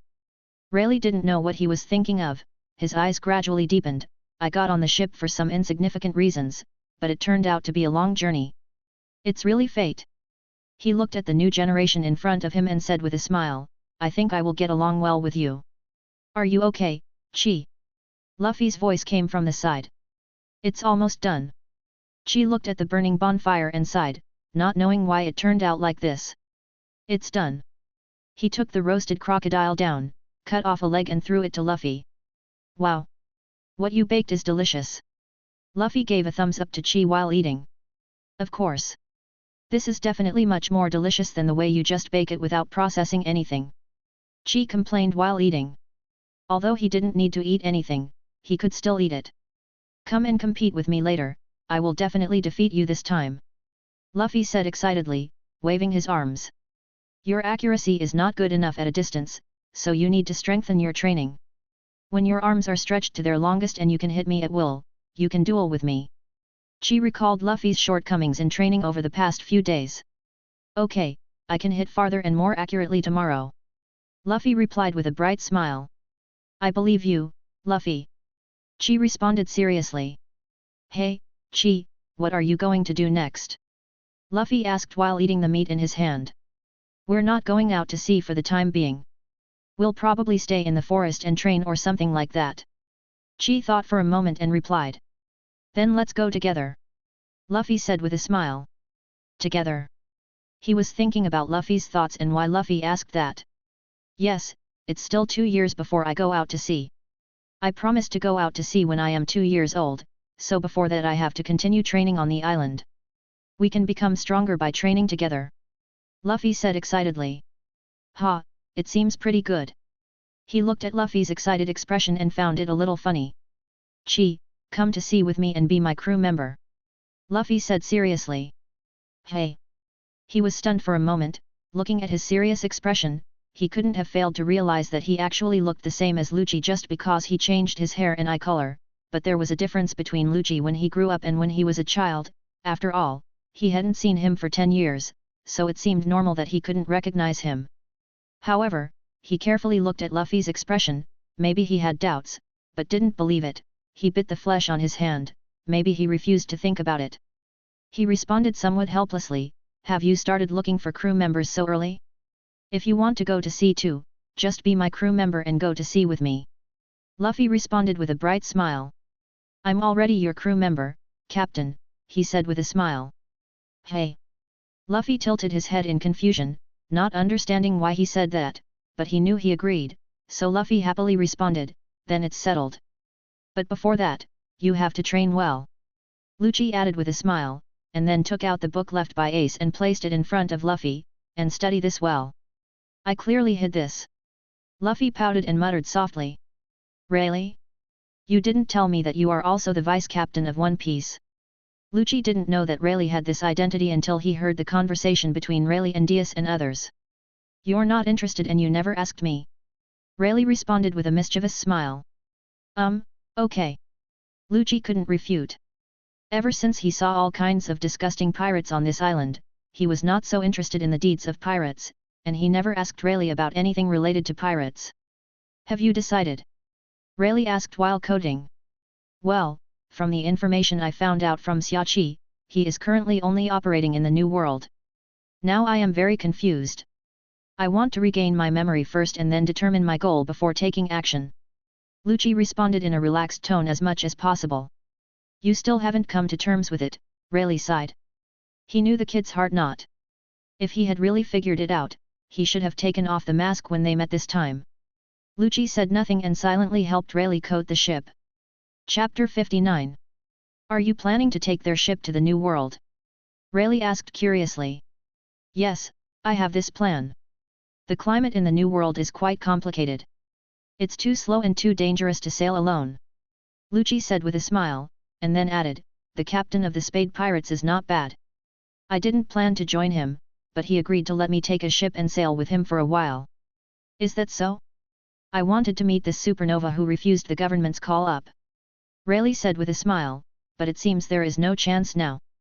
The ship has been coded. You can set off soon. Rayleigh said to Diaz and the others, for Lucci's sake, I won't charge you for the coding. Rayleigh smiled, finished the wine in his hand, and walked towards the tavern. Hey! Guys, I'm back. Ace happily jumped onto the boat carrying a big bag of food. Hey! Hey! Captain, be careful not to break the membrane.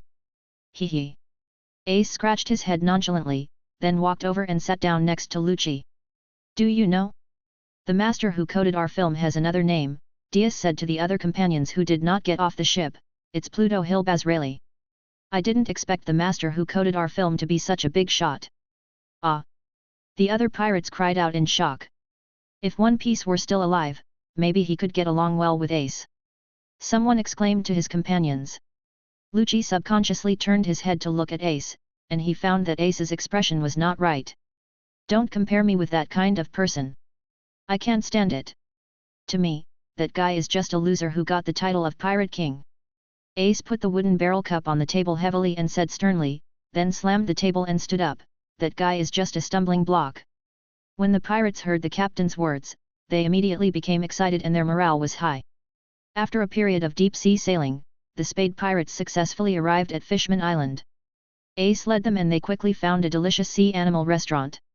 The group of people drank and ate meat in the restaurant, venting their excitement loudly. Inferior races, this island is flying the flag of the 4 emperors. You'd better behave yourself. A fishman pirate suddenly shouted a warning to the Spade pirates. Lucci continued to drink the drink in his cup slowly without looking at the fishman who was speaking. Instead, Ace was awakened by the fishman's shouting.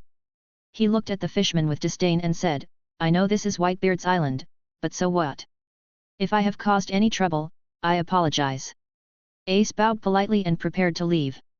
Don't get me wrong, although there are many fools who are grateful for that flag, in the final analysis, it is because of this great pirate era that Fishman Island has become like this. It was all created by you, said the fishman pirate angrily. Ace heard his words and turned around to face the fishman pirates. Don't confuse me with them. The mistakes they made are their mistakes and have nothing to do with us. You are all jointly responsible for the crimes as long as you are from the same race and have the same blood. The fishman pirate drew out the knife in his hand, ready to teach the boy in front of him a lesson. Lucci listened to the fishman's words and subconsciously put his hand on the knife behind his back. The fishman had already attacked Ace, and just when he was about to hit him, a domineering color burst out from Ace's body, and instantly the surrounding fishman pirates foamed at the mouth and fainted on the ground. After seeing their captain fall, the fishman pirates immediately attacked the Spade pirates. The Spade pirates were not to be outdone, and a war broke out in the restaurant in an instant. Rubber! Rubber, gun! Luffy waved his arms and attacked Chi in front of him. Chi jumped to avoid Luffy's attack, then quickly approached Luffy and punched him in the side of the face. After Luffy found that his attack did not hit Chi, he prepared to quickly retract his hand. In the process of retracting, he found that Ki attack had reached him. He hurriedly grabbed the nearest branch with his retracting arm, launched himself out and successfully avoided Ki attack. Good job, Luffy! Ki eyes lit up when he saw Luffy successfully avoided his attack, and then he laughed. He might not be so lucky next time. He turned around quickly, stepped on the tree trunk, and with the help of the trunk, he clenched his fists and attacked towards the place where Luffy landed. Luffy hurriedly took a step back and barely avoided Ki attack. Then he steadied himself, clenched his fists and quickly attacked Luffy. Rubber rubber, machine gun! The fists were swung so fast that it looked like countless fists were attacking him. Chi looked as if countless fists were attacking him. He squinted his eyes and dodged quickly, then quickly grabbed an arm that was attacking his ear, pulled it hard and threw it backwards. Then Luffy's body was carried away by the arm that he had swung out. After Luffy's body bounced on the ground a few times, he hit a tree. Luffy's flying body knocked down 3.4 trees before it stopped, but the ordinary collision did not affect Luffy. After stopping, he quickly jumped up from the ground, clenched his fists and got into a fighting posture. Damn it, Chi, I won't lose! Luffy shouted loudly, waving his fists and pulling his arms back, then quickly swung towards Chi. Chi quickly dodged Luffy's fist by moving sideways, then raised his right leg and kicked Luffy in the waist. Luffy quickly retracted his arm, supported the ground with his hands, spun around and hit Chi back with his leg, raising dust on the ground. Bang! Bang! Bang! After several rounds, the two men retreated away from each other and separated. Well done, Luffy! Chi praised. There are even more powerful ones, Luffy said, then stretched his arms back and swung his fists to attack at Rubber Rubber. Haven't you used this trick before? Chi laughed, ready to grab his arm like last time when his attack came. Shotgun! Luffy used his left hand to pull down the arm that was attacking forward, and quickly released it, causing the arm that was originally attacking forward to instantly start bouncing in various directions like a spring. Chi was surprised to find that Luffy's attacking arm was shaking constantly, and countless fists were attacking him quickly. He quickly jumped backwards and barely avoided his fists, but there were still some punches that he didn't have time to dodge. Quickly steadying himself, Chi covered the place where he was hit. The fist was very heavy, and he could feel several broken ribs. After Chi stood firm, he wasted no time and quickly approached Luffy, clenched his fist and hit Luffy in the face. However, this time he used a little armed color domineering, and sure enough, this attack had an effect on Luffy and successfully knocked him down. Ugh! It hurts! It hurts! Luffy covered the place where he was hit and complained, "This is clearly a collision. Why does it work on me? This is armament haki, which can be used to deal with people with special abilities." Chi pulled Luffy up and explained to him, "But you've improved quickly, and your punches are very powerful. I was almost knocked down by your pistol. But I still haven't beaten you, damn Lucci." Luffy pouted, and suddenly he became excited, looking at Lucci with wide eyes expectantly, "Can I learn the armament haki that hurt me just now?" "Of course you can, but I'm not very good at teaching. I can only show you how to do it. It depends on you to train yourself, Luffy, to know to what extent you can do it or how to use it." Chi responded. "Yeah, I'll learn it soon." Luffy said with a bright smile, "Teach me now." "No. It's time to study now." Chi showed a mischievous smile on his face and then took out the book he had prepared.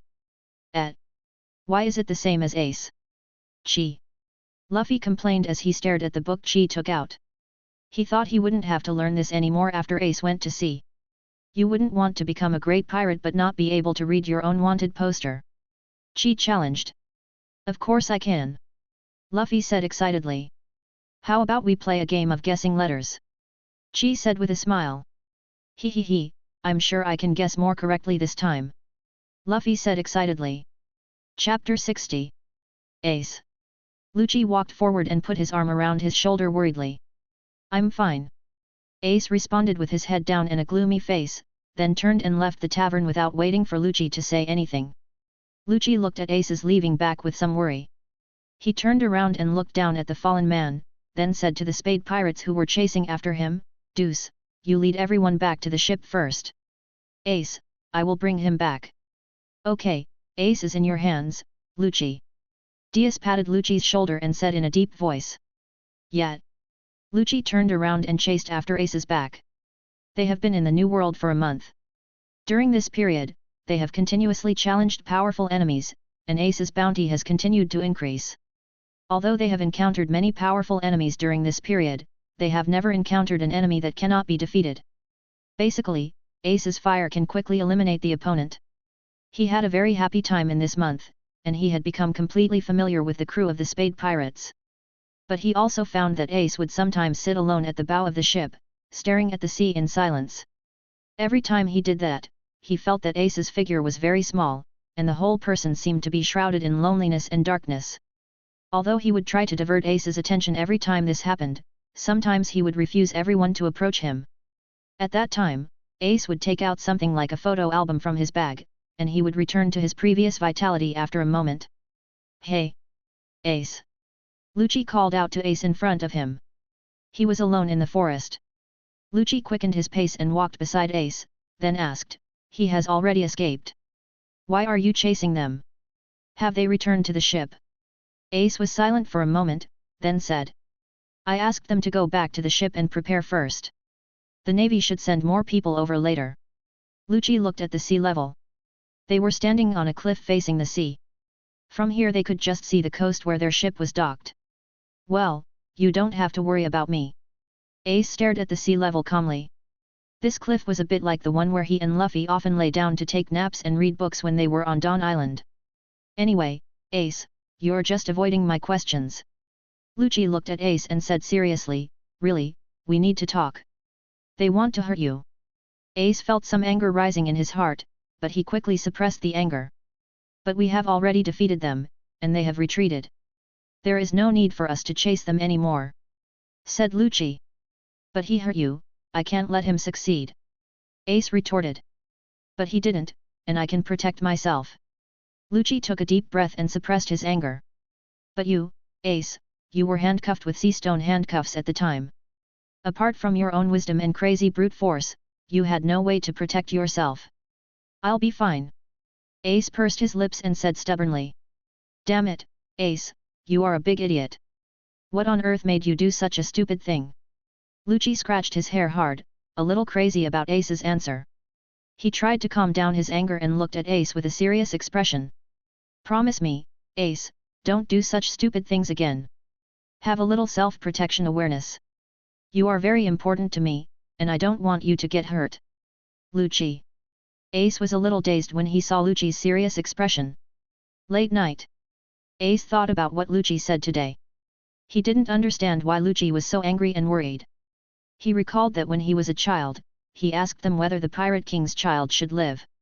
Everyone didn't want him to live, so he rejected everyone, even his crew members.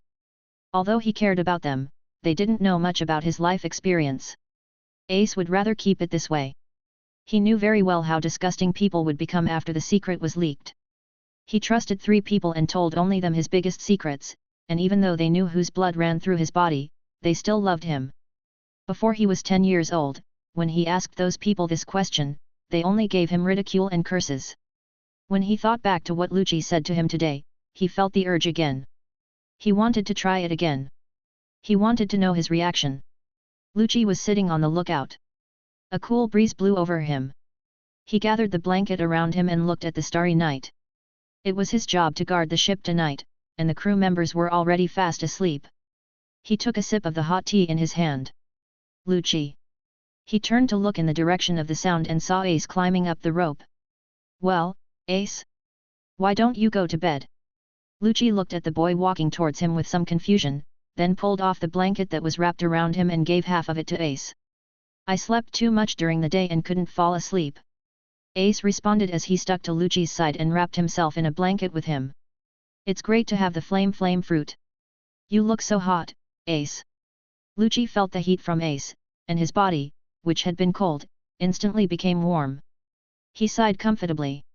Of course, after I got the flame fruit, my body temperature is much higher than before. If Luffy were here, he would definitely like to stay close to me. Ace said with a gentle smile. Lucci looked at Ace with some surprise. This was the first time he saw Ace showing such a gentle smile. Luffy. Lucci repeated. Well, he is my younger brother, but he hasn't gone to sea yet. In order to protect his safety, I seldom talk about him. Ace said with a smile. Is that so? Then you must like your brother very much. Lucci said with a smile. Of course, he is my most precious treasure. Ace smiled. Lucci looked at the happy smile on Ace's face and couldn't help but become curious about Ace's younger brother. It would be nice if he could meet him in the future, Lucci thought to himself. He also felt that the name Luffy sounded a little familiar, but he couldn't find any trace of it, so he couldn't help but smile. Ace looked at the dark sea, thought about the purpose of his coming here, lowered his head and said in a low voice, Hey, Lucci. Lucci heard Ace calling him, turned his head and looked at Ace's lowered profile, but didn't ask anything, waiting for Ace to continue. Why don't you want me to get hurt? Ace asked softly. Lucci was a little confused by Ace's question, and responded seriously, because you are my friend, and the first friend I recognized. We may not have been together for a long time, but you give me a sense of familiarity, as if we have been together for a long time. I want to protect you, just like protecting my family. Really? I feel the same way. Ace said with a grin, then he looked serious and said softly, My father is the Pirate King. Then what? Luffy asked nonchalantly while picking his nose. Ha ha ha, I thought you would have a surprised expression. Ace felt strangely familiar looking at Lucci's expression, but seeing him behave like this, his pressure to reveal his darkest secret suddenly disappeared. Ace is my recognized friend. It has nothing to do with anyone else. Ace will always be just Ace and will always be my friend. This has nothing to do with bloodline. Lucci said seriously. Thank you, Lucci. Ace said softly. I should be the one thanking you. Lucci put his arm around Ace's shoulders and said with a smile, You are my first friend. Why do you say that? Ace was a little curious. Lucci didn't seem like a person who had few friends around him. As long as you get along with him, you will find that although he looks cold on the surface, he is actually a very gentle person. I have amnesia. Lucci said. Amnesia. Ace was confused, he had never heard of it. Well, I have no memory before the age of 10. I was found on an island near the Grand Line. When I woke up, I couldn't remember anything. It took me a month to remember my name. I have no memory of anything else. Lucci had a look of loss and sadness on his face when he talked about this. Sorry, Lucci. Ace knew that Lucci was sad about this matter, so he changed the subject and asked curiously, amnesia, what does it feel like? Yeah, I feel blank and confused, and everything around me is unfamiliar to me. Lucci said with a smile as relaxed as possible. Although I feel lost sometimes, it's been a long time, and I've adapted to it. Ace could sense Lucci's sadness, so he hugged him tightly and comforted him, if you need any help from me, just tell me, I will help you regain your memory. It's okay, I already have a clue. Lucci said with a smile. He didn't want Ace to worry about him. That's fine. Ace smiled and patted Lucci's shoulder. Although he wanted to help, he also knew that no one else could help with things like memory.